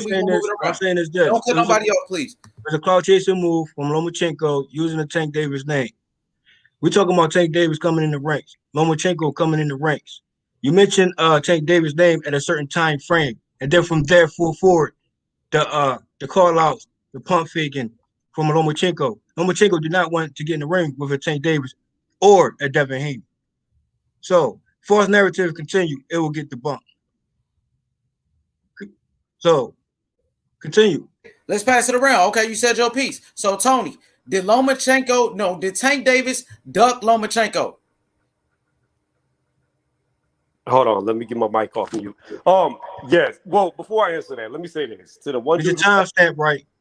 Let him finish though, JFL. Go ahead. So the question is, let me finish. The question is, did Tank Davis duck Lomachenko? Yeah, I'm going to answer that, but I want to answer the other guy's question about why Tank gets a pass. And I'm going to say this real fast before I answer that question. I don't think Tank currently is getting a pass because nobody knows where he's going to fight at. He's in between. Like, we don't know if he's going to be a lightweight or not. So I think that's why at the moment it seems like he gets a pass. Now, as far as Lomachenko goes, hell yeah, he ducked him. Hell yeah. Lomo did everything in the world he could do to get him in the ring. And Floyd numerous times said, oh, Tank's not ready for him. Tank's too young. Oh, Tank's got time. Loma's old. He wants to rush into the fight. We got all the time in the world because Tank is young. Like, every excuse that could have been made for Tank was made. So, hell yeah, he ducked him. I agree with him. Go ahead now, Jose Yepes. Everybody go around. Jose Yepes. Yeah, he definitely ducked Loma because if I remember correctly, even after he fought, I don't know if it was Campbell, I forgot, he fought somebody when he got his last belt. They asked him, that was when Teofimo and Devin Haney, they were pushing him hard. They were pushing Loma hard. They wanted him to fight Loma. And Loma out of his mouth said, Teofimo Lopez he's a nobody. He's nothing in the sport. He also said the same thing about Devin Haney. And the one fighter who he did mention was Tank Davis. He said, I want to fight Tank Davis next. So he was actually chasing Tank Davis, and Tank wanted no part. And I also heard when what was that? What date was that when he said that? April 21st, 2020. Now I'm just playing. I don't know the date, but he said that. Come on, JF. I don't know the freaking date by memory, but he said that after the fight. Okay. Whenever he fought his last championship before. Hold on, bro. What I'm saying is this: when you say Tank Davis' name, from that day forward, it was all a clout chase move. You ain't do everything in your power to get a fight with a Tank Davis. That's just false narrative. And Floyd, you know what Floyd stands at, right? And Floyd, no, he don't duck no one. So if Lomachenko really wanted that fight with Tank Davis, he'll put himself in position to do so. But good try. Well, okay, let him finish. AFL, I think this is officially your first loss ever. False narrative. Like I said, your false narrative will get this. It's all good. We're gonna pass it around. Now let's pass it around. Had to go. No, it's cool. So who else? Leighton Evelyn. Did Tank Davis duck Vasiliy Lomachenko? I think Leighton's away from his mic. Lomachenko did not want no smoke with Tank Davis. We go to Cletus then. Cletus, did Lomachenko did Tank Davis duck? Did Tank Davis duck Lomachenko? Please. I'm gonna tell it like this, man. It's a fight that Tank would have fought and was willing to fight, and he wanted. But however, the guys that were handling didn't want that fight for him, so they kind of stirred him away from that fight. Because I do remember Loma calling him out after that Luke Campbell fight, but they were pushing him from a promotional standpoint to fight Tio next, because Tio was in line to fight Crone for the IBF belt. So they were pushing that matchup. They didn't want him to call out Davis, but he did call out Davis. But Davis did want that fight, but Mayweather Promotions did not want that fight for him. That's where you messed up at. I don't know if you can call that a duck, because that's where you messed up at. Tank Davis wanted to fight himself, but the promotional company didn't want it. Like I said, that's where you messed up at. We talking about Mayweather, bro. So the narrative around that fight, Mayweather protecting Tank Davis, false narratives again. What I'm saying is Lomachenko never wanted to Tank Davis fight. And time frame, I don't say it's protecting, because I believe Tank will beat him. Do so. You gotta keep in mind when it's coming in the ranks with Tank Davis and Lomachenko at that time. So get your dates right. So I know when the false narrative picks up cloud chasing moves, and then we'll get debunked. So nice try again. Well, okay, you just got body twice, JFL. Hey, go ahead. You can lost it one day. Hey, respond. You can respond, though, Cletus. Go ahead. No, the facts is the facts. Loma did call him out. He was calling for the fight, whether it was a clout chase or not. You know, he did call him out. And however, Mayweather them avoided the fight. They did not want that fight for him at the time for whatever reason it was. It wasn't that Davis didn't want the fight or Davis was ducking the fight or Davis didn't think that he could beat Loma. It was that Mayweather didn't want that fight for him. But there's any official offers on the table? Yes or no? No, there ain't no offers on the table. But if he calls him out and say he wants to fight, Answer my question, bro. If Lomachenko wanted that fight, get in position, right? Was any offers made during the time frame now since he made that clout chasing call out? Yes or no? What yes or no, good does it do? What good does it do for him to send an offer when you know that the Mayweather is not going to accept the offer to fight? Yes or no? No, it don't make sense. No. Why would he send him an offer when he knows that Mayweather is not going to fight? Okay, let's pass it around. Let's go to Mr. TY. Wait, Mr. TY just came to the panel. Welcome to the panel, Mr. TY. False narrative. Hold up, Jay. Peace. What's happening? Hey, I'm a Tank Davis fan, bro, but it is what it is. It is what it is. Okay, Jay, let me go to Mr. TY. He's waiting for his turn. So, Mr. TY, what's going on, my brother? Hey, I'm good, fam. Glad to see you out here, man. What's happening? I kind of came in late. I had some internet issues, so I'm not sure where you're at in the topic. Yeah, I appreciate you coming through. I want to talk to you. Oh, okay, we gonna have a special guest, Bill Haney, coming to this motherfucker. So, Mr. TY, we talking about Lomachenko, and Devin Haney. They got a beef going on. So, what's your thoughts about this? Lomachenko finally responded to Devin Haney.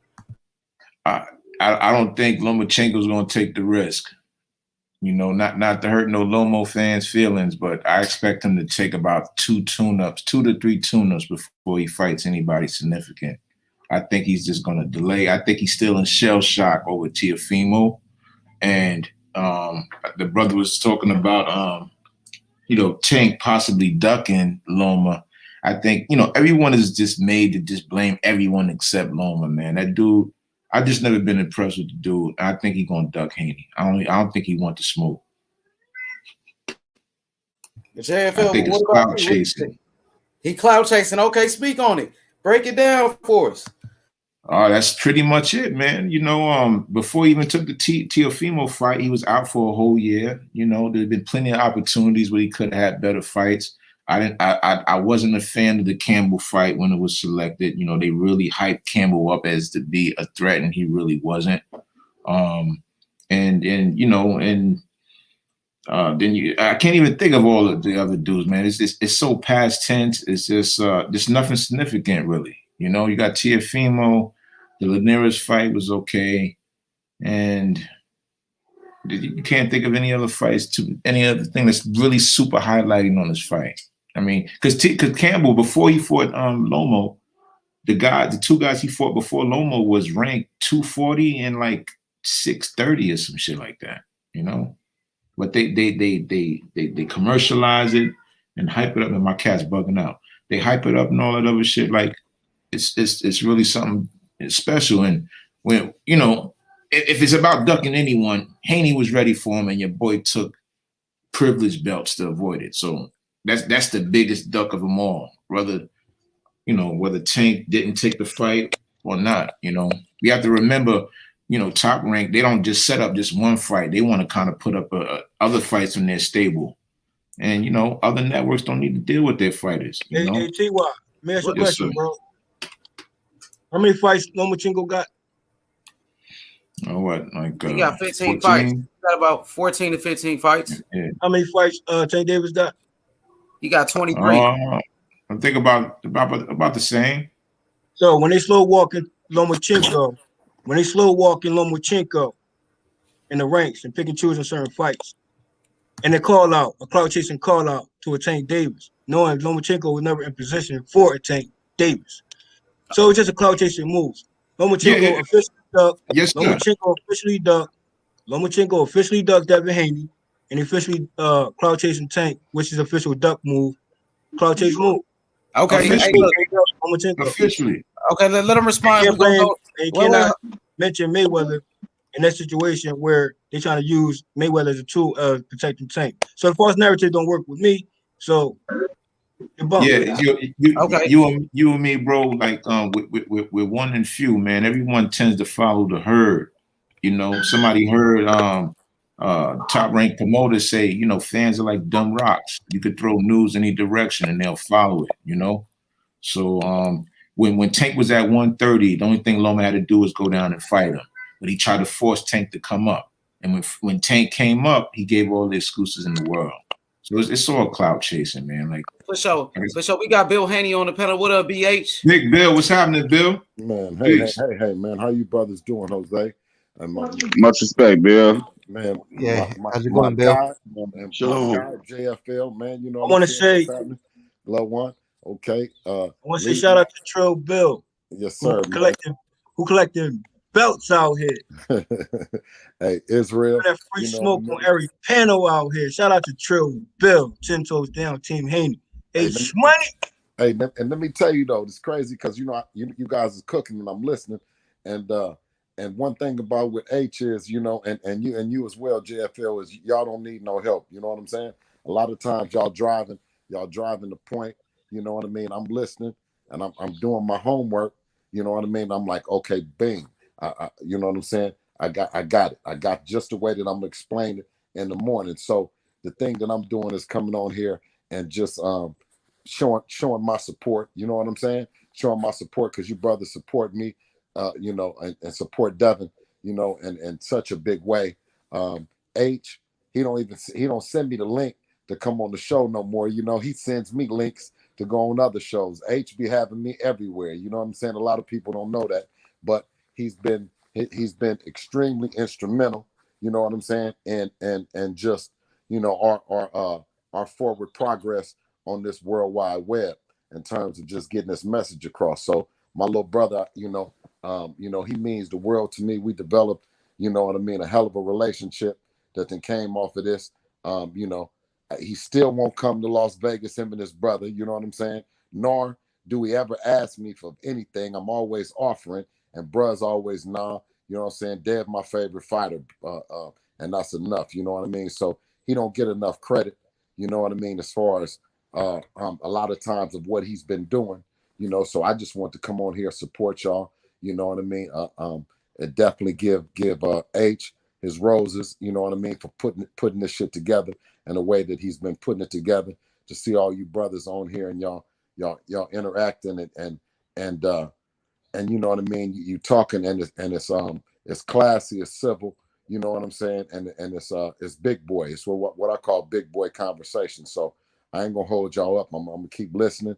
You know what I mean? Y'all continue to cook, but I just want to come on and give you y'all roses. And I was watching with JFL. You always undefeated, brother. You know what I mean? You be shooting your shit in Israel. I heard you as well, brother. You know what I mean? And I just want to just thank you guys. All right. I'll say this, Bill, one quick question. Champion, the WBC lightweight champion, the factual road belt. We undefeated. Devin Haney, loyal team. Devin Haney. Shout Can out I to ask you a quick question, Bill? Oh, come on, brother. I ain't gonna deny you, but come on with it. Like with this whole Loma situation, we are seeing the Twitter beef. Is that just like they were saying cloud chasing, or will that be a fight that you guys will be interested in? Well, I mean, like Devin always says, everyone says everything, but let's fight. Now, if you got a WBC champion, you got a champion who no one else is calling you out, no one else is missing your name, and then when you do mention him, he comes with all this other shit about, you know, who has he fought and all this old extra shit, right?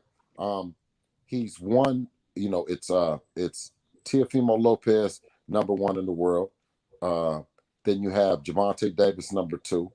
Then you have Lomachenko at 3 and Devin at 4. So no matter of what it is the positioning. You know what I'm saying? The position that Devin is in can't be disputed. It should not be argued. You know what I mean? And what we did was Devin before when he's WBC champion and those boys ain't. Yeah, let him finish. Yeah. Go ahead. But what we did was both inside the ring and outside the ring, right? We did our due diligence. When you see Devin, when he gets through with a fight, he called him out and he said, "No, Lomachenko, let's get it on." When you see him go on Instagram and hit him up, and then for you also see that we petitioned to fight him as well. So we did what we supposed to do. Um, Dude keep on saying that, who has he fought and all this other shit. Well, when you talk about fighting Nakatani, who did Nakatani beat, right? Who did Nakatani, win to? So, it's just always just contradictions from them dudes, man, which is so disappointing. Um, I initially I was taking the high road and remaining to be show some class about it, but then I also need to match the energy that they're giving off, and it's a lot of sucker shit going on, because to whereas when I talked to Tiafimo, I mean when I talked to Bob Arum, he said for Eddie to call, right? He was talking about that, right? Well, now Devin is the world champion. So he would then tell his promoter to give us a call. You know what I'm saying? His dad knows that his promoter too. Huh? Lomachenko's promoter is his dad, I believe, right? No, his promoter is Bob Arum. So, and I think maybe his dad is maybe a manager or something like that. But to reach back on Twitter, right, and show so much offense to it instead of saying I'm here right now and I'm ready to make this fight. He chose to call him. He chose to say cowards. Well, the last time I checked is uh, he was the one looking for you. You wasn't looking for him. He was the one that petitioned to fight you, and you was the one. He was the one that petitioned for the franchise belt. So I don't know what he meant by coward, but ain't nothing coward about Dev or nothing coward about us. So you know what I mean. Once again, it was some more disrespect, right? And and when you talk about fighter talk, you see what I'm saying. So it's gonna be some fighter talk. Where you at, what's happening, and all the shit. But the next thing should be, I'm ready to fight, and I'm willing to come over on the zone, right? And I'm willing to take the money that's needed to make the fight happen. You see what I'm saying? So, um, I just don't necessarily agree with his approach. So I don't know if he really wants it or not. I'm more inclined to say, is that he doesn't. He came on then. I heard the last tweet. Was that he didn't petition to become the franchise champion, which is a lie because he was down there in Mexico and he accepted the franchise belt. And he also brought the franchise belt in there knowing that we couldn't get at him, knowing that, that Teofimo Lopez was positioning himself to also petition for the franchise belt.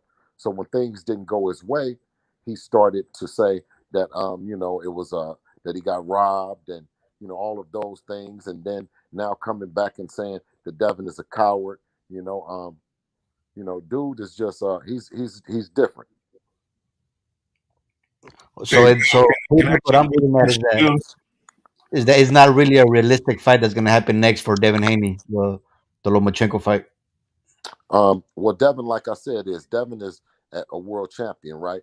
And he's there for all the smoke. Now, listen to this: is that Teofimo Lopez with the IBF? What he said he had to do. What did Um, Teofimo saying he He got said to he do? had to defend. He said that was something we were just arguing about. He claimed he had to defend it. He had to defend it, right? So Yeah, that's what now, he claimed. now when you talk about Devin, right? Now we all over the place. Devin can do all the shit. Was he gonna fight Loma? Is he gonna fight this person? Is he gonna fight that person? You see what I'm saying? Which what we've said before when we fought Gamboa, when he fought Alfredo Santiago as well. Those were voluntary defenses because the mandatory didn't want to fight. Now, so once again, you see Ryan Garcia as our mandatory, right? And Ryan Garcia don't want to fight, right? So you don't have to do nothing. You see what I'm saying? What you are supposed to do as him being the franchise champion is you're supposed to be trying to make the biggest fights. Now, in retrospect, when Lomachenko avoided Devin and became the franchise champion, he was becoming the franchise champion to unify all the belts. So now that he has the WBA, WBO, franchise, ring, etc., right? So you're supposed to be trying to unify the belts and make the biggest fight. That fight would have been Devin Haney.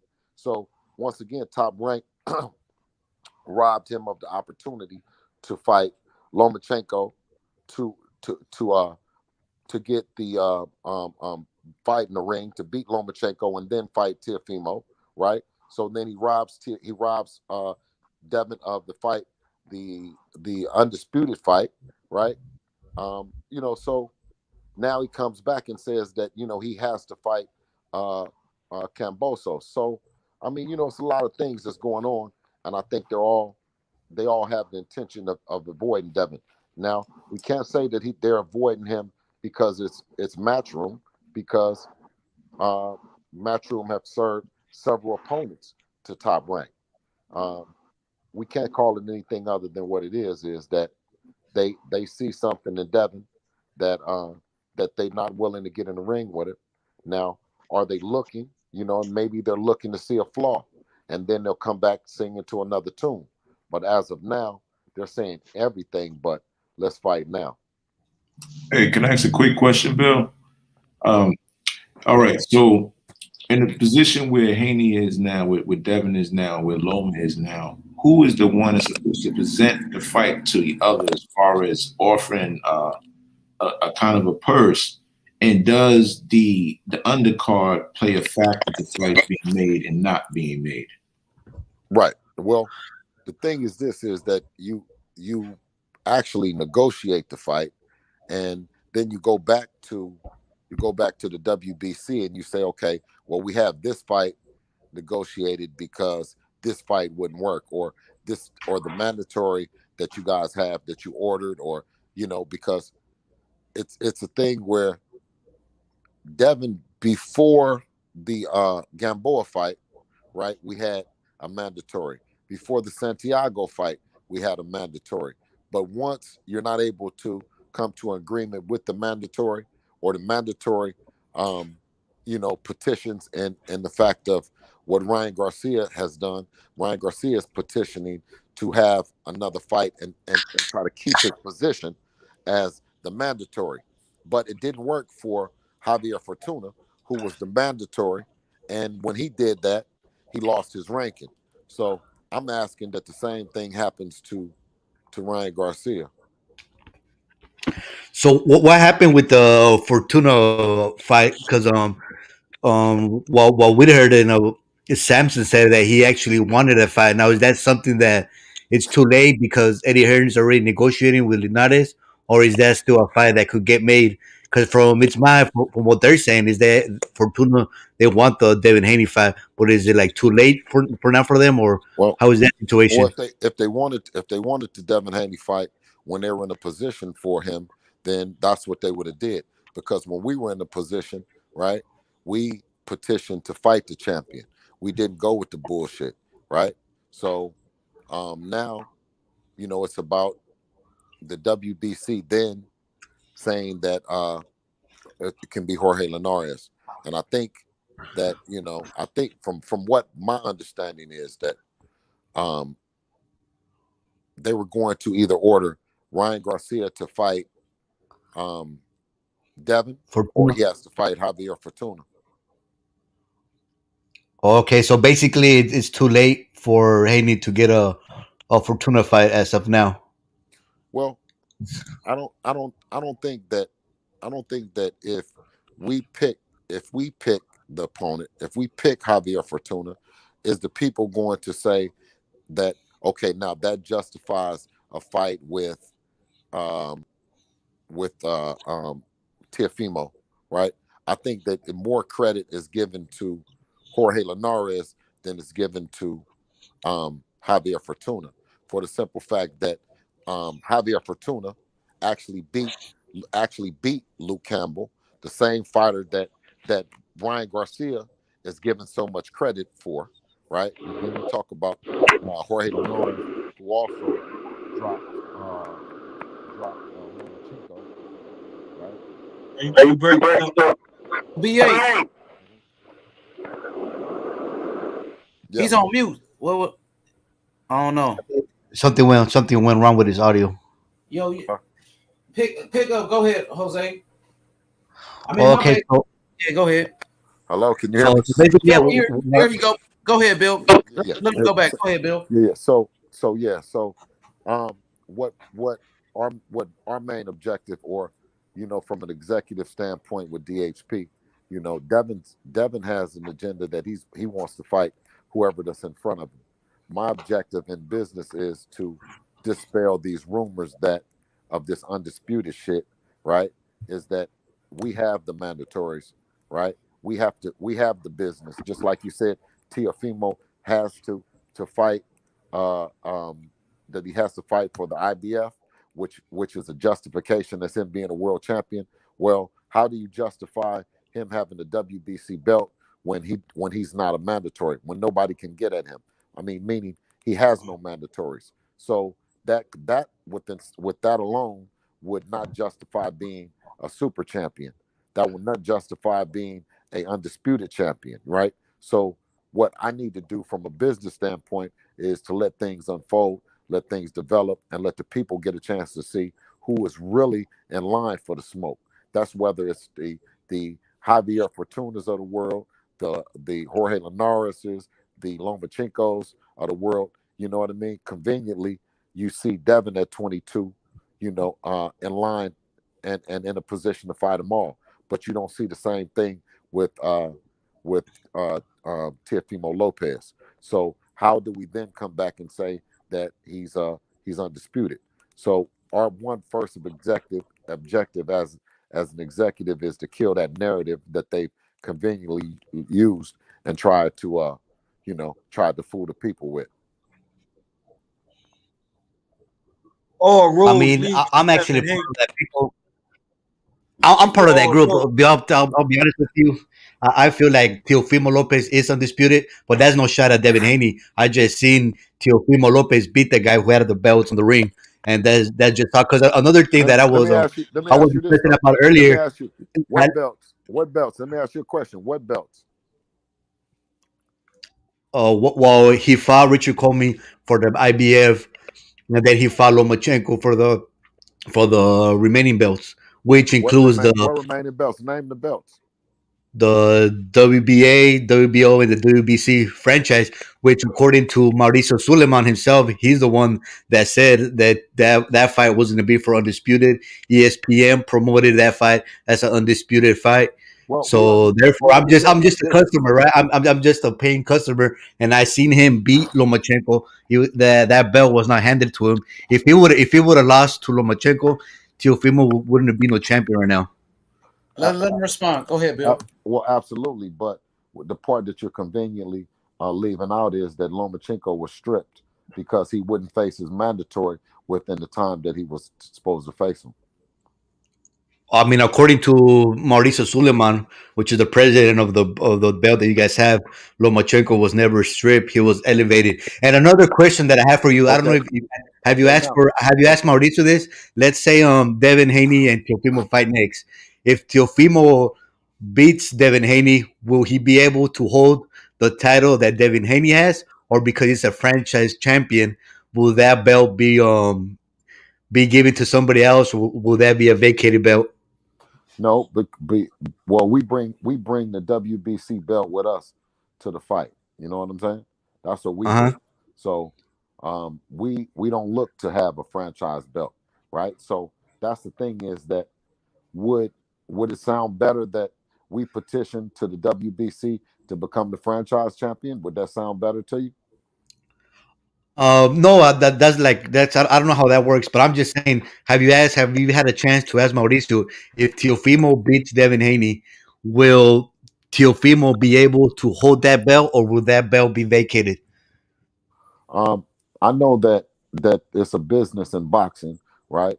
And to get the sanctioning for the franchise, right? For him to pay the fees, over 400,000 worth of fees, right? Um, I'm sure Mauricio is happy with getting that, right? But at the same time, is that you can only be if there's only one belt that can be recognized, right? In terms of the four belts, right? Okay, It's yeah, not I it's get not you. it's not the WBC can't have two belts in the race, and the WBO, the WBA, and the IBF only have one, right? So Right. then it becomes to which belt which belt is the belt, right? And he's saying it's a new concept, but what he would be then introducing is a new concept and saying that only his organization, his belt holder, right, doesn't doesn't have mandatories, right? Which what is not in the spirit of what his father started or represented. So I don't think that I don't think that it will carry the steam or hold the weight that it is because understand this is they don't appoint you that. You have to ask for that designation. And if we talk about what Mauricio has said, right? What did he say before? He said that it's not a belt, right? He said it's a designation. You can't win it, right? It's not non-transferable, right? So then he came back with the other shit. So which one do you believe? That's the old theory of, I was lying yesterday, but I'm telling the truth today. Now, as you as a fight fan, which one do you believe? Because you have heard both stories come out of the same guy's mouth. Right. I mean, as a fight fan, I just see what I see in the ring, and that's what I seen from Teofimo become the undisputed. But moving forward, will you guys be interested in moving to 140 and maybe beating Teofimo to 140, so the same thing won't happen to you guys? That way, you guys could become the man at 140, and instead of you guys having to chase Teofimo or all these other fighters, maybe they will have to chase you guys for a change. Well, it's not about being chasing or anything like that. When you get into this sport, you get into it like Devin did, is to get the admiration of the fans to make the fights that the fans want to see, right? And not all the bullshit, right? What I'm carefully trying to explain is that he's available, similar to what he's Teofimo Lopez is being credited because or he's attempting to give credit to himself by saying I'm available to the IBF. So why are you not available to the WBC?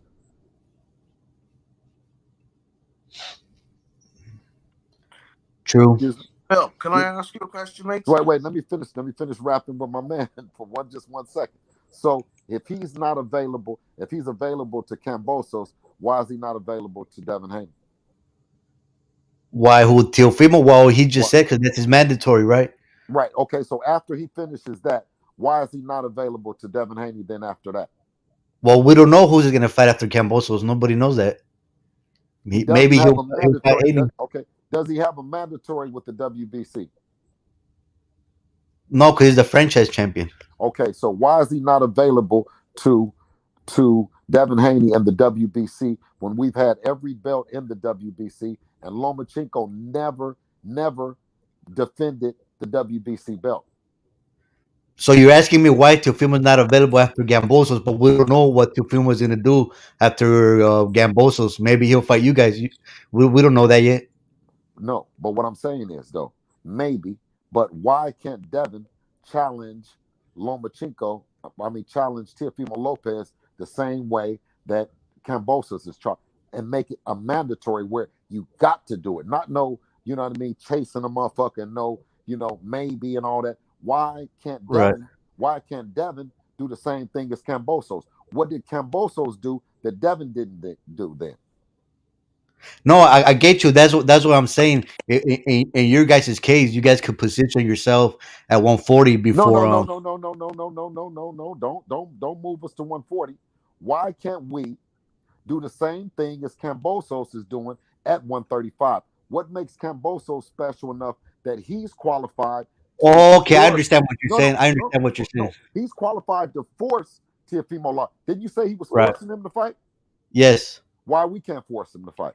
Because I think you guys messed up by dropping out of the IBF rankings and going to the No, WBC. no, Maybe no. if you guys would have stayed in the IBF, you guys would have been forced to fight Teofimo. No, But like I we said, were wait, wait, that wait, wait. We I were don't in the want to get WB. into that because No, that's no, like you wait, guys' no, business, no, right? no. Wait a minute. No, we got time, baby. We got time. When you ask me, when I get on here, I'm gonna give you as much time. You know what I mean? As it got to be to clear it up. I'm never running. You know what I'm saying? I'm never changing the subject. Now, Go back to Teofimo Lopez and Devin Haney and Javier Fortuna and Zawa Abdulev being in the tournament in the WBC, right? So we're Right. put in the tournament, right? So we stay in the tournament. Does that account for anything? Does that mean anything? Well, you guys were going the WBC route. Well, That's what that meant. yeah, well, I mean, that what isn't the WBC? The green belt is the prestigious belt, isn't it? The belt, or now we saying the belt that don't mean shit, and you're saying the IBF is the No, belt. well, that's up to everybody. But to me, the best belt is the WBC. Okay, so now, so go back to that then. So we Uh-huh. were and are in the right division, right? Well, I mean, not the right sanctioned body in the WBC, right? So we were in the tournament. We didn't check out the tournament, right? We stuck around. Zaur Abdulev was considered to be the mandatory for, or would have been the mandatory per Bob Arum's statement for Vasiliy Lomachenko, right? Did you hear about that? Yes. Okay, so if Zaur Abdulev was good enough to be the mandatory for Lomachenko, why, when we beat Zaur Abdulev, we weren't good enough to beat the mandatory? I mean, that's something you guys were the mandatory, but if I remember correctly, Lomachenko said he was chasing undisputed, so he was not gonna fight his mandatories. I heard him say that. So Lomachenko said that he was gonna fight nothing but champions, and to his credit, that's what he did. However we want to say that he was ducking or whatever, maybe he was Okay, ducking. so what would But what would a fight with him right now mean then? I'll fight with who? With Lomachenko? I mean, for you guys, We got the nothing. same But belt. We got the same belt that we had that he said that didn't mean anything, right? So what would it mean? What would it mean right now then? he'll be the WBC regular champion. But you just said that it didn't mean anything. No, before that, before when because you asked me first of all, you asked me what did Cambosos do to deserve a Teofimo fight, and I told you that he went the IBF route because the IBF they're stricter, they're known as being a stricter franchise or whatever company belt division, Wait a minute. and Wait a minute. The according to Dave McWaters, then you can do the same thing to petition to fight a unification or to petition to fight a bigger fight. You can do it in the IBF just like you can do in the WBC. Did you see Dave McWater when he said that? right, but that's the thing though. Right now there is no unification for Teofimo because he's already the undisputed champion. But getting back to Lomachenko, when he never Wait. Hold on. Let me ask you this though. Okay, how can it be the unification for the belts if he doesn't have to defend the belt? How can you have a belt how can a belt have any credence if you don't have to defend it? You believe in that? You believe in having a belt that you don't have to defend? personally, I don't like the franchise belt, but that's what the WBC made up. Just like the WBA made up the super belt at one point. So that's just what it is. Teofimo has all the belts, so there would be no unification with Devin Haney.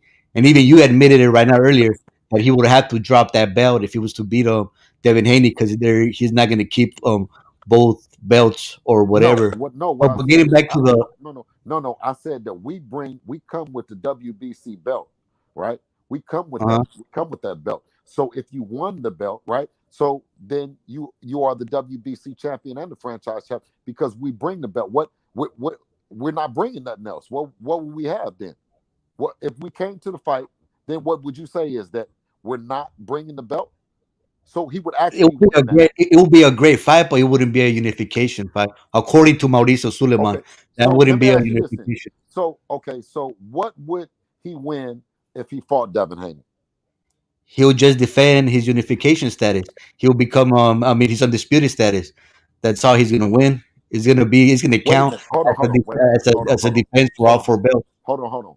So you win a unification status? What are you talking about? No, I said he's not gonna win if he beats Devin Haney. Teofimo is not gonna win any other belt. That according to Mauricio Suleiman, if he was to beat Devin Haney, that belt that Devin Haney has right now, it'll get vacated or somebody else will be elevated. Okay, so then if he so even if we went on to 140, then the 135 belt, he will not win that either. So what do you mean by that? So the belt never goes anywhere. The belt doesn't never you never win the belt. You never and wait a minute, and he never loses the belt, correct? Who So never loses the belt? if we beat him, he doesn't lose the belt either, right? No, he does lose it because How? because you guys will beat him in the ring, so he'll lose all his belts. No. Okay, now when Teofimo and Lomachenko were fighting, how did what did Teofimo have to do in order to win the WBC belt? He had to beat Lomachenko. We all seen that. No, he said that he had to petition that if he won, that he would get the belt. He had to petition. He had to send an email. Correct? Did you remember that? I'm not aware of that. Oh, hold on. Let me pull it up. Lomachenko. No, I mean I believe you. You don't have Wait. No. you don't have to prove it to me. If you say it, I believe you. No. I'm saying you said that you don't know the Teofimo petition. Do you know the Teofimo petition for the franchise belt? Well, he petitioned because he wanted the Lomachenko fight. So in a way, yeah, that is petitioning. If he wouldn't have beat Lomachenko, he would have never gotten that franchise belt. Lomachenko came with the franchise belt, the WBA and WBO belt, right? So right. If he fought him, right, he would have gotten the WBO belt and the WBA belt.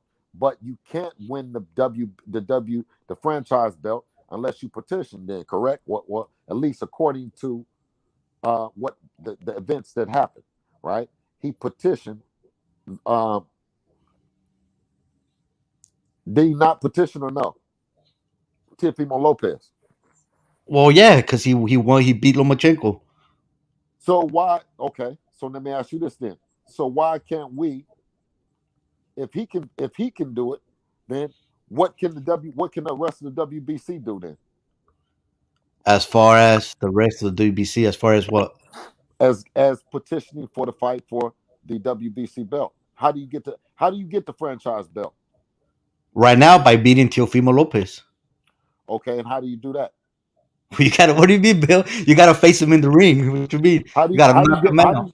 How do you get? I'll box him. Shit, I don't know. You're the trainer. Wait a minute. How do you get him in the ring? That's a good question. Yeah, that's a good question, huh? Go according to Paul Bear, you have to tell Eddie to talk to him. Look, but how did George Kambosos get him in the ring?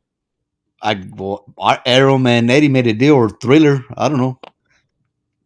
No, he was his mandatory, man. Oh, mandatory, yeah. Oh, yeah, we already established that. Yeah. No, I'm saying is the truth is hard for you though, my brother. It's hard for you to embrace the fact that no, it really is. It's hard for you to embrace the fact that your man ain't he don't have everything, right?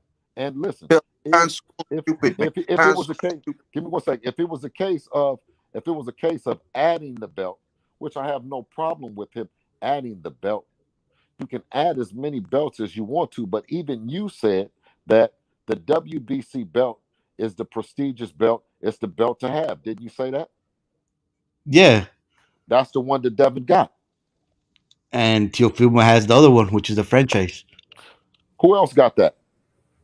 Right now, nobody else. Oh, Canelo. Okay. No, Canelo, he's not the franchise at 168.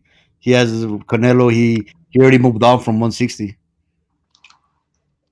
Okay. He had it, but he doesn't have it anymore. Let's say Canelo loses to Billy Joe Saunders on May 8th. Canelo won't be champion anymore. So everybody else's belt is nothing then, huh? All the other WBC champions belts are regular. They're nothing. At 135, I believe Teofimo has the major one, correct? The other divisions don't have that franchise belt. T.O. beat a guy that bended the rules, no more different than what you're trying to do right now. You bending them, you switching it, you trying to fix it to make sense, right? Instead of just keeping it absolutely solid at 100. You know what I'm saying? Period. When you win a vacant belt, you have 6 months to defend the motherfucker. It took him a year to get to get the unification. What's the justification in that? Because he could have defended, right? But he petitioned, right, to say that he petitioned to become the franchise champion, to say that he wants to make the best fight. That's what in the spirit of it, it was to make the best fight. But you did not take the belt because you never defended the WBC belt. No, You I never get you. defended the WBC belt. So how can you be that, right? Other than some more bullshit. But I'm gonna tell you this though, because I'm 50 years old, right? And you gonna experience the same bullshit at your job place, at your wherever you live at, whatever. You see what I'm saying? So what goes around comes around. Whether it be your kids are gonna experience it or not.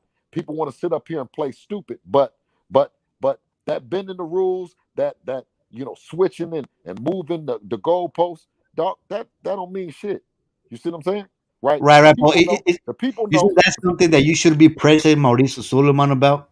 Like it seems to me that you're asking questions that only Bro, Mauricio Suleiman the man. No, could no. answer. I'm not asking any question of Mauricio Suleiman saying. I'm telling you that the shit is bullshit, and the franchise belt is a motherfucking witness protection belt.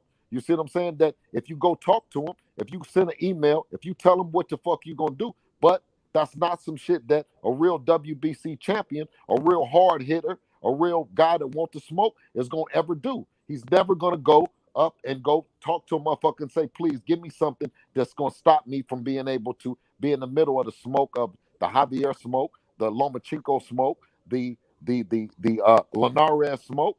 You see what I'm saying? Now, if you knew something about, you know what I mean, checking in, right? That's when you go check in. When the shit is too hot and you go hit that button and you go check in, that's just what they did. And the justification for Mauricio Suleiman don't mean shit to me.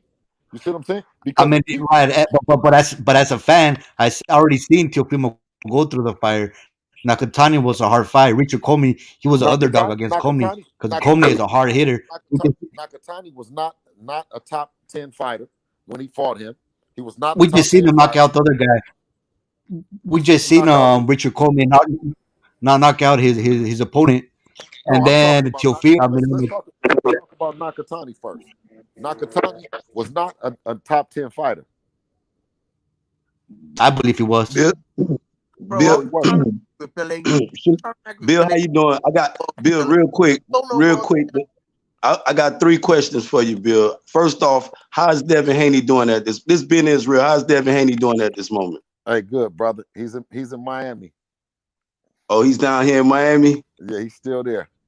Okay. Second question. You know, my personal opinion, I feel as though Devin Haney is the most avoided and feared fighter at 135. My second question to you, we agree on that Teofimo is in protected custody. I'm at 100% agree with it. On the business aspect for it, where that put you as far as negotiating a big fight for Devin? What about Tank right now? Does that look interesting to you? Okay, that's a good question. But Israel, let me say this before to the good brother that fought Teofimo, when Nagatani. Who did Nagatani fight before Teofimo Lopez, sir? I don't remember. Do you even know? No, I don't. Did you see the fight? I seen him fight. I seen him fight Teofimo. He was a his last fight against Verdejo. You said he was ranked in the number 10. When the fighter before he fight was Hurricane Futa, right? And Hurricane Futa record was 25-7, right? He was Japanese cat, right? Well, what I mean by rank 10 is that slow down. I don't see 10 better fighters at 135 than Nakatani. He looked at Nakatani. Listen, Nakatani fought a guy from Japan. Then he never fought anyone that was. He never fought no undefeated fighter. He never fought no fighter that was named. He just looked. He looked tough because he was beating your boy's ass. Hurricane Futa was 25-7, right? In 2018 when he fought him before. That was the opponent before Teofimo Lopez. The opponent before that one was 5-0, right?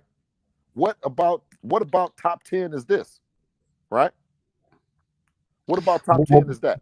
I honestly I cannot name 10 fighters at 135 who are better than Nakatani. And that argument they're using, that's not really a fair argument because that same argument could be used against your son, and it's been What is used the against what your is the son. yeah, yeah.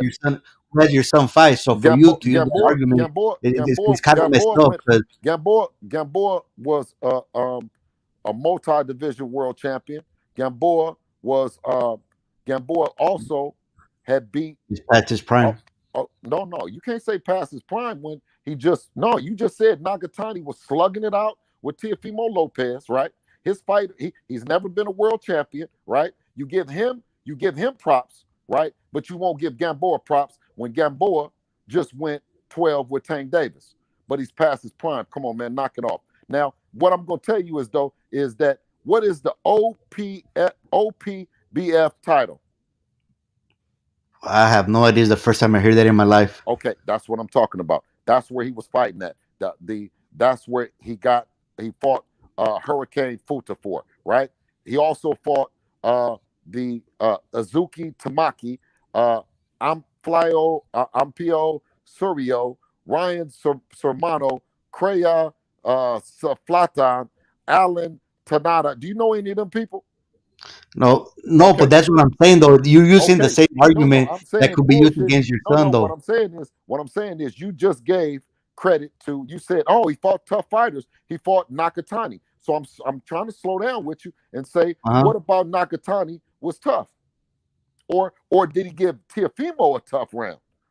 He just knocked out the Verdejo. Verdejo was it's also a good opponent, and he knocked him out. Wait a minute. Verdejo happened after Teofimo. Thus proving that Nakatani is a good fighter. You think if your son fights Nakatani, it's going to be an easy fight, and he's going to just knock him out in 2 rounds? Hold on. See, that's what I'm saying. Is you're trying to get all over the place. Are you saying Felix Verdejo is a better fighter than Gamboa? At this point, yes, he is. If they fight today, not career-wise, not accolades. Okay, if Verdejo fights Gamboa today or tomorrow, I will pick Verdejo over Gamboa. Who did Felix Verdejo beat for you to give Felix Verdejo the credit? Tell me the fighter he beat. Bro, you're doing the same thing that you're doing to all these fighters. I'm not an encyclopedia. I go off by. What I'm saying is you don't know shit. You don't know shit. You just on here talking. Because I go off by what I see them in the ring. Hold up, let him finish. I'm telling you, Felix Verdejo, you don't even know who he done fought. You're saying that he's tough, right? You saying that he's tough, and then you said Nakatani was tough, and I'm telling you that they're not no tougher than you saying. So you saying Felix Verdejo was going to give 12 rounds to Tank Davis? Knock it off, man. Knock it off, man. Get him, Bill. Get him, Bill. Can I say this real quick? Yeah. Can I say this? Man, shout out to Bill Haney, man. He on here. This dude right here. This dude right here is a Teofimo fanboy that's on this motherfucker capping, and he came up into the barbershop. You know what I mean? He came up in the barbershop with us. You know what I'm saying? Or he came on the stoop, the porch, wherever we hanging out at right now.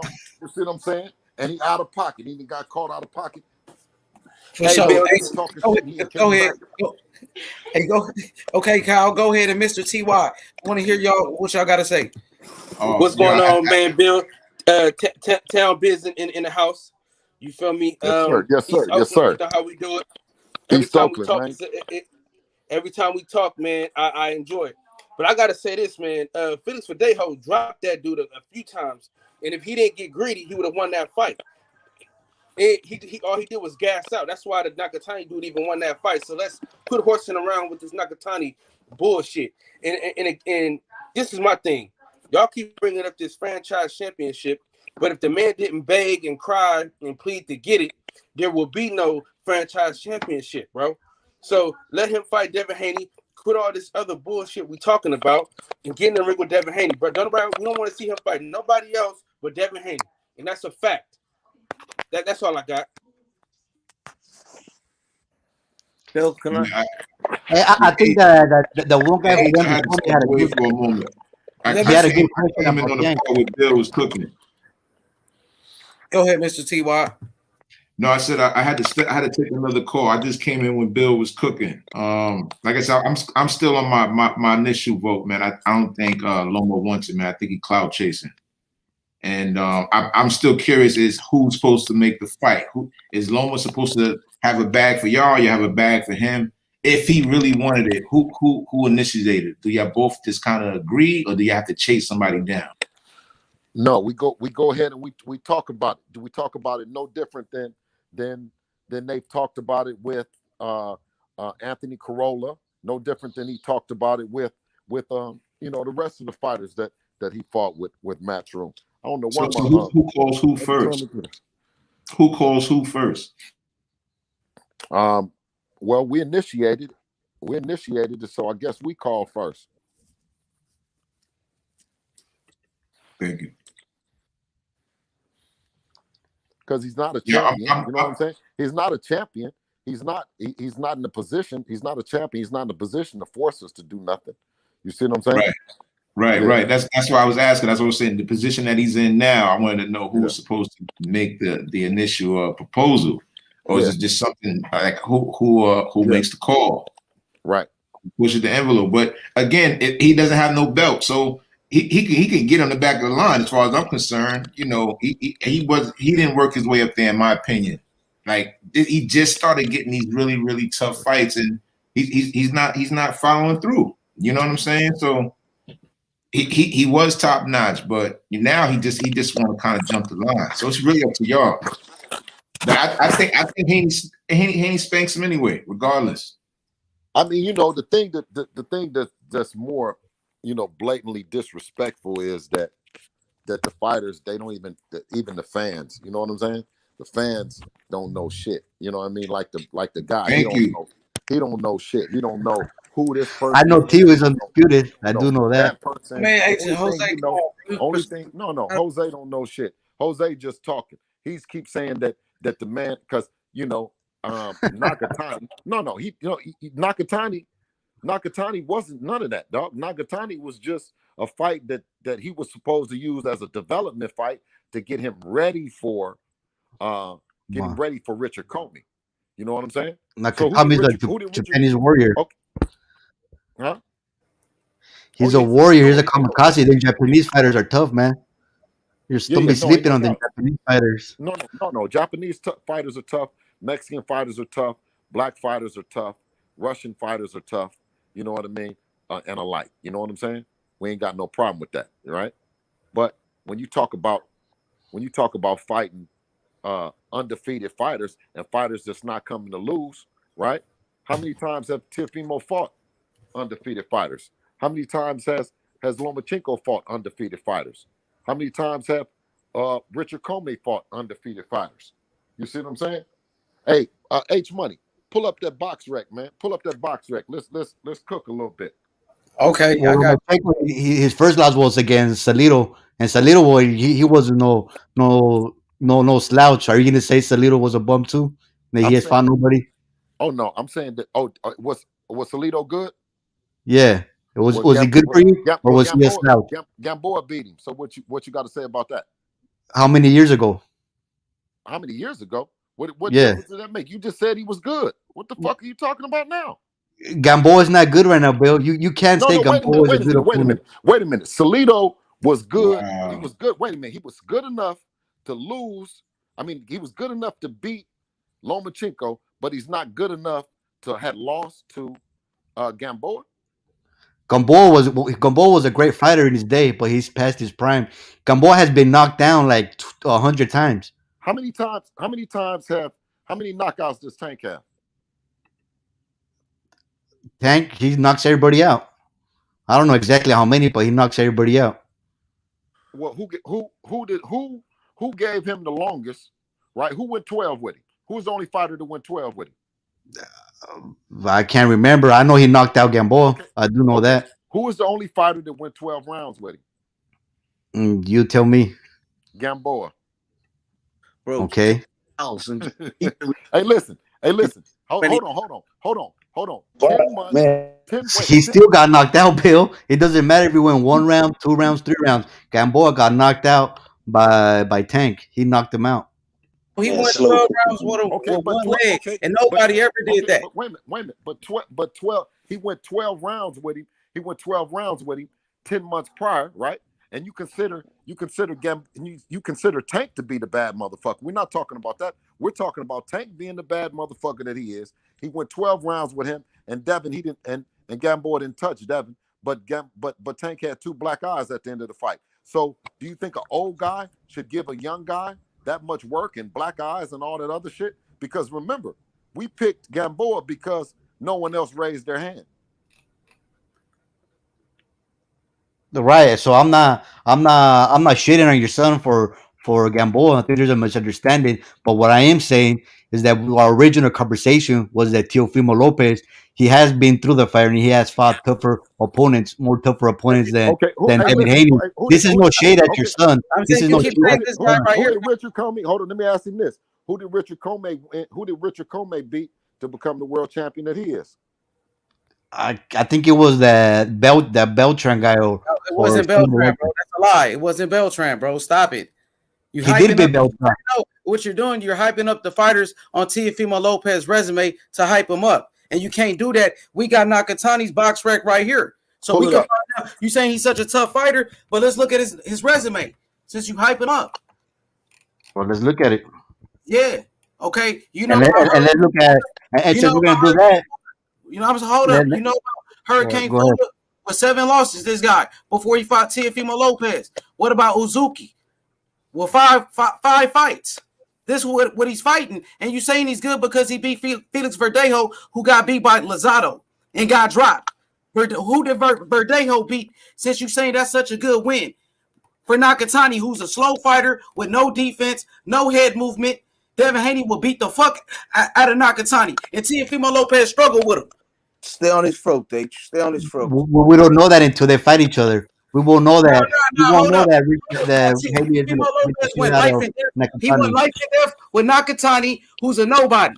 Devin Haney gonna beat Teofimo Lopez, and he gonna beat Nakatani, no matter what fighter you say. Javier Well, Fortuna, all of them. let's see it. Let's see it. I'm just saying, I would want to see those fights. If Haney fights Nakatani, that's gonna be a good fight. We can't If he fights Richard see Comey, the that's fight. another good We fight. can't see the fight. We can't see the fight if you hide your man and saying that your man don't need to fight him because he beat I never said that. Lomachenko. I never said that Teofimo doesn't need to fight Devin Haney. The only thing I said was that Teofimo Lopez has a better record and a better resume than Haney.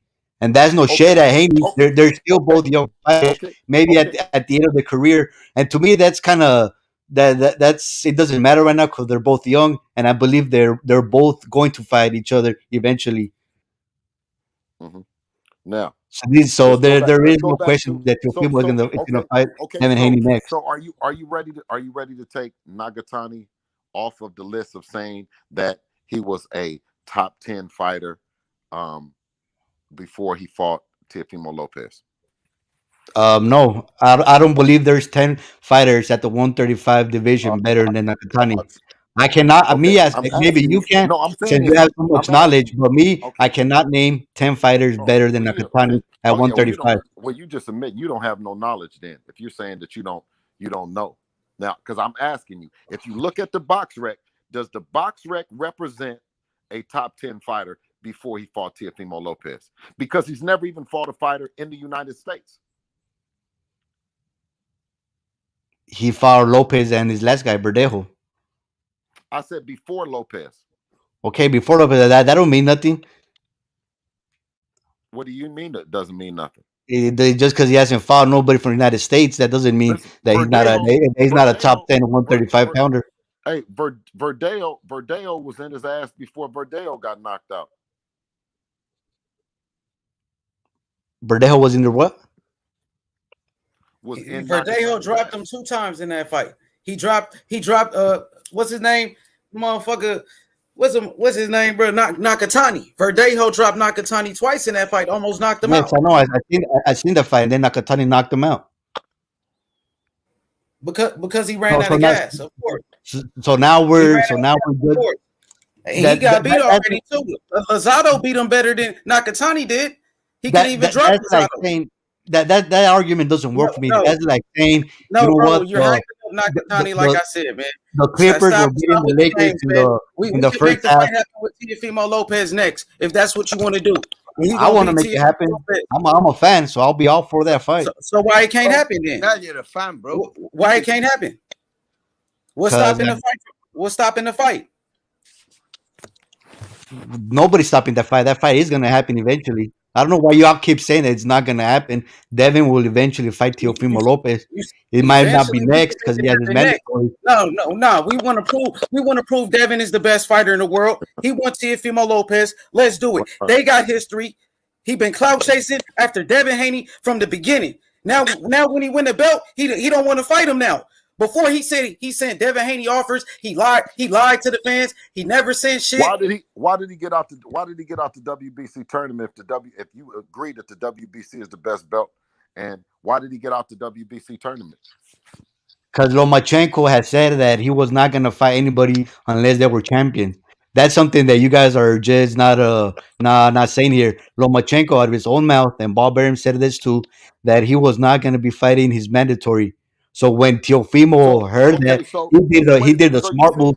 He did the right move by going by chasing the belt that was available to him. So Lomachenko wouldn't fight Devin if Devin's a champion, but Devin should fight Loma and he's not a champion? That's not what I'm saying. I'm saying what Lomachenko said. Look, when all this was going on, when all this was going on, and you guys knew this, Bill. You guys had this information. Okay, so are you saying that? So are you saying that Lomachenko was wrong and Lomachenko was ducking and he shouldn't have been saying that shit, or are you saying that he was right for saying that? No, he was wrong. Loma was wrong for saying that, but that's just what it is. So Teofimo did the smart thing by going after the IBF belt, which was the next belt, because Lomachenko has said that he was not going to fight nobody unless they were champions.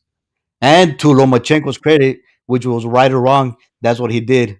He fought for the vacant WBC title, and then he fought for the undisputed No, against Teofimo. he didn't. No, he didn't do that. He didn't do that. He actually didn't do that.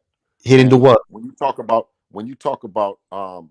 Isa Chaneev, you talk about Richard Comey beat Isa Chaneev for the belt, right? Isa Chaneev, the Russian, he was 13-0-1,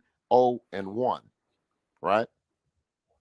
Now, Isa Chaneev, before Richard Comey, who the fuck did he fight? You see what I'm saying? I can't believe you're making the same arguments that people are using against your son. Who did Santiago fight? Who did Abule fight? Like you're using the same argument that a lot of people are using against your son. No.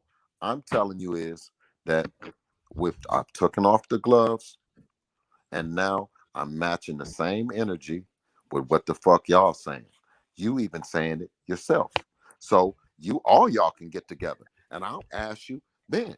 I'll say, where do you see where Devin and Teofimo Lopez is not the fight? You're saying that he doesn't need to fight because he fought Lomachenko, right?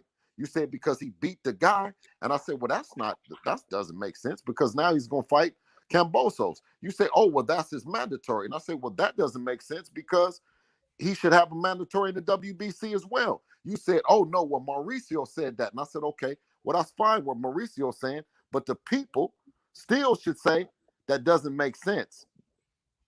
It doesn't make sense. And Teofimo Lopez should say, you know what? That doesn't make sense. The people want to see the fight, so this is the fight that I'm going to make happen, and not next. Now. Okay, if Teofimo Lopez, we all know that he's not available next, Bill. Like we could talk about this to we turn green, like the regular green belt that your son has. Who is Devin Haney gonna fight next? Well, whoever he fights next, will that be enough that Teofimo will guarantee that that's going to be the next fight? Yeah, I would want to see it. Sure, no. I would want to see Haney versus Teofimo next. Listen. Well, you saw him say. You said okay. He said Nakatani, right? He said he was going to fight Nakatani. Then he was going to fight. Richard Comey, and then he was going to fight Lomachenko. Lomachenko said, "I'm going to wait, and I'm going to." So, is that going to be enough? That for sure, right? That Devin is going to fight Teofimo Lopez next. Then you say it can't happen now. So can it happen next? For sure. After the Cambosos fight, I don't see why not. For sure.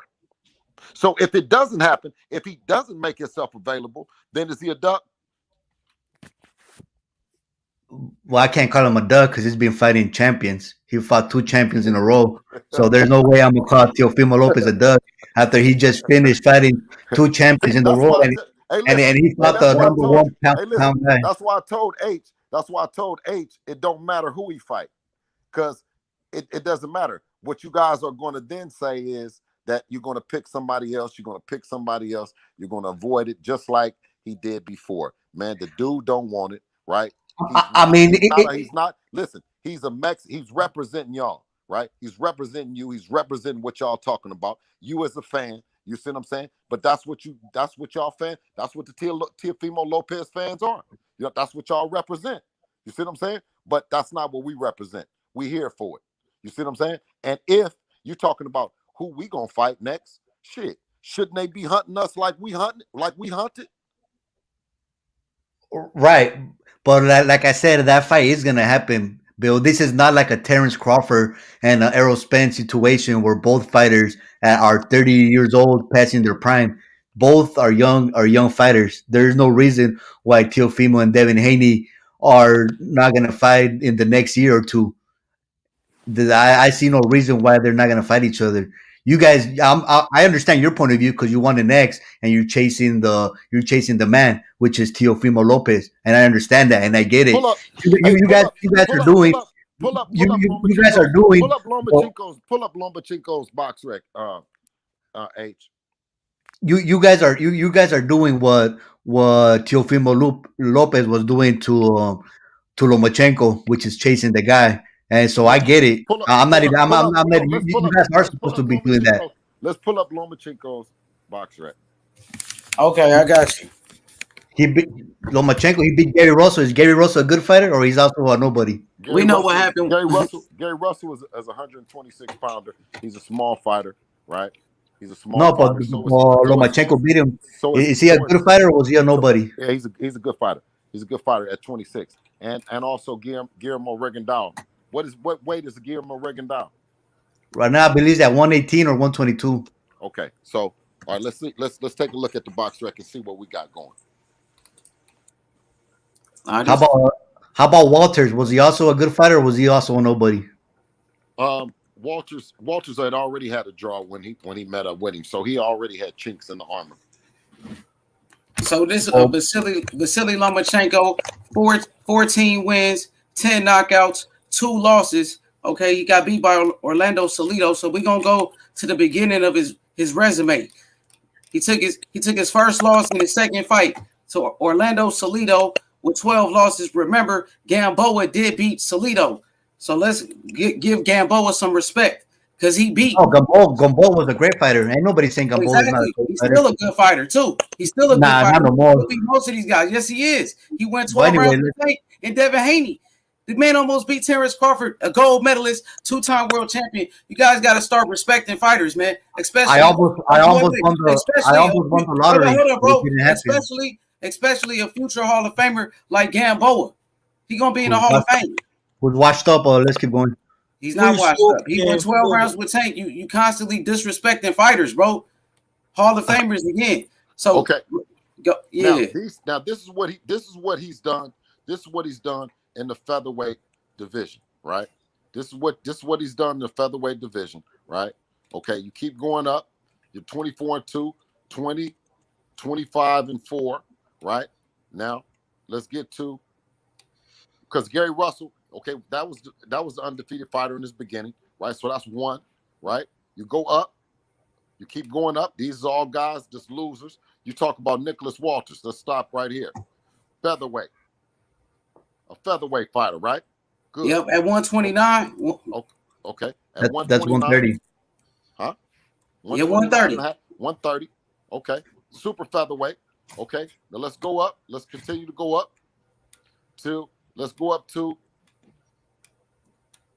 Rigondeaux. We agreed that he was a 118, 126 or whatever that you're talking about. So let's go up to lightweight is Jorge Linares, right? Yup. Jorge Linares. Okay. Now, which is a fighter that we're saying, okay, would this qualify to beat him? Would that qualify that Devin is then gets the fight with Teofimo Lopez, right? Okay, now when we talk about that, he had 3 losses then when he fought him. So you're saying Jorge Linares is not a good fighter? No, let him finish his point. No, let me just finish the point with you.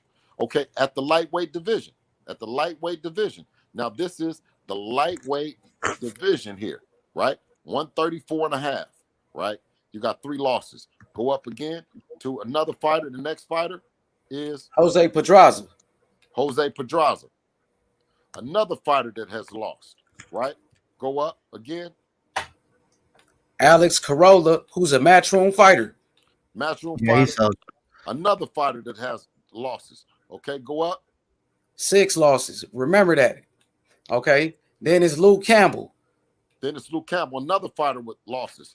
Now, the only fighter that at lightweight division that was undefeated that he beat that he faced and lost to was Teofimo Lopez. So the takeover. The takeover. Yeah, but where's this dominant fighter that we're talking about at 135? I don't see the dominance. I don't see the dominance, right? So giving him the credit to saying that he dominated him, right?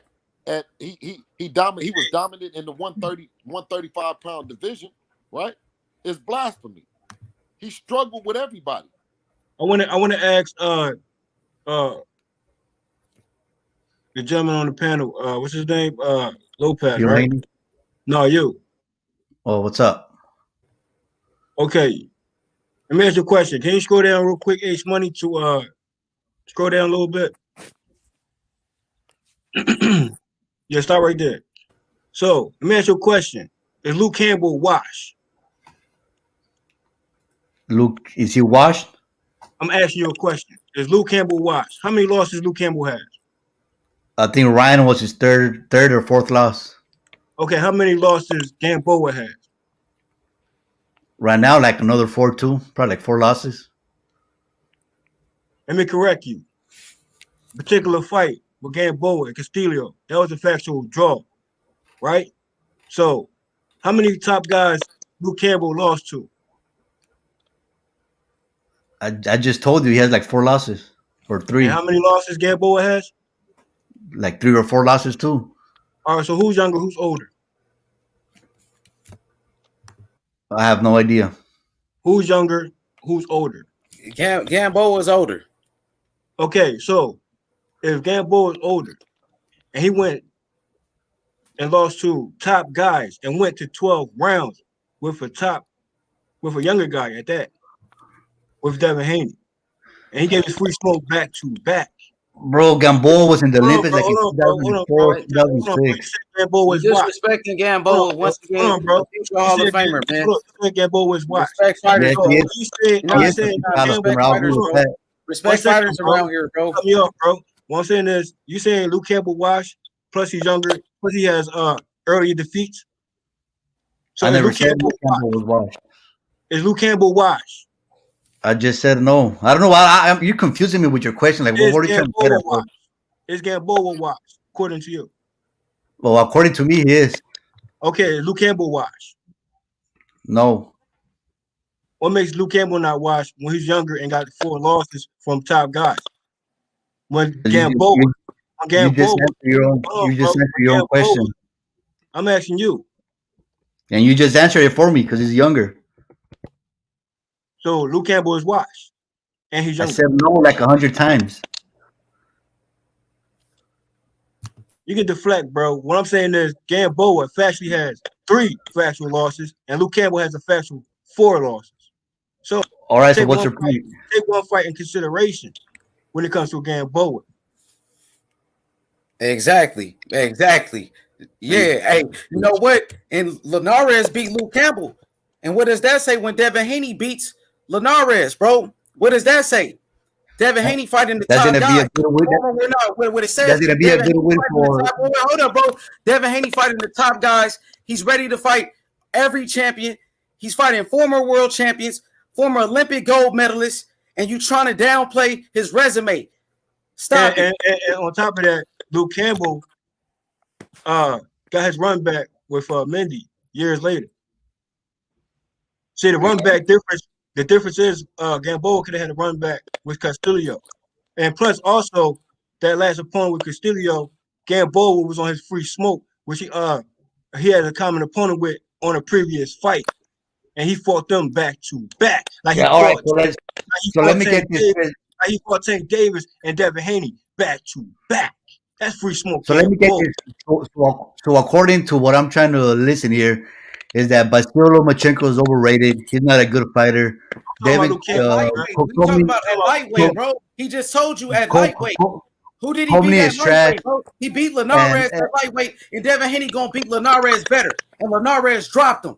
Guarantee you Linares won't drop Devin Haney. Promise you that. Devin Haney better than Lomachenko. That's what that means. Fact. Hey, listen. What I'm trying to explain to you is that what you're saying that justifies, because you want to justify that Teofimo beat the guy at 135, and I'm asking you, from looking at what you're looking at, right? What makes Lomachenko the guy at 135? Oh, that's simple for me. What makes him the guy? It's he had all the hardware. He had three belts. So to me, what makes somebody the guy is the guy collecting the belts. Okay, That's what makes him the guy. let me ask you this though. So I'm gonna ask you this then. So what makes him the guy that should not defend the belts? If you have the belts, okay, let me ask you first of all, right? Because you're saying when you have the hardware, should you defend it? Of course. Okay. Did he defend his hardware? Yes, because he fought for undisputed. After he got the WBC champion, he didn't take a tune-up. He didn't take a other fight that was not for unification or undisputed. Let's take a look at the take a look at the time frame. Let's take a look at it and see how long did it, from the time that he beat Luke Campbell to the time that he fought Teofimo Lopez. And let me ask you this. And I'm going to ask you this though. First let's see the time frame. He fought Campbell, like I think it was like August, or it was in the summertime. And he didn't fight again. Right there. Pull it up in the box rack. I can't do that. Only H can do it. H, pull it up, H. Well, Lopez, when you mention Gamboa's false narrative being washed, just make sure you mention Luke Campbell considered to be a wash. Okay, bro, you're tripping. Luke Campbell had nothing to do with this. Teofimo did not fight Luke Campbell. What you want me to pull up, BH? What's that? I want you to pull up the time frame that when he fought Luke Campbell. 2019. Okay. And yeah, it was in the summertime. Right here, 2019. Okay. And when did he fight? When did he fought Lomachenko in 2019? And when did he fight Teofimo Lopez? 2020.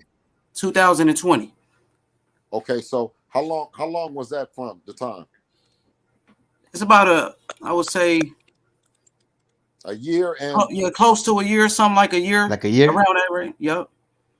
No. Okay, so if you go from the 8th month of 2019 to the 8th month of 2020, that would be a year, correct? Correct. Yep. So it's a year and how long?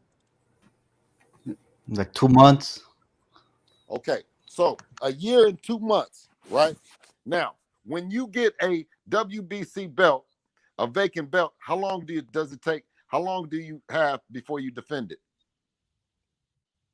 You just said 6 months. 6 months. So within the time frame of a year and 2 months, why didn't he fight Devin Haney? Because he said he was going to fight him. We're going back to Well, the wait a minute. same Wait a thing minute. again, Wait a Bill. minute. Hold on. Okay. We already How did established that okay? How did he Vasiliy listen? Lomachenko Listen. said that he Okay. was not going How to did fight he? his. Wait a minute. Wait a minute. Wait a minute. How did he get a fight with Luke Campbell when he wasn't in the WBC? How did who get a Because fight we with was Luke Campbell? because no, we were supposed to fight. We were in the tournament to fight Luke Campbell for the vacant belt, right? So Yes. Top Rank came in and petitioned with Lomachenko. They petitioned to fight Luke Campbell, right? Right. Why didn't he defend the belt if he got the belt then? Because I just said it. Because he said he was not going to defend the belt. He said he wanted to fight a champion next.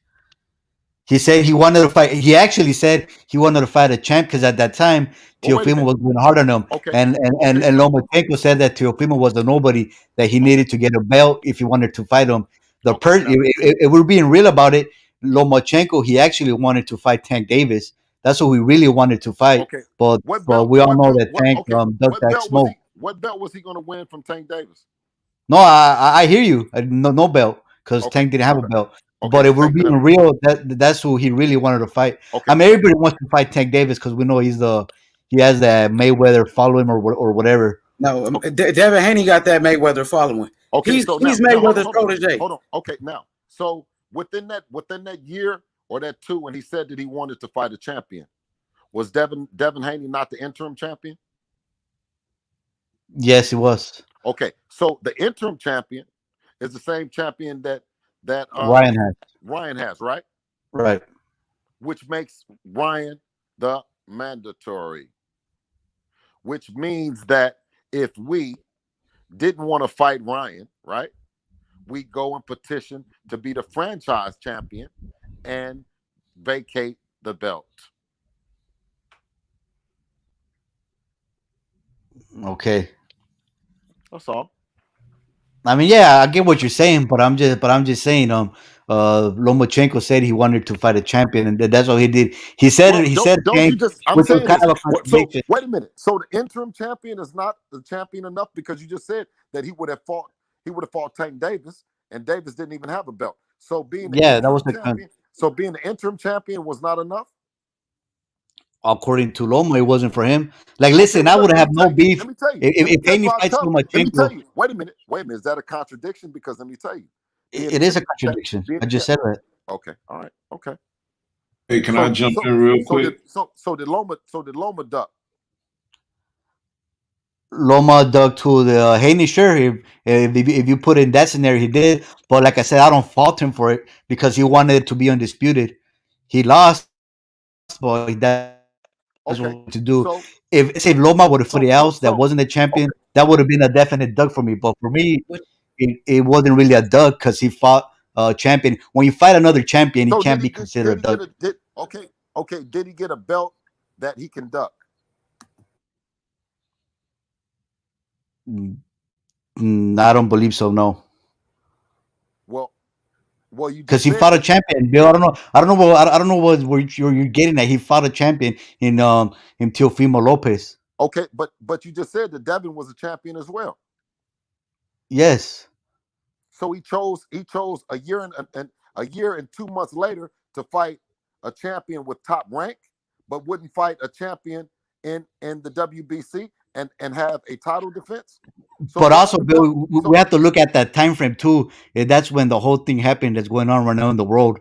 So that kind of that's why I think it kind of got pushed back a little bit because Well, wait a initially minute. they were supposed Did to they fight like not in fight? March. Did they not fight with no fans? No, yes, but I'm just saying that had something to do with it too. What did it have to do with it? What? All the fights getting pushed back.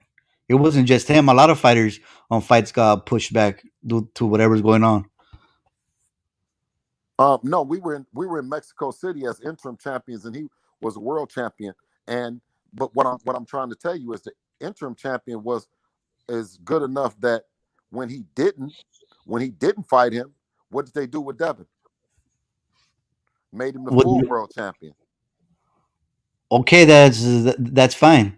That's what But I'm like saying. So like me as a fan, I'm not mad at it because I got to see Undisputed and I got to see Lomachenko fight another champion. And to me, when two champions fight each other, I'm not gonna be mad at that. Just like I wouldn't have been mad if Lomachenko would have fought Haney. I wouldn't have been mad at that either. because that That's would have all been I'm saying. because that would have been two champions as well. Right. And that would have been like technically that would have been the right thing to do was Oh, fight well, goddamn, man. Haney. Well, listen. What took you so long to say that? I've been saying that, but you're just not listening, Bill. So Lomachenko didn't do the right thing, right? Now, Like, yeah, then if then we wait. live in if we live in a fair world, that's not the right thing to Okay, do. so let me tell you. So then Teofimo Lopez came back, your guy came back, and he did the same thing. Well, he's doing the right thing because he's fighting his mandatory. Well, So if but we're wait, but if wait we a minute. keep in the Wait a same minute. energy, Wait a minute. he's doing But the right thing. okay, but did he? But before he fought his mandatory, he petitioned to get a belt from a fighter that you just said did the wrong thing. Correct? Yeah, but he did it the right way though. Teofimo did it the right way because he beat him in the ring, So if he was going to beat him in the ring, why did he have just to like he petition? beat Okay, Richard Colby okay. for his fighter Well, why did he have to for his belt. petition? I mean, Why did he have to petition to get the belt? that's something that you will have to ask Suleiman. I have no idea. I have no idea what goes on in the business of boxing. I'm just like I said, Hey, I'm a fan and I'm listen, just here to watch the best I know, fights. but And I seen you're a good Teofimo fan fight too. the best You're a fights, good just fan. like I seen Loma. You're a good fan too, bro. You stuck around for it, and I appreciate it. You know, listen, he it's something that only a special kind of fighter can do, and only a special kind of fan can appreciate. But us over here, we ain't with that shit. You know what I'm saying? We not No, with yeah, we not with all them. We not all with all that old. You know what I mean? Trying to justify and all that. Listen, Devin gets paid millions. Teofimo gets paid millions. You know what the fuck do we look like on here justifying the shit? We want to see the fights. We want to participate in the fights. We want to be a part of the fights. That's what exactly. getting in this business. But sitting up justifying and trying to make reasoning into somebody fighting a fight that the people don't want to see, because you'll admit that's not a fight that you're getting up that you necessarily want to see is Cambosos and Teofimo Lopez. And if, to me, if you're saying that Lomachenko was able to go to the commission, I mean, go to the sanctioning body and say, let me make a big fight happen, then why couldn't Teofimo, or why didn't Teofimo do the same thing? But I'm saying he is gonna do it. He's eventually gonna No, no, fight no. your son No. Lastly, I'm saying, why didn't he do it before the Cambosos fight? because he's doing the right thing and fighting his mandatory. But anyways, Bill, you know what? I appreciate you. I'm a regular folk. I gotta wake up early in the morning, and you're the only promoter I ever talked to. So H Money, thanks for having me on the Hey, chat. You're the hardest working father on YouTube on Bill, so I appreciate you the Hey, time listen, and listen. Let me catch tell you you. guys. But the next time you start with me, finish with me. If you ain't got time for it, don't bring it up. You know what I'm saying? If you ain't got time for it, ain't no sense in talking. Because what I did is I came on here, and you said, Bill, let me ask you a question. But you asked me a question and you made a statement, and then you didn't want to finish it, because guess what you're doing? You running just like Teofimo Lopez. It's Nah, empty. It's nah, empty nah, in not that even, hole. Bill. So I go think ahead. So we get touched to on hey, everything. so get to work, and do what you do best. Cause arguing this motherfucking point for Teofimo, you didn't do a great job, brother. dang, Nah, dang. I was nah. gonna say, how you dug Bill like that? Yeah, Dang, you yeah. just Go ducked ahead. Bill Listen, Haney. we used to Nah, come y'all on, but ducking. we were talking Y'all for over running. an hour. I Guess don't feel what? like I feel like I answered everything.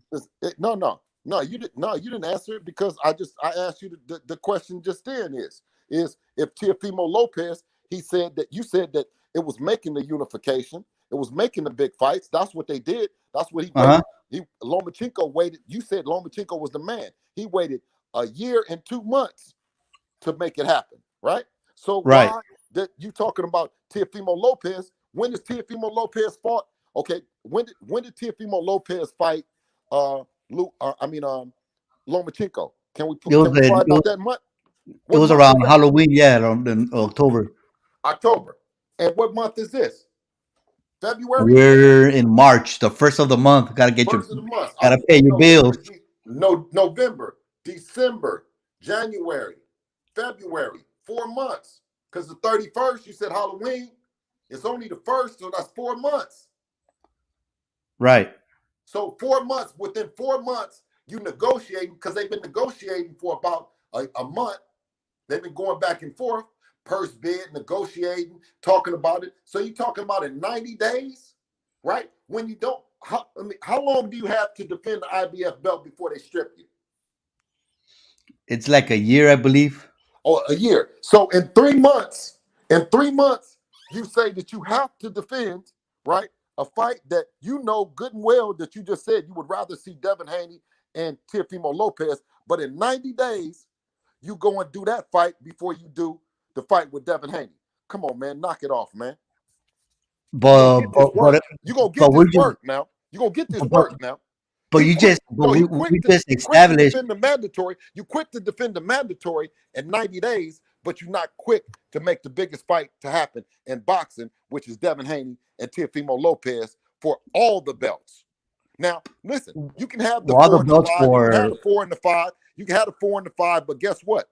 You're not picking up nothing with Kambosos in 90 days, but you would have picked up that extra hardware that you said that you would have liked. So why would he go that route instead of picking up that extra belt?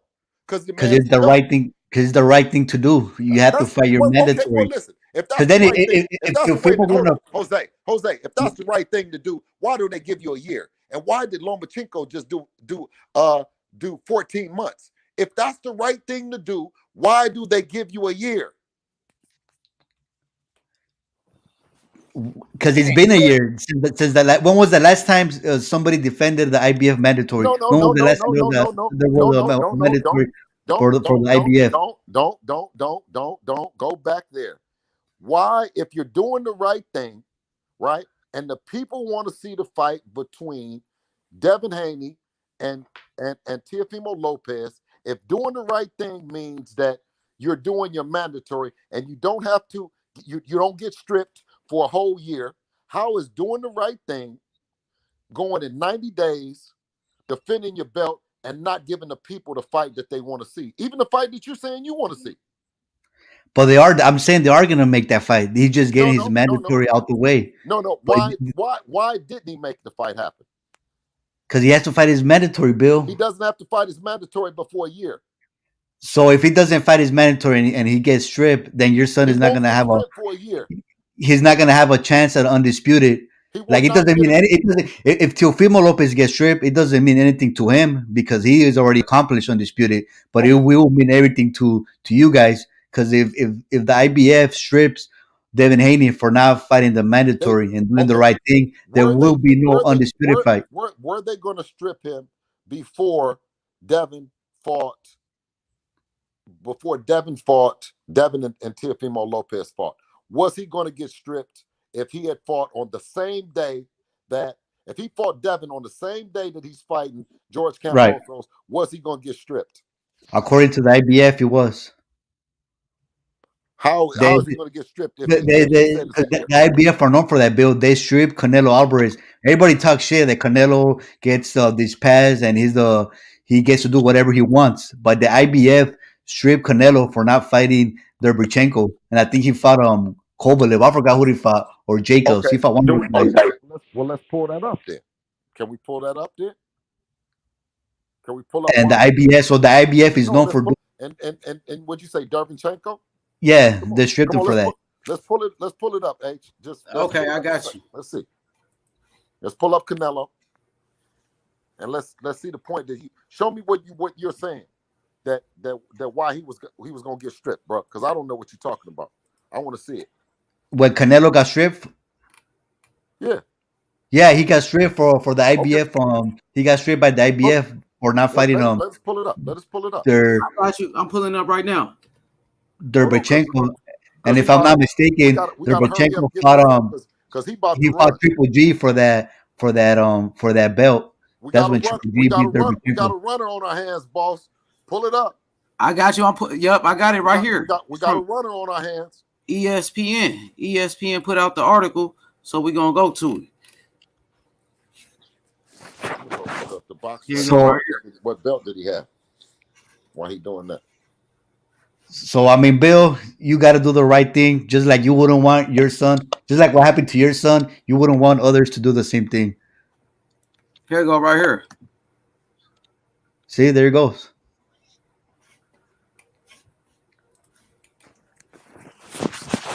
It says the IBF strips Canelo of title. He said angers De La Hoya. So De La Hoya was mad. The IBF stripped him.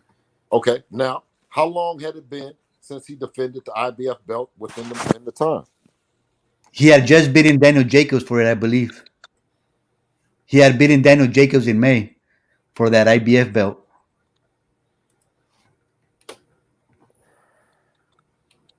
So it was within months. So see, it was August. It says August, right? On the top. H. Say it again. What you It say? says August and on top. At the very top. Yeah, August 2019. So Canelo fought Daniel Jacobs in May for the Cinco de Mayo weekend for Jacobs belt. Daniel Jacobs had the IBF belt. So May, June, July. Literally, it took them 3 months to strip. What weight class? So when in that weight class, and then what weight class did Canelo fight? What was his next fight? Who did he fight next? After that? Kovalev at 175. Yeah. And what did he get stripped at? Where did he get stripped at? He got stripped in August. It says here August 2019. And at 175? No, 160. What the fuck, man? That don't make no sense. If you're not about to fight at 160 and you got plans to go up to 178, then you know that they're gonna fucking strip you because you're telling them. But at that time, Bill, Canelo didn't know he was gonna fight Kovalev. He was supposed to fight in September, but that's when they had their that's when him and the Zone were kind of beefing because I think Canelo wanted to fight Andrade and they wouldn't approve that fight, or it was just a bunch of bullshit that was going on, and they wanted him to fight Triple G. Exactly. So they didn't at that time they didn't know when he was gonna. Where Canelo did not know his next opponent when he got stripped. That exactly is what I'm saying, is that it's not the same thing. This is a unification at 135 for all the belts. It's not the same thing. Exactly. And Bill, didn't David McWaters, the manager of Teofimo Lopez, say something about that? How he had an opportunity. What was that? Yeah, you can pull that up. That's the same thing that Dave McWaters said, was that it was on Top Rank. It was on Top Rank that they could have put, if they didn't like that fight, what he said is they could have made other fights, right? They didn't have to make the Kambosos fight. Then let me ask you this then. Why before the Kambosos fight was made, why was Bob Arum saying that he wanted the Ryan Garcia or the Tank Davis fight if it couldn't be made? Because those are, according to Bob Arum, according to him, those are big money fights, according to Bob Arum. Okay, so what you are saying is that he could have made the fight happen. He would have got stripped, but sure, he could have made that fight happen. I don't think he would have cared if he would have got stripped because he's already in the books for being a champion. So I don't think that he would have cared too much of getting stripped by the IBF. So the part is that he cares when it comes to Devin, but he don't care when it comes to Ryan Garcia. Because it's a big money fight, Bill.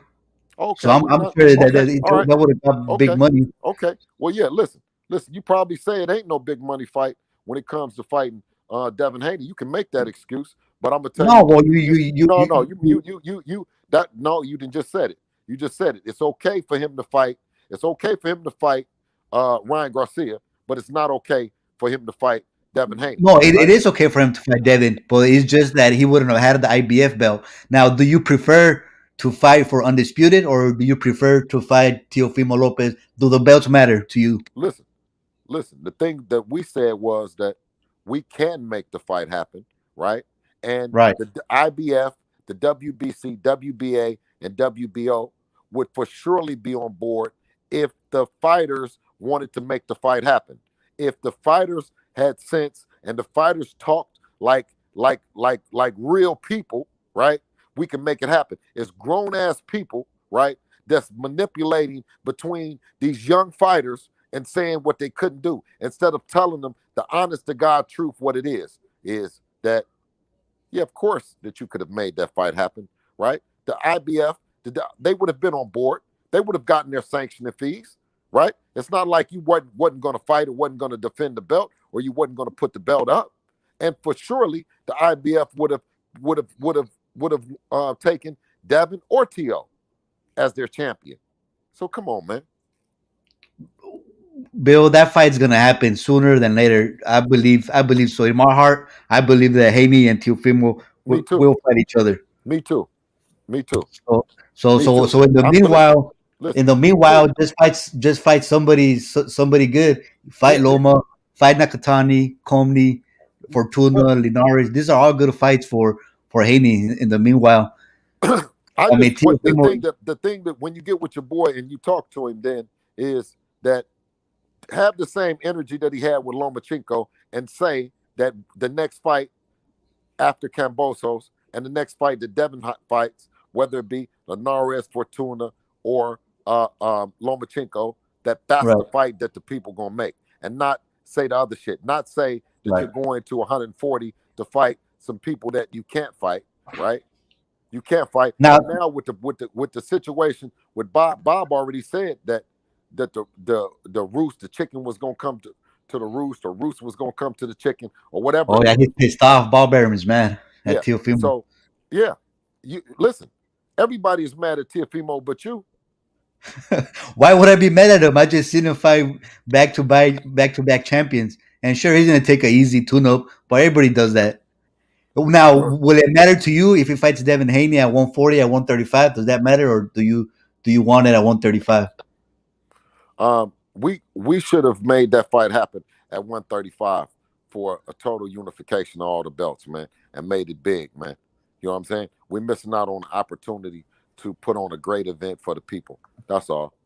And you know what I mean? I'll let you get back, go ahead and go to work, bro. And we're gonna finish cooking. All right, man. Well, thanks for having me on the panel, H. Shout out to H Money. H Money is a change man. Bill Haney, hey, look, Bill Haney want that smoke. He want that smoke. Devin Haney, the best fighter in the world. That's what it is, bro. He got the best fighter in the world. Bill Haney, the best promoter in the world. We gonna see it. We gonna see. Absolutely. All right, but the takeover's here, baby. Catch you guys later. The makeover now. The makeover, bro. The fakeover. All right, man. Later. Hey, the fakeover. You've been capping too much. But go ahead, my boy, Mr. TY. I think he wanted to talk to you. Okay.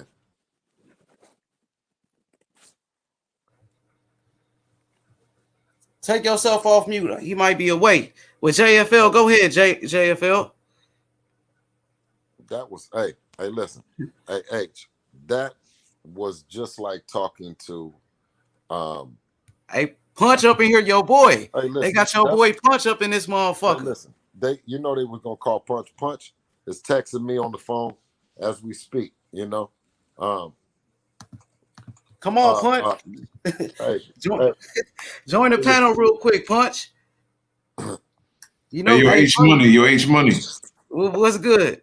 Yo, I got my man Dion Price coming in soon. I'm sending him a link. Yo, he's another boxing just a historian, man. He's gonna bring a great vibration to this conversation. I just sent him a note.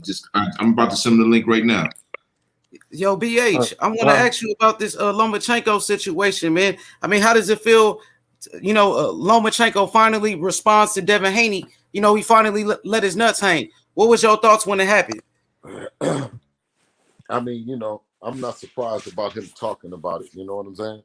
I would be more, inclined when they start really wanting to negotiate the fight, right? Really start talking about it, really start kicking the numbers, that kind of shit. Make himself available, to come on the zone and the fight. Yeah, they got to make it happen. They got to make it happen, man. But They Devin just got to doing his say thing. it's available. Jorge Linares, he says he's available. Javier Fortuna says he's available, right? So does Lomachenko. He has to say he's available. He can't say call him a coward, call all the shit, say I'm here. Say you ready to fight, man. For sure. JFL, go ahead, JFL. All roads leads to Devin Haney.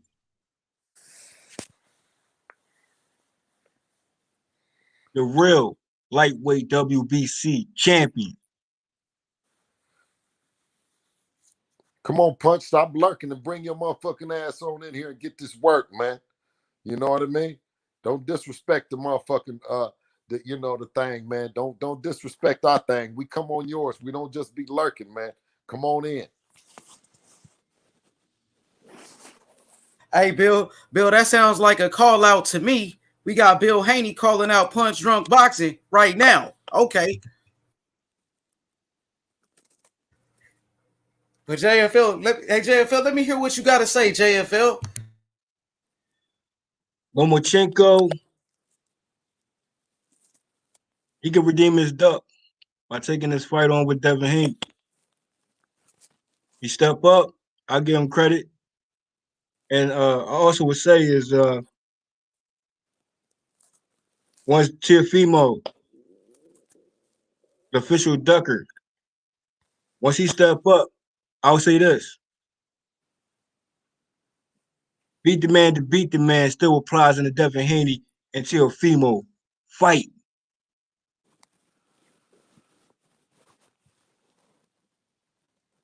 Factual fact. Hey, you know the thing about that JFL is that I always give them guys their grams as being good fighters in a fight that the people want to see, right? The only time that I justify when they say who is we fought, right? I say, well, who the fuck have y'all fought?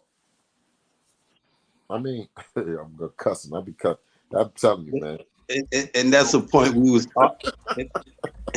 and that's a point we was arguing earlier, Bill, too, though. You know what I'm saying? And my take is on that, why they sit here saying Devin should fight this guy and fight that guy. My thing is Devin ready to fight your guy. You know what I'm saying? Right. So Right. if you feel as though he's ducking, y'all ducking even better. If you talk about a coward, y'all describing yourself. You feel what I'm saying? Because at the end of the day, Devin is saying he ready to fight. After all that, whoever. And you know the thing about it is, bro, is we bring the fans, we bring the energy.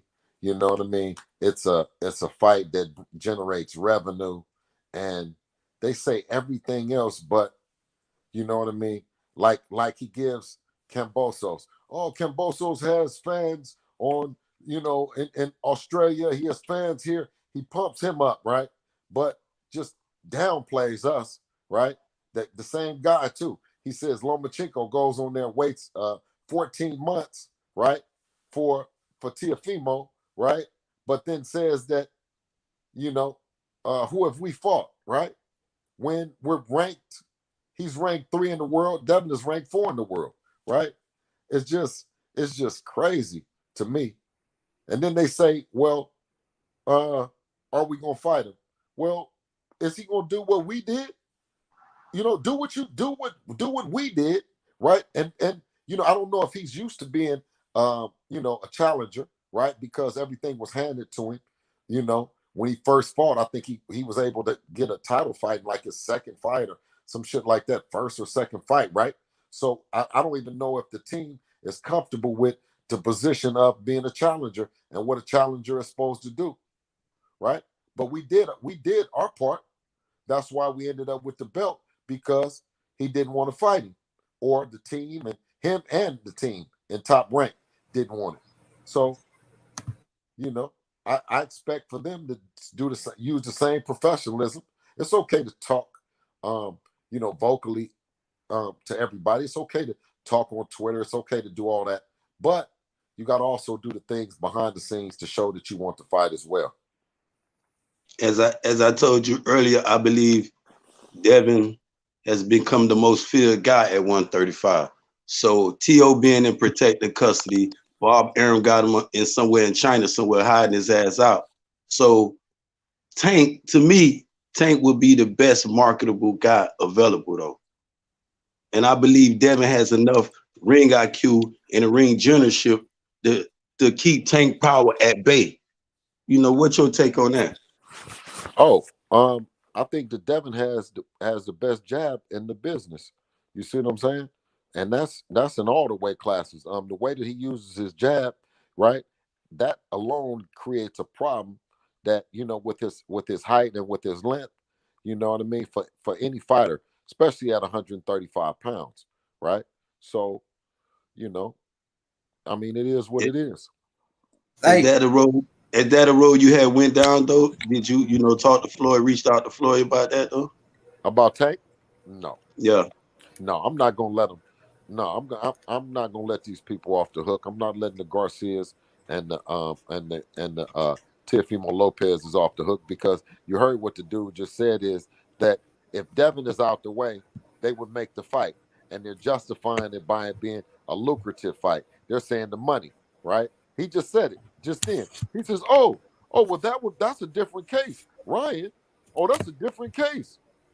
Come on, man. Get out of here. I'll say this too. But at 22, Devin the youngest though, so he could, if they want to play the waiting game, y'all stand to gain the most in that case. Absolutely. Well, I'll say this. The official duck tree is up, and we can go down that duck tree list. Now, whoever left is willing to step up and face the real lightweight champion, WBC champion Devin Haney, then step up. And I also would say, if Linares is good enough for Ryan Garcia, or Emmanuel Tago is good enough for Ryan Garcia, when we know Fortuna and others are official duckers. And I say, Free Smoke Haney, he can pick his picks. I say Linares or Emmanuel Tago. That'll be my input on that. For sure. Hey, Bill, we got a special guest. We got a boxing pugilist on the panel and a punch drunk. He also said that the WBC is getting the pass. Man, we don't want to hear what Punch got to say. Come on, tell him to come on, man. We ain't getting. He said, "Come to the panel, Punch." He calling you out. Come to the panel. Come on, Punch. Don't duck Bill, man. That's official call out. Come on, man. Knock it off, man. On the panel, he know I don't see the chat. I can't see the chat. Hey, Mr. Haney. Good evening. Yes, sir. How you brother, doing? how are you? All right. Hey, so I made a comment. Truth be told, Vasiliy Lomachenko and Gennady Golovkin, this is like the first time in boxing history that I've seen amateur boxers where their accomplishments as amateur boxers has crossed over to the pros, where typically American boxers, we're looking at like, what have you done for us lately? What's your thoughts on that? Like what do you think? Why do you think that's the case with Gennady Golovkin and Vasiliy Lomachenko? Man, I don't, man, you know what? I don't understand that, because it always takes two to tango. And if they're who they say they are, then you prove it. You do it to you're fighter. You have a great opponent. Now, what you can't say is that when you look down these guys' resumes, that they don't have opponents that have lesser criteria than a Devin Haney. You know what I'm saying? Than an Andrade, right? Mm-hmm. You know what I'm saying? So the rationale makes no sense. You see what I'm saying? And the only thing that an Andrade and the Devin says is that it's gonna make a good fight. You know what I'm saying? Styles make fights, and those two guys have styles in which they will give you hell for 12 rounds, right? And when people say that's ugly, because if you've ever remember the Roberto Duran, where he was coming and he was saying the no mas. You see what I'm saying? So if you got stone feet, then of course those kind of styles aren't going to necessarily be most favorable to you. You want something to fit your style, but that's not That's not boxing. That's not the sport. Is that you picking the styles at a certain level. Now, if you're in a development stage, then of course, okay, you let the Bruce Travelers and the Brad Jacobs do they do.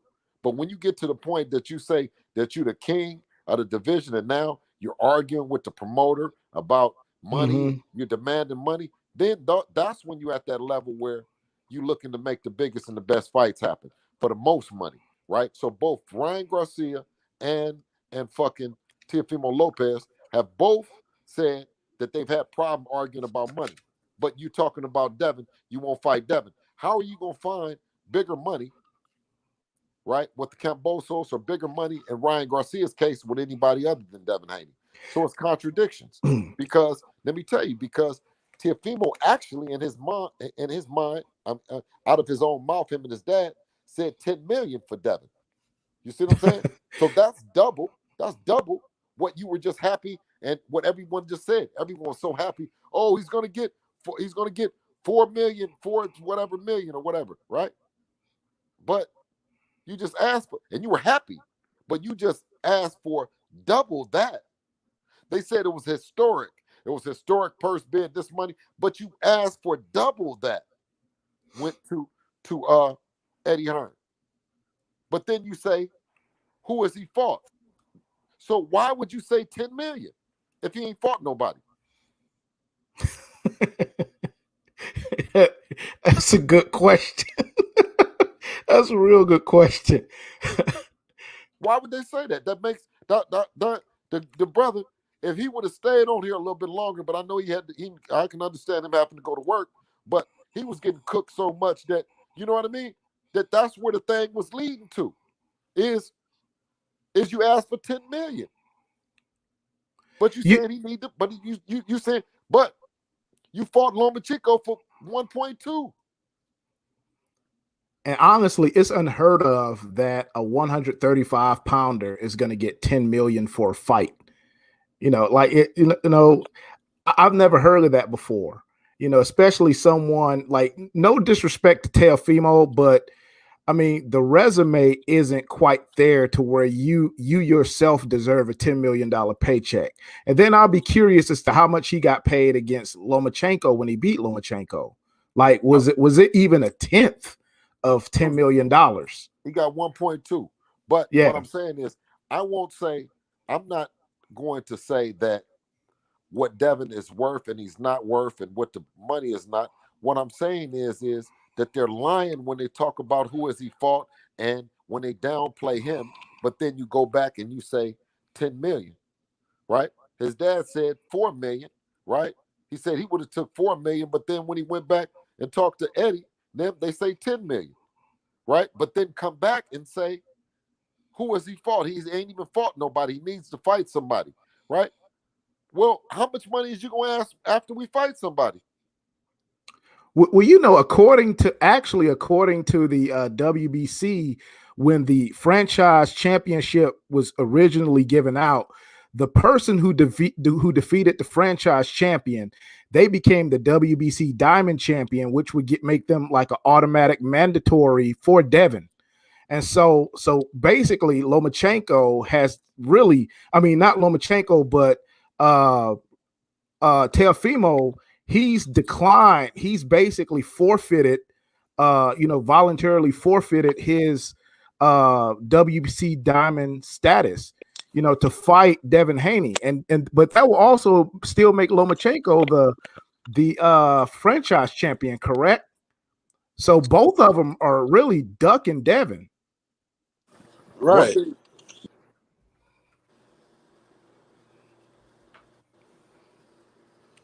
Yo, Bill. Yeah. Yo, I think Bill fell off. Yo, Bill Haney. I think he fell off. Bill Brown, what's up, bro? Man, not much. Trying to set the record straight, but Bill handling it pretty much. But what you had to say? Speak on it. Let me hear your thoughts. I mean, it's just everybody keep asking who Devin fought. But if all y'all favorite fighters got the same excuse, who he fought, how you ever gonna fight somebody? How you ever gonna get a good fight if every good fighter say who he fought? Like, I don't see how everybody don't see that's a repetitive excuse. Like, who Lomachenko fought before he got his first title shot? And that's my point, man. My point is that Lomachenko and Gennady Golovkin, those are the first boxers whose accomplishments as amateur fighters crossed over to the pros, where really they became top pound for pound, not because of what they done in the pros, because when you look at them professionally, who have they fought? Who have they fought? So like Vasiliy Lomachenko, first of all, we all know that the WBO is in Top Rank's back pocket. So he was a benefactor of a world title that really kind of used to belong to Mikey Garcia, like the 126 and the 130. So it was like, we all know that the WBO is in Top Rank's back pocket. So, again, Lomachenko, he was also fighting like recycled opponents that were already coming off of losses. And it backfired. It backfired the first time. He thought he was going to get in there and play with Salido. It backfired. Salido did not come there to lay down. And he wouldn't fight Salido no more. Exactly. People try to say it's the opposite way, and it was not the opposite way. No, he avoided Salido. Exactly. But people don't want to acknowledge that. Also, Kambosos, I respect him. I'm actually I wouldn't say a fan, but I respect him and I respect the skills he got. But it's the same thing who we fight. They want to say Devin fought in Mexico and fought cab drivers and this and that, but I actually respect the boxing culture in Mexico more than I do in the UK. So the exact same thing they saying Devin did in Mexico, that's what Kambosos did in the UK. Well, let me say this people though. That we don't know, a bunch of overhyped. Selby overhyped in my opinion. Warrington overhyped. So he fought a bunch of overhyped. Well, he fought one overhyped fighter, and then the rest was a bunch of soccer players that we never heard of from the UK. So why he get props from fighting fighters from the UK when most people would agree the boxing Mexican boxing culture is way tougher.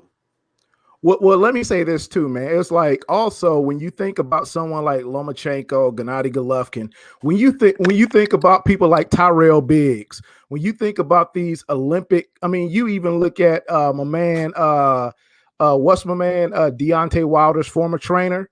When you look at them, these are guys who, Mark Breland. When you look at these guys who were great amateur fighters, it's kind of like a Heisman Trophy winner, being a big bust in the NBA. We see that time and time again where a great amateur fighter, comes over to the pros and they're like mediocre as a professional fighter. So it's like, you look at Lomachenko, man. I mean, he was definitely protected. And he did, the resume just isn't there for me. Yo, Bill, you back? I'm here, brother. Y'all cook. PH the Great. There you go. I'm listening to y'all. I'm participating, brother. But y'all keep going. Yeah, but Mr. Haney, like with Devin, the one thing that we all see, and I think even with the promoters, as fans, we see the talent, we see the speed, we see the power, we see the defense, we see the footwork, we see the boxing IQ, we see all of that. We see stuff, man, and we know why the avoidance is happening. We see it. It's crazy. It's crazy. But you know what? Let me say this. Let me say this. The excuse is he ain't fought nobody. So how he ever gonna fight somebody if everybody got the same excuse of who he fought? And like we said, we know Lomachenko fought nobody for his first title shot. Kambosos with this fake mandatory thing ain't fought nobody fighting in the UK. And like I say, boxing in Mexico is way rougher and tougher than in UK. We can debate that or whatever, but at least Haney came up since they want to hate. It's still in Mexico. Ain't Mexico supposed to be so tough? You let everybody tell it. Like it's supposed to be top of the line, but since Haney ran through him, oh, now it ain't top of the line. But Kambosos did the same shit in the UK, and he getting praised and he getting a title match. But it's just crazy how everybody avoiding Devin and ain't nobody really talking about it, and everybody making excuses and saying how it's cool, and it's crazy because how he gonna fight somebody if everybody got the same damn excuse? He ain't fought nobody. Yeah, Mhm. nigga, because you won't fight him. Excuse my French, but yeah, because you won't fight him. Hey, I wanted to point something out. You know, they talk about Lomachenko's record, right? Even though some of the fighters have a whole bunch of fights, their rankings was still horrible. A lot of them was like, some of them wasn't even ranked in the top 40, even though they had 20 plus something fights. It's just crazy. The hypocrisy is crazy. I mean, everybody who really know what it is, but the hypocrisy is crazy. Like, I can't wait. Devin gonna flush all of them. I'm gonna make a bag with him flushing them. And I ain't with the promoting team with none of that. I'm putting my hard-earned money into him, and whoever on here want to bet something, because that's all I've been typing at the bottom for everybody who always got something to say. Whoever want to bet something, bet something. All that talking, y'all just hating it, and that's cool because that's gonna get Devin money too. But y'all just talking, man. Everybody know what it is. Them fighters don't want no smoke with Lil Devin. Make it so bad with Lomachenko, man. Lomachenko, it was back in like 2000 and about 2008 when he last fought featherweight. When he was an amateur all the way up until about 2013 with the World Series of Boxing, he was fighting as a lightweight. But when he came into the pros as a featherweight. So he actually dropped the weight as a pro. So even turning pro, there was guys who he didn't want to fight. And then even as a featherweight, he wasn't the best featherweight in the world. He picked and chose the 130 pounders that he wanted to fight. And then even as a lightweight, he picked and chose those fighters he wanted to fight. This is one of those people, man, where greatness was handed to him. He didn't achieve greatness, man. Greatness was handed to him. And, and you could tell by how he's avoiding Devin. You could tell.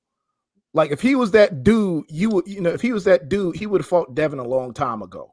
Like if Devin is if he's one of these people that everyone's talking about where you don't think he's all that, then you fight him, shut him up, put him in his place, and then it's like, see, I told you guys.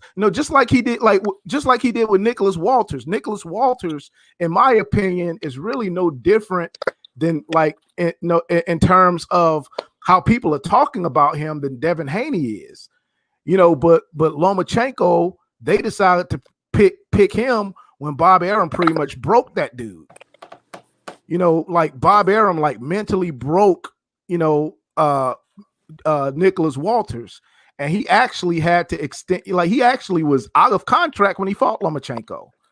So it's like, I mean, if you feel Devin Haney is overrated, if you feel like he's not that good of a fighter, then just fight him. Fight him, get it out of the way. And see, exactly. tell people see, I told you, this kid was nothing. His dad was just talking, just talking a bunch of trash about him.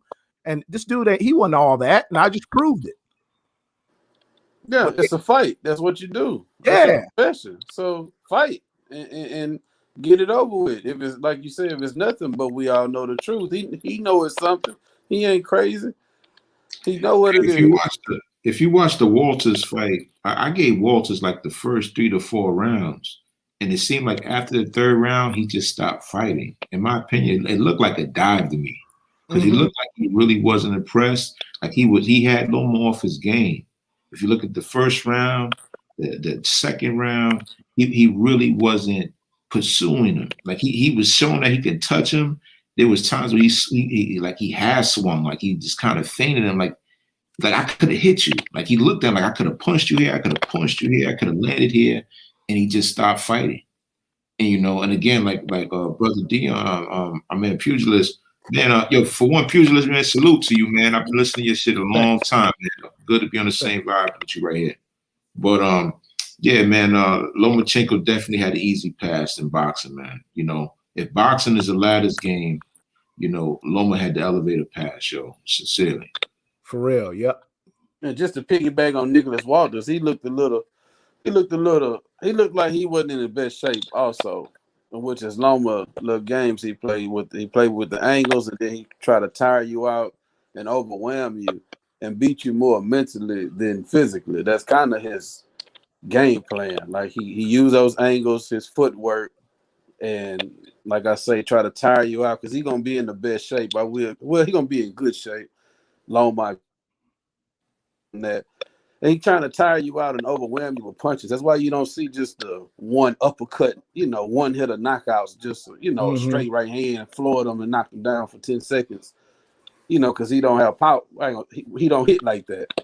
So I've been said with these young killers from America, the TOs, the Haneys, you're not gonna be able to get in there and use those angles and just have them so overwhelmed. Like they're gonna be moving with you. Like when you cutting to the side, they cutting right with you. So you're not doing nothing that they haven't seen, and they're not gonna get tired and just quit because they all been fighting since they was teens. Like this is what they do. So I ain't gonna lie, man. I haven't seen that level of talent since like Devin Haney. Honestly, he reminds me of Pretty Boy Floyd Mayweather. Like I haven't seen that level of talent in a while. I agree.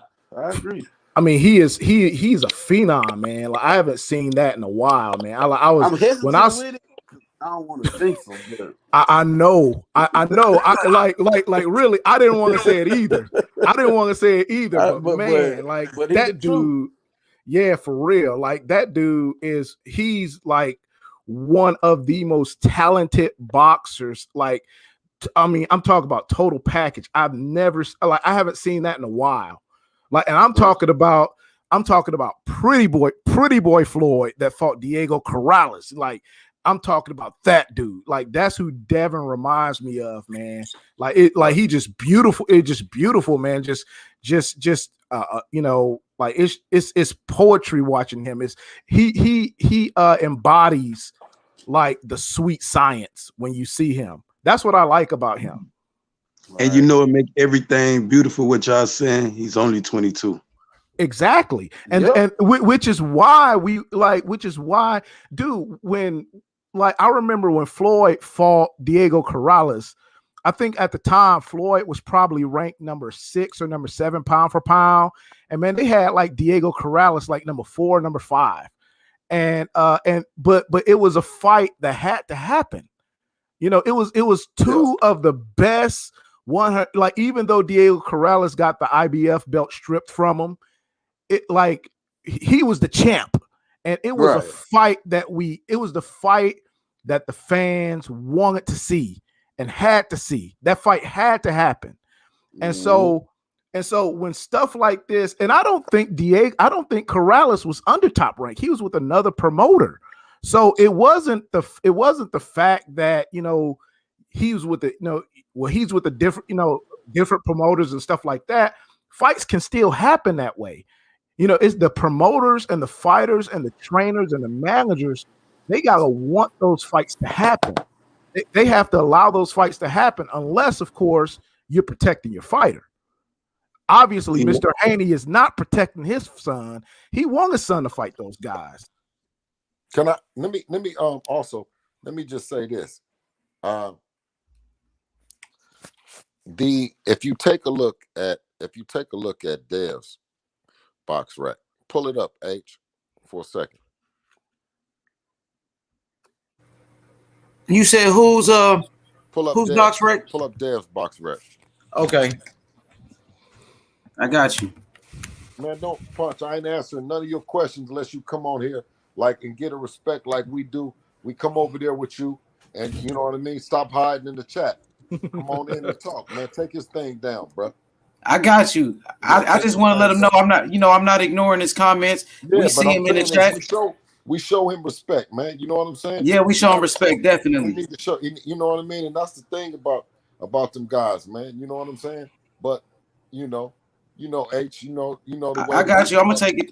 You know the way that we didn't grew up and coming and growing up in California, you growing up in Southern California, me growing up in Northern California, dog. You know what I'm saying? We show respect, you know what I'm saying, to those that show respect to us. It ain't never been disrespecting no Mexican or disrespecting nothing like that. You know what I'm saying? We respect, you know what I mean? Yes, that's correct. Unless we get disrespected. You know what I'm saying? And like I said, this is where I take the gloves off and I start wondering, what's really going on, because let me pull up the box rec and I'll show you. I got you right now. I'm finna do it. Show you. I see his 13th fight was against a guy with 66 pro fights. That's crazy. Okay, I got it right here. Just pulled it up. Okay. Now go start from the top. Okay. Punch Texas, man. Bring your scary ass on up in here, Punch. You know what I'm saying? Come Hey, on but in, Punch. Send yeah, the he link. do a great job. You know, one thing about Punch, you know, you two Oh, brothers got some great debates. Oh yeah, I love watching y'all debate with each other. Oh yeah, you know, I'm probably one of the few that can call him what I called him. You know what I'm saying? Yeah, you know, yeah, because I'm there for it. I'm there for the smoke. He puts up them bullshit ass headlines that he put up. You know what I'm saying? Now look, okay, so Yep. so go down again, not to the Antonio Moran and Don Jenny. Okay, let's start at Don Jenny. Not even Carlos Burgos. We're gonna start at Don Jenny in 2019. Start at the beginning of 2019 where we have Don Jenny, right? Don Jenny was 25-0, dropped his ass too, right? Go down to Antonio Moran, right? Antonio Moran, knockout of the motherfucking year next to Deontay Wilder, right? Boom. Go up to Zaire Abdullah, broke his face, broke his orbital bone in his face. He was the number one contender. Then a number one contender. Then you talk about Alfredo Santiago, dropped his ass as well too. Now, but he tore his shoulder. A torn labrum. He fucked his shoulder up in the labrum in that Alfredo Santiago fight, right? And while we were coming back from healing from the Alfredo Santiago fight, he broke his motherfucking hand. You see what I'm saying? So Gamboa got that work with one hand, but that motherfucking hand is back, and we ain't playing with these niggas. Excuse me, saying niggas though. We're not playing with them. Yo, BH, he hasn't lost a round too in all those fights you talking about. Ain't lost a round, but what I'm saying is, you go back to Alfredo Santiago dropped him. You go back to Nakata, what's the dude? Zaire Abdullah, Antonio Moran. You know what I'm saying? Knockout of the year, and they want to question punching power. They want to question. And Don Jenny. So out of four out of the last 5 fights, he done dropped him. He done dropped him, or either knocked him out. You know what I'm saying? And the whole time ain't lost a round. And the whole that's time the part they leaving out. I mean, he ain't even slipping where he leaving around here and there. You know what I'm saying? Like that's but then they say power. That's unheard of. Then they say power. I'm saying is, what else do you know what I mean? Where boxing. Now you go back to Lomachenko at 135 pounds and look at his last 5 and tell me who it dropped. Yeah, see, Lomachenko was a common opponent with Antonio Moran because Jose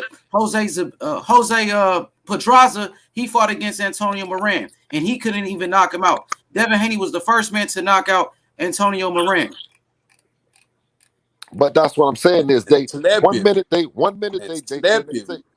say the power, right? Then they're gonna say who you fight. They're gonna say, that's why with us, we say, man, they're gonna say everything but fight. You know what I'm saying? And you know, with that, going back up there, take a look at the Lomachenko. I got Lomachenko right here for you. Okay. Now how many in his last 5 fights? How many did he at 135? How many did he stop? Okay, let's see. Yep, it was Linares. That was about 5 fights ago. About 5 fights ago. Mm-hmm. That's his last knockout. Well, he beat Corolla. He stopped Corolla. He didn't. He stopped Corolla. No, he stopped Corolla. Let me take that back. He stopped Corolla. Did he stop Luke Campbell too? No, they won 12 rounds. He won 12 rounds with Luke Campbell. And Ryan Garcia stopped Luke Campbell. Right. He should have fought Devin when he fought Crowler. Shit. Yeah.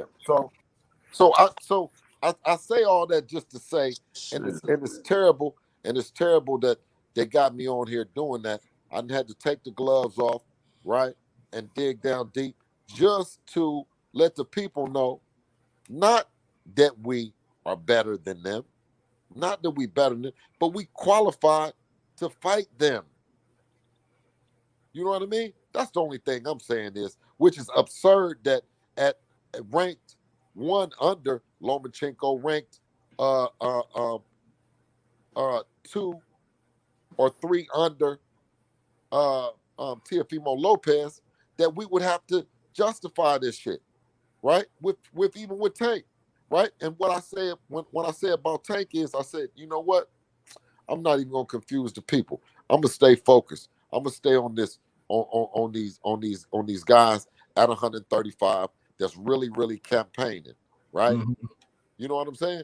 And it's not a hard thing that I'm doing, right? I'm not saying that they're terrible fighters. I'm just saying this, nothing justifies them saying that Devin is not qualified as an opponent. Ain't that a bitch? Yo, so BH, I want to ask you real quick.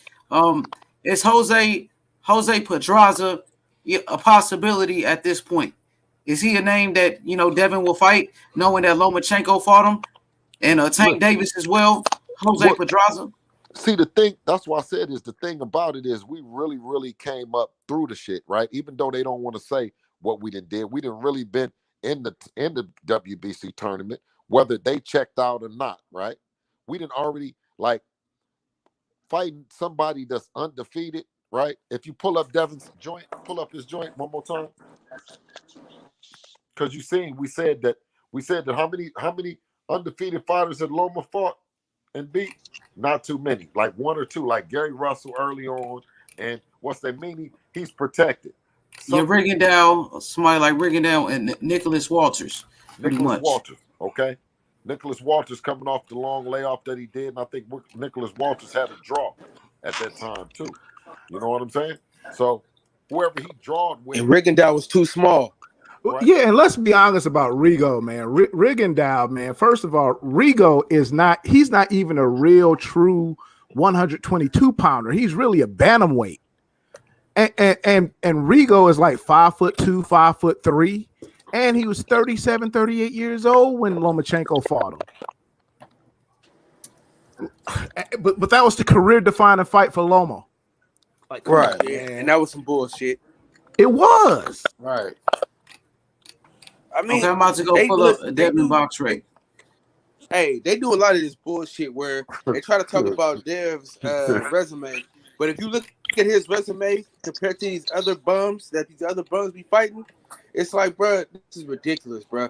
That Santiago dude never lost a fight, never even got dropped before until he fought Dev. And I don't think he lost a fight after that. If you click on that, Antonio Moran too. Antonio Moran hasn't lost the fight since that Devin Haney loss. Look, so he's on the winning streak. Antonio Moran went back at a guy 17-0 after Dev dismantled him. So, but look, if you take a look at Devin's, right? Go look at Devin at 22. Yeah, 22 years old. Okay, Devin Haney. Take a look at his last fights. Gamboa, Alfredo Santiago, who was undefeated. 33-3. Gamboa, who lost to Tank and Tank and Crawford, and that other loss that we talked about in there. Okay, so that's 30-3. Then you talk about 12-0 Santiago. You talk about 11-0 Zauro Abdulaev. Go back. You talking about Antonio Moran. 24-3. Then you talk about Endon Jenny 25-0. Come on, man. Yep. Even Juan Carlos Burgos, who went 12 rounds with Mikey Garcia. Devin Haney, he beat Juan Carlos Burgos better than Mikey Garcia did. And Mason Menard, he beat him. That's Teofimo Lopez fought him as well. Devin dropped him. Devin stopped him right in 9 rounds. So Devin stopped him too. Yep. Hey, that's what I'm trying to tell people, bro. Like, they always pull this shit, man. They always say this resume bullshit, bro. And I be telling them, bro, these niggas' resumes are not that far off, bro. And the worst part about it is they always, cause see, ESPN is the machine, so they can kind of dictate what you see and when you see it. You know what I'm saying? And if you really think about it, bro, Comey, if he would have stayed down and would have just not try to hop right back up, the fight would have been a little longer than that, dog. To be honest with you, and then Lomachenko, I never was high on Lomachenko. You know what I'm saying? And I think Dev beats all these dudes easy because you can't even touch him. Let's pull up Richard Comay's record. Oh, he done got his ass with a few times. Now, do we agree? Do we agree on the panel that Devin's resume is not the bullshit that they saying that it is, though? Yeah, absolutely. They just hate on Devin Haney, bro. But I can tell you. Let me say this real quick. That's all I want to say. Bill, let me tell you something about Alfredo Santiago. He was a great amateur in Puerto Rico, over 120 wins. He was undefeated when Devin Haney beat him. Puerto Rican fighter. We know about great Puerto Rican fighters, you know, so he's no different than Felix Verdejo. He's no different than a Felix Verdejo from Puerto Rico, bro. Both solid fighters, but Devin gets no credit for beating Santiago. Hey, Bill Haney, can I ask you this question now? Yes, sir. It's not even a question; it's more of a statement. I'm kind of tired of the zone's disrespect. Chris Maddox and the other nigga, what Sergio Martinez. The disrespect that they show Dev is absolutely ridiculous, bro. The way they broke down that Gamboa fight, I don't know if you got to see the commentary and the bullshit that they was spilling out as if Gamboa gets beat up every fucking fight that he ever been in. That's part of the problem, though. It's like they don't give him the just due. It's like they always tearing him down to build somebody else up. And I feel like that's ridiculous, man. And I'm just pissed off, to be honest with you. You know what I'm saying? Because we know the greatness. We didn't have these type of problems on Showbox. You know what I'm saying? We just didn't. No, we just did not have these type of problems on Showbox. And I'm just kind of fed up with the shit. I mean, I know you are for sure, but as a fan, it just makes me mad that we got to keep defending Devin Haney, and they let Ryan Garcia scot-free saying all type of shit like, "Oh, I'm not going to ever fight him." I mean, it's just all bullshit, man. And quite frankly, I'm sick of it, to be honest with you. And I'm not even saying this because you on the line. I say this all the time. Me and H Money have plenty of conversations about the shit that goes on when it comes to Devin Haney. Hey, I want to add to that. On that, just that point, the commentators they really sway casuals with that kind of commentary, because you know I think they be like fight parties. They be the people in the back of the party. They don't see the screen and they just hear the commentators, but yet they want to debate the fight the next day. You know, and I remember watching the Bernard Hopkins against Jermaine Taylor, where Hopkins was beating his ass, but the way they was wording the fight, you would think Hopkins was losing. And pretty much since then, I've been watching a lot of fights on mute, you know? Yeah, just on that point. You know, it seems like the same formula that HBO failed with eventually failed. It seems like all of these other like boxing programs, they're following the same formula. Like just call the fight. Leave the opinions to the fans. You know, it's kind of like they're trying to tell us how to think, how to score a fight, how to view a fight, to view the fight the way they're viewing it. That's my problem with it. No, yeah, but you know what's crazy, just like the brother just said, is that you say how bad Gamboa is, but he was bad to who? You said he's chinny and you say all these things that you say about him, but look who he lost to. You see what I'm saying? Right? So when you talk about that, H, I got you. I'm right here. You want me to pull up? Here go the resume of Richard Comey. Okay, let's take a look. Let's just take a look at it. Okay, here we go. Right here. His last fight was Jackson Marinez, and then he fought against Teofimo Lopez. He lost to Teofimo. He beat Raymond Beltran in 2019. Old school. Beltran.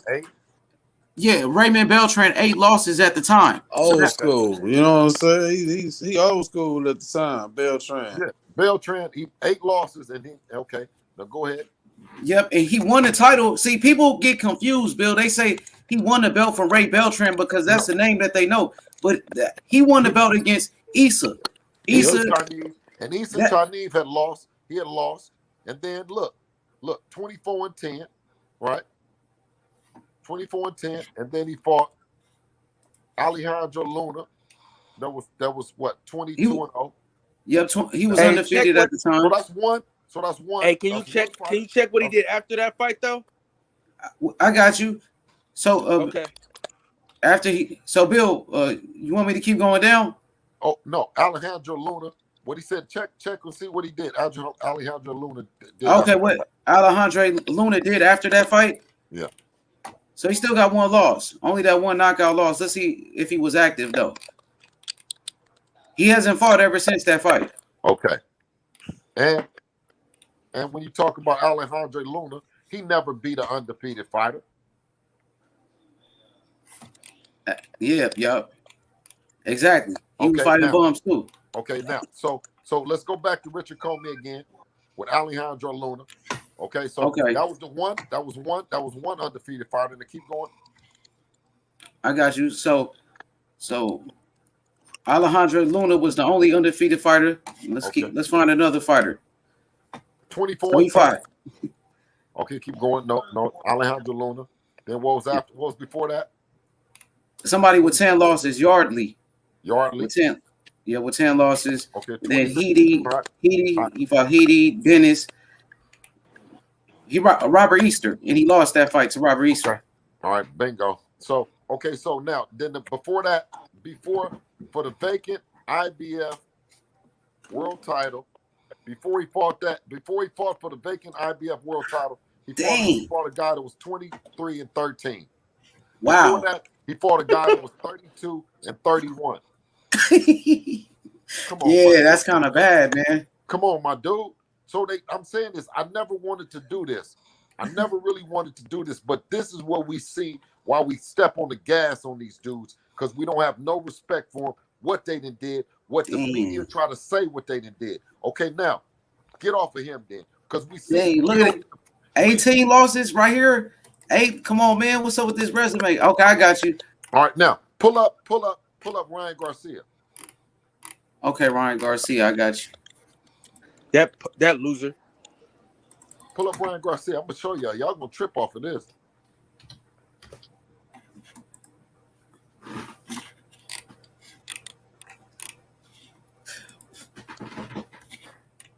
Here we go. He's the mandatory for Devin Haney. Matter of fact. Now you find a fighter on there that ain't lost, and then I'll tell you that he gonna fight Devin. Find a fighter, go down his resume and show me a fighter that they haven't already seen him lose. Ryan been fighting out the pantry, man. He been in. Romero Duno with a loss. Francisco Fonseca got beat by Tank. Tank stopped him already. Jose Lopez, Julio Rodriguez with 9 losses. Carlos Morales 2 losses. Jason Velez, who just got knocked out by Gabriel Flores Jr. Matter of fact, Oscar Valdez stopped him too. So Fernando, 13 losses. Yeah, it gets real bad right here. 9. Look at this, man. Terrible. Hey, don't forget to say the draws too, though. Hey, listen. Fight News still has. Do you see an undefeated fighter that this man has ever fought to be talking about the resume? What is he talking about? And if you go back to Devin's, right? We even got to go back there. We seen all the undefeated fighters that Devin had fought, right? These dudes is capping, man. I got you. We're gonna go back to Devin's right now. Dang, Punch! I know you. Why you dug Bill like that, Punch? You didn't want no smoke today. Not today. No, he ain't today. He ain't for it today.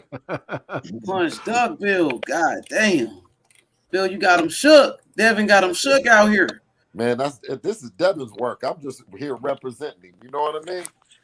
This Devin's work. Now, but we're only talking about the resumes, right? And I'm saying is when you look at the kid, being a 22-year-old kid and getting in there with guys that don't know how to lose until they meet Devin Haney, stroll down his shit and you'll see how active. And they saying that he ain't fought nobody. Ryan Garcia's claim to fame, man, is that he was doing little boxing parlor tricks on social media. He was working on the speed bag, and people was talking about how fast his hands were, and that's pretty much Ryan Garcia's claim to fame. But it's like I also know on these, like with Golden Boy, one of the things Golden Boy has been doing is that in these different spots, especially like in California, they do these shows in California.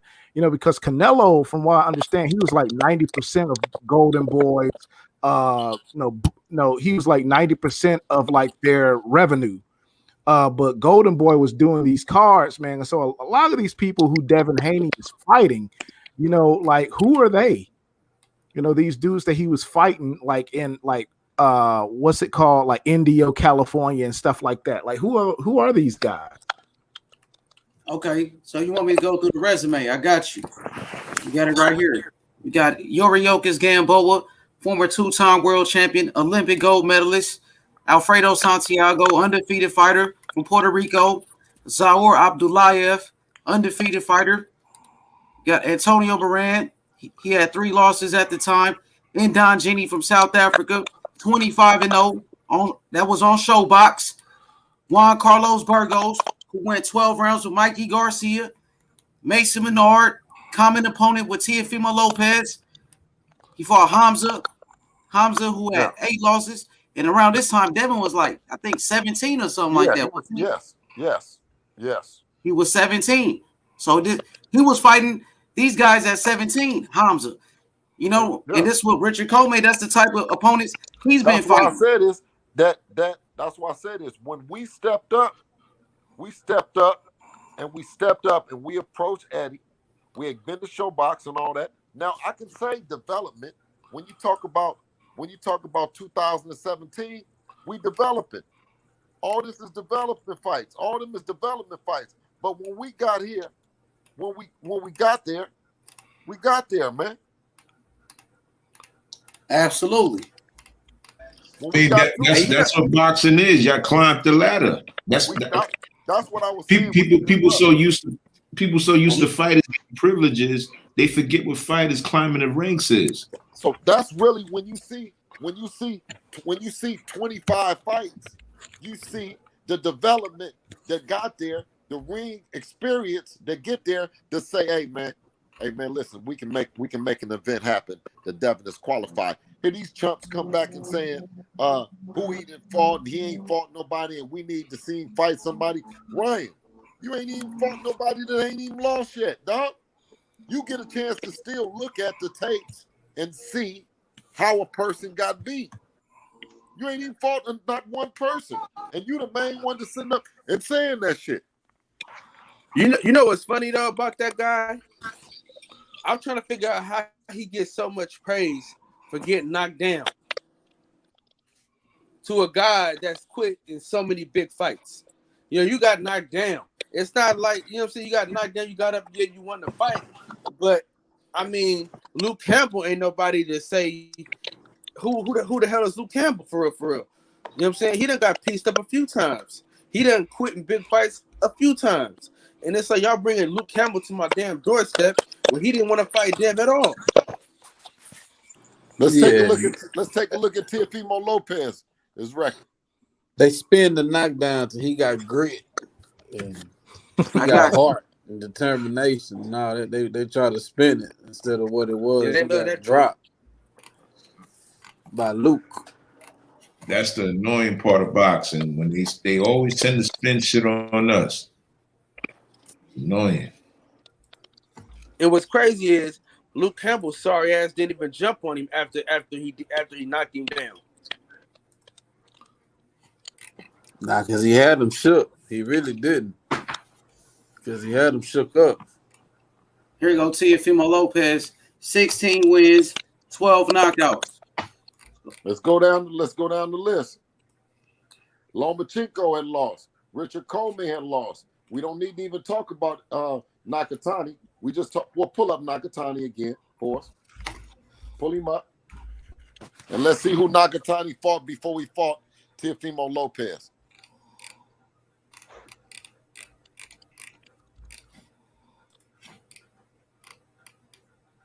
He fought against Hurricane Fuda. 25-7. 7 right? losses. That's a joke. And Tio was what he was around at that time. Tio was he was 21 at that time. So Devin won a title. He at 21, Devin Haney fighting Antonio Moran and undefeated Alfredo Santiago at that age, and he fighting Hurricane Fuda. Devin fighting Gamboa in them at this point in his career. Come on now. Okay, what was he ranked? What was Fuda ranked? I'm not sure where the ranking is at on here. Man, Fuda wasn't ranked nowhere. With a record like that, man, he better not have been ranked. And then before that, it was Uzuki with only 5 fights at the time. Uzuki. Don't forget the draw, H Money. Yeah, 1 draw. That's who we fighting right there. So it was nothing special about this guy. Okay. Yeah. And listen, and it was all across where the experience and the quality of opposition is not as good as the quality of opposition is here. So we talk about Teofimo Lopez. How many undefeated fighters did he fight? So we can just it was Nagatani. And don't leave out he was touching T.O. Right. Yeah, Nakatani. He was touching that boy. Yep. So Nakatani was the only one, right? Yeah, that's what I see. That's the only undefeated fighter on his record, right there. So when them people was talking about putting them cats in there with Devin at 25-0, man, come on, man, knock it off, man. Exactly. They make it seem like Nakatani is some type of killer, but he really ain't beat nobody. And Teofimo Lopez struggled with Nakatani. That's because he was popping T.O., so they had to make it seem like that he was on there tagging T.O., so they had to pump him up like he was something more than what he was. And man, if Verdejo wouldn't have got tired and got laxed, he would have won that fight easy, bro. Easy. Yep. And Verdejo had a loss already, too. People forget about that. He lost to Lozado. Lozado beat him. Yep. I'm tripping on this dude, Romero Duno, who Ryan Garcia fought. Pull up Lozado. This is going to trip you out about Lozado. I got you. Richard Colemay fought Robert Easter, who fought Robert Easter, right? Robert Easter fought Javier Fortuna.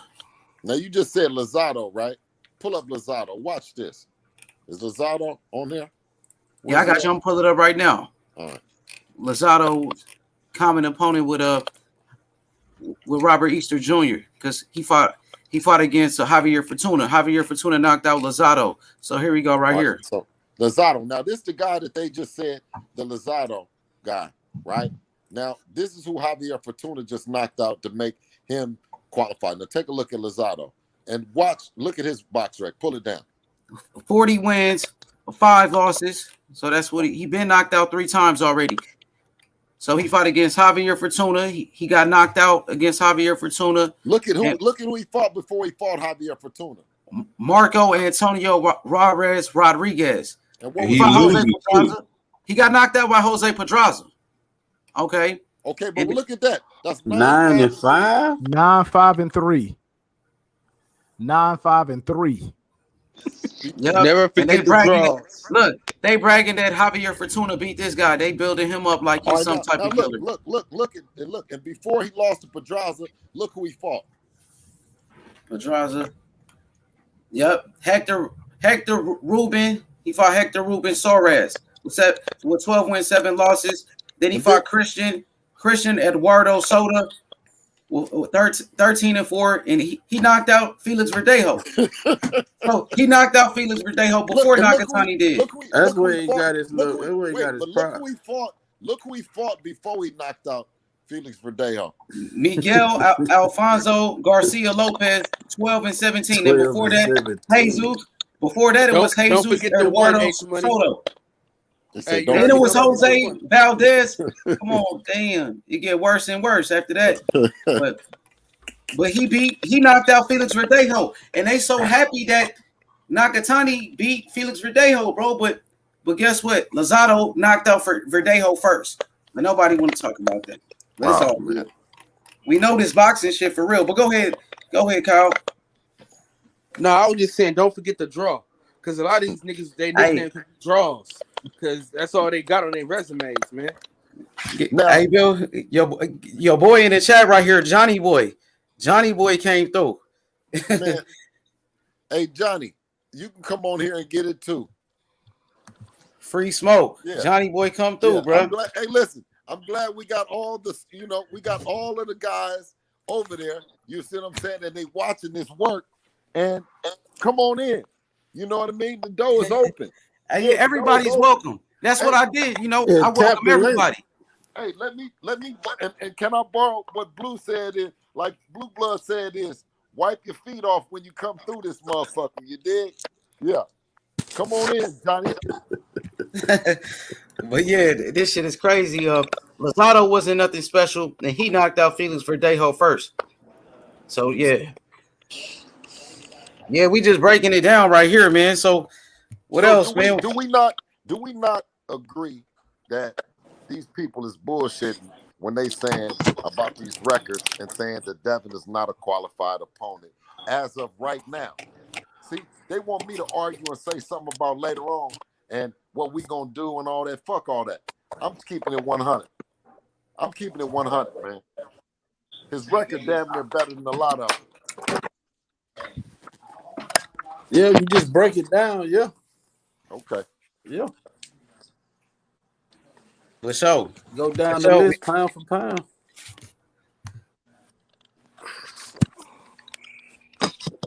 Yeah, man. You know what it is. It's Haney time. I told him, Johnny Boy, man. I told you Devin Haney gonna beat Teofimo Lopez. I been told you Lomachenko ducked him. I told you 2 years ago. The best fighter in the world, Devin Haney. The simplest way to look at this is that Ryan Garcia, he fought for the WB silver title. He retained it, and then he won the WBC interim title. What that means to me as a boxing fan, what that should mean to anybody is that Ryan Garcia was endeavoring to be the WBC world lightweight champion. So therefore he should have been fighting Devin Haney. So Devin Haney's resume at this point shouldn't matter. Ryan Garcia, his goal is to get that WBC belt.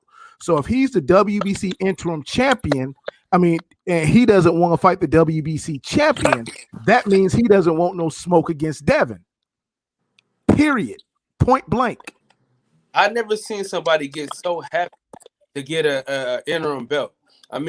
He's jumping all the niggas' arms. You know what I'm saying? Wrapping his legs around the dudes.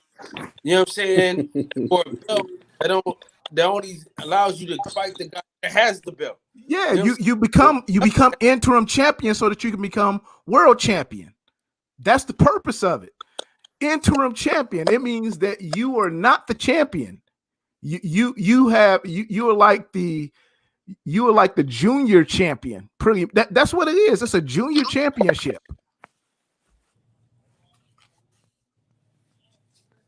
Yeah, man, it's ridiculous to say the least. And then he want to fight like an internet star, a YouTube star. He doesn't want to fight an actual boxer. Yeah, and I agree. All of them are talented to me. Like Pops was saying earlier, he was saying he wasn't trying to say who the best. He was strictly looking at the resumes and proving that point. But all those fighters are talented. But at the end of the day, I just think it's plain and simple. They really know what time it is.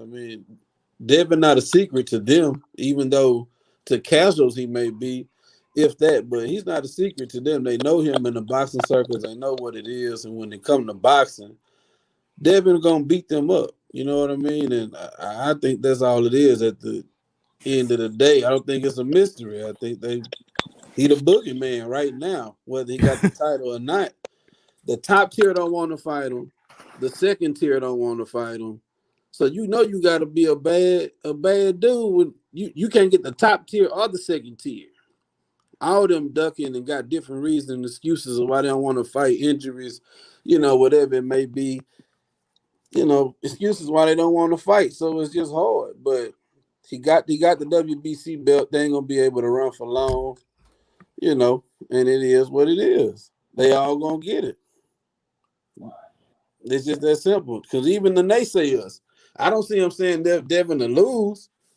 You know, except if it's just some biased person, but I don't see him saying Devin to lose. They're just like I say, talk about his resume and all this obsolete stuff, who fought who and all that. None of that matter when them two get in the ring anyway. And that's what I can't wait to see from Devin, from when he do get that chance to really showcase his skills and fight who they consider elite, and they really just get to see the difference because you know it when you see it. I mean, it is what it is, and yeah, I just can't wait for the big fights, man. Yeah, Ryan Garcia said he wanted to fight Jake Paul.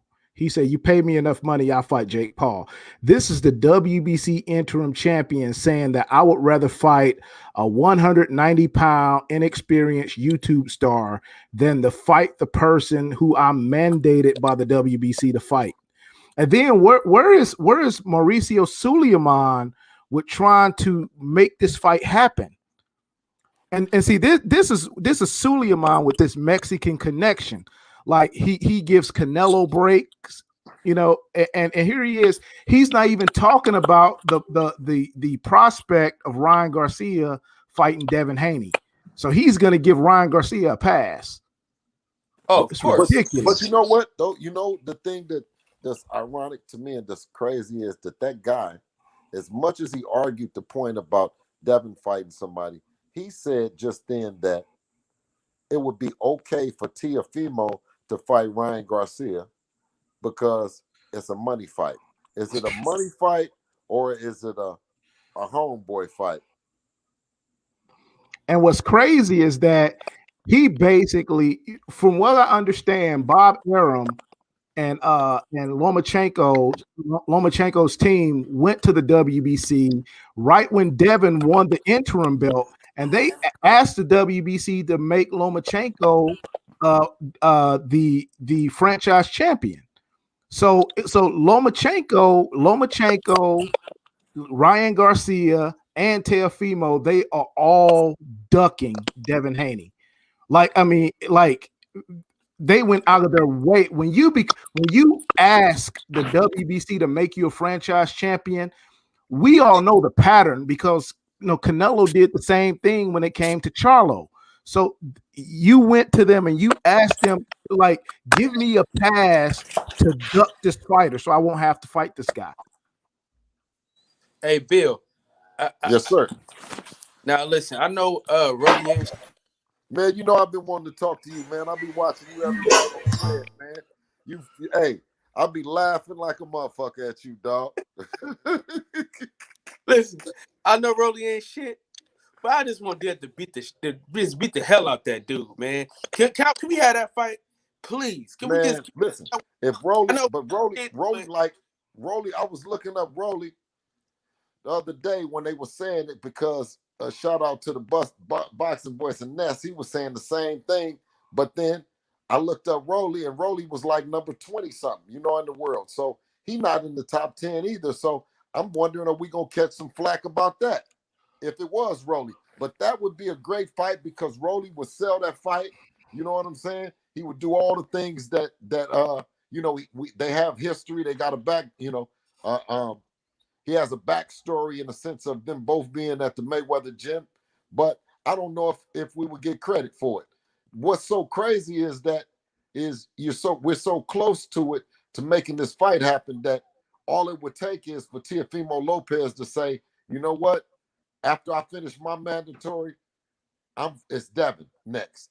Similar to what he did when he said after he fights Nagatani, he's going to fight Richard Comey, and after Richard Comey, he's going to fight Lomachenko. Lomachenko said that he had a plan. So this sense of, I always say all the time, is that we don't got a plan. You know what I'm saying? We never went into it with a plan. Our thing is to continue to get better and to fight the best available fight that's there for us. And check this out. They plan didn't include Devin Haney. No. They never mentioned Devin Haney once. They mentioned all these other fighters except Devin Haney. It was like, well, we're gonna beat this guy, we're gonna beat Lomachenko, but then what? You know what I'm saying? he's still available to fight, and y'all still not gonna fight him. And I just want Rolly to get his ass whooped because him and T.O. they friends.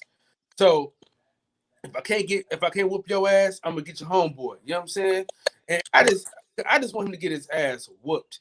And he got a little belt. He got like a little, I don't know if it's an interim or regular. He got some type of belt. So you know what I'm saying? Y'all Yeah, they get working. that. They definitely working some homeboy stuff in the sense of, the guys that they're choosing to fight. I mean, when they had the infamous meeting with Teofimo and Devin, where Fred caught him, and then they talked about it. They agreed. Where Devin says, if you guys can go on there, Devin says, yeah, well, we both agree that Loma isn't what they say he is, and it's whoever gets him first, right? So they say that then, and now Teofimo comes back and says that how Lomachenko is this and Lomachenko is the best. Well, if he's the best, then fight him again. Then he wants the rematch, then fight him again. You see what I'm saying? So he says he's the best, right? He say we ain't shit, but you don't want to fight him, right? So it's just some it's some stuff that boxing, you know what I mean? They're gonna get exposed, man. They're gonna get exposed. It's some bullshit is what it is. Yeah. That is for sure. Teofimo Lopez. You said it. Straight. You said them it. niggas straight. Huh? You said it. I said you said it. You called him what his name is. You said it. Yeah. Teofimo. You said it. Don't, because you called him Lopez last time on Fred's show. You called him Teofimo Lopez. You can't forget the Lopez. Oh, couldn't forget the Lopez. Yeah, because I heard Mike said it. Mike Tyson has said it, and then he went back on it. You know what I mean? But that's definitely what it is. You know what I'm saying? And the thing about it is, I don't discredit them in terms of their boxing skills and what it will bring. They'll bring to it for the big event for the people.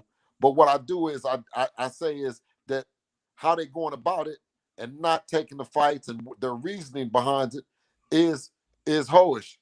You know what I'm saying? It's some bullshit, And the people, as long as the people stay on their helmet, I got more confidence in the people than I do in any of any promoter, any network, any sanctioning body, because at the end of the day, I know that the people is the one that pays the bills. They the one that keeps the lights on, not the promoters, not the networks. The network can't do anything but deliver the fight that the people want to see. The promoters can't do nothing but promote the fighters that the people want to see. So I have all the confidence in the world. You know what I mean? I've met so many great brothers in our boxing journey. You know what I'm saying? Devin is the youngest one of the bunch, man. And you know what I mean? Although we're very pissed off, being pissed off doesn't take away from our patience. Patience and frustration don't run on the same street. We're gonna continue to be patient, man. You know what I mean? And I just, and I thank you guys for y'all support and for me coming on here, man, and y'all giving this energy. You know what I'm saying? Hey, and please don't let these niggas make y'all move to no 140. Fuck that. 135 is if he can make 135, he making 135. All this shit. Did Johnny, is that excuse me not to cut you off, good brother? 135. Is that not to cut you off? Because we definitely ain't gonna do that, man. We answering the call to the people. You know what I'm saying? The people saying stick around. So, by any means, we're making all the sacrifices. But is that Johnny right there? Yeah, but Johnny Boy said he wants you to come to his channel. He said he want to get a one-on-one. He said he want to interview with you. He requested. Okay, ask him how many people do he got to jump on, because he can't do it by himself. How many people when I come over there is over there? He said one-on-one, but he could have came right now because I dropped the link. He could have got the one-on-one right now. I live in the moment, BH. I'm living in the moment. We could do it right now. Set it up. You dig? What tell him to come on then? Guess who we got with him though? Guess who we got with him? Punch Drunk. So they gonna try to, they together. They rolling in packs. You see that? Bring it on. Tell them to run it. Tell them to bring it on. Hey, hey, listen, hey Johnny, and and that's funny is because I want to be an example for other, other my fathers and promoters, and you know what I mean. And wait a minute, let me give a shout out to Keyshawn Davis, who performed an excellent performance in his pro debut, and more importantly, I want to give him a shout out that he had his mom on an interview, and they were sitting down there, and I got a chance to see some other black excellence. You know what I'm saying? So when we talk about Johnny and all the things that Johnny has had to say about my fighter and my son, you know what I'm saying? Johnny, I don't hold none of that against you, and I am gonna come over there. You see what I'm saying? Because that's what this thing is all about. It's being accessible to the people, because the people is the one that pays the bills. Like I always say, you cannot hide out from the people. The people want to touch you, they want to see you, and they want to know, is this shit live or is this shit Memorex? You know what I'm saying? So I'm gonna come and see you, Johnny. For sure. He accept the challenge. He Hey, Bill. always down, man, from California, man. Oakland. You feel me? From Oakland. Real talk. Hey, Bill, if you stand up late, man, I go live after H Money and Fred. So if you stand up, man, Man, I didn't. You know what? I never knew that. I always follow you and I watch you. Come on, Fred's, and I always enjoy watching you. You kick back and you tell Fred, you know what I'm saying, about how the barbershop then picked up, and ask him about all his new shit and all the shit in there. You know what I mean? You be on Fred's helmet in a good way. I love how y'all interact. You know what I'm saying? So yeah, I'm definitely gonna come and see you, brother. And boxing pugilist, man, your smartness and intelligence, man, is commendable, brother. I appreciate this is my first time meeting you and seeing you, but you know what I mean, I like your get down, brother. Yes, sir. Thank you. Yeah, y'all don't be no stranger over here, man. Over here with H Money. I like I said, I was watching, and it was more important because H don't send me the links. He don't say B, come on. He don't say none of that to me. You know what I mean? But I be everywhere. You know what I'm saying?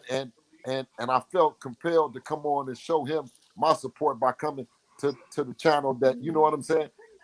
When they used to say about H, they were saying H was cheerleading, H was doing this and that. But you know what? He ain't never asked me for a dime. And it ain't the fact that I ain't never offered him, because I done told H, come on out and come and have dinner. Told him I was gonna fly him and his brother out. He said, man, in time.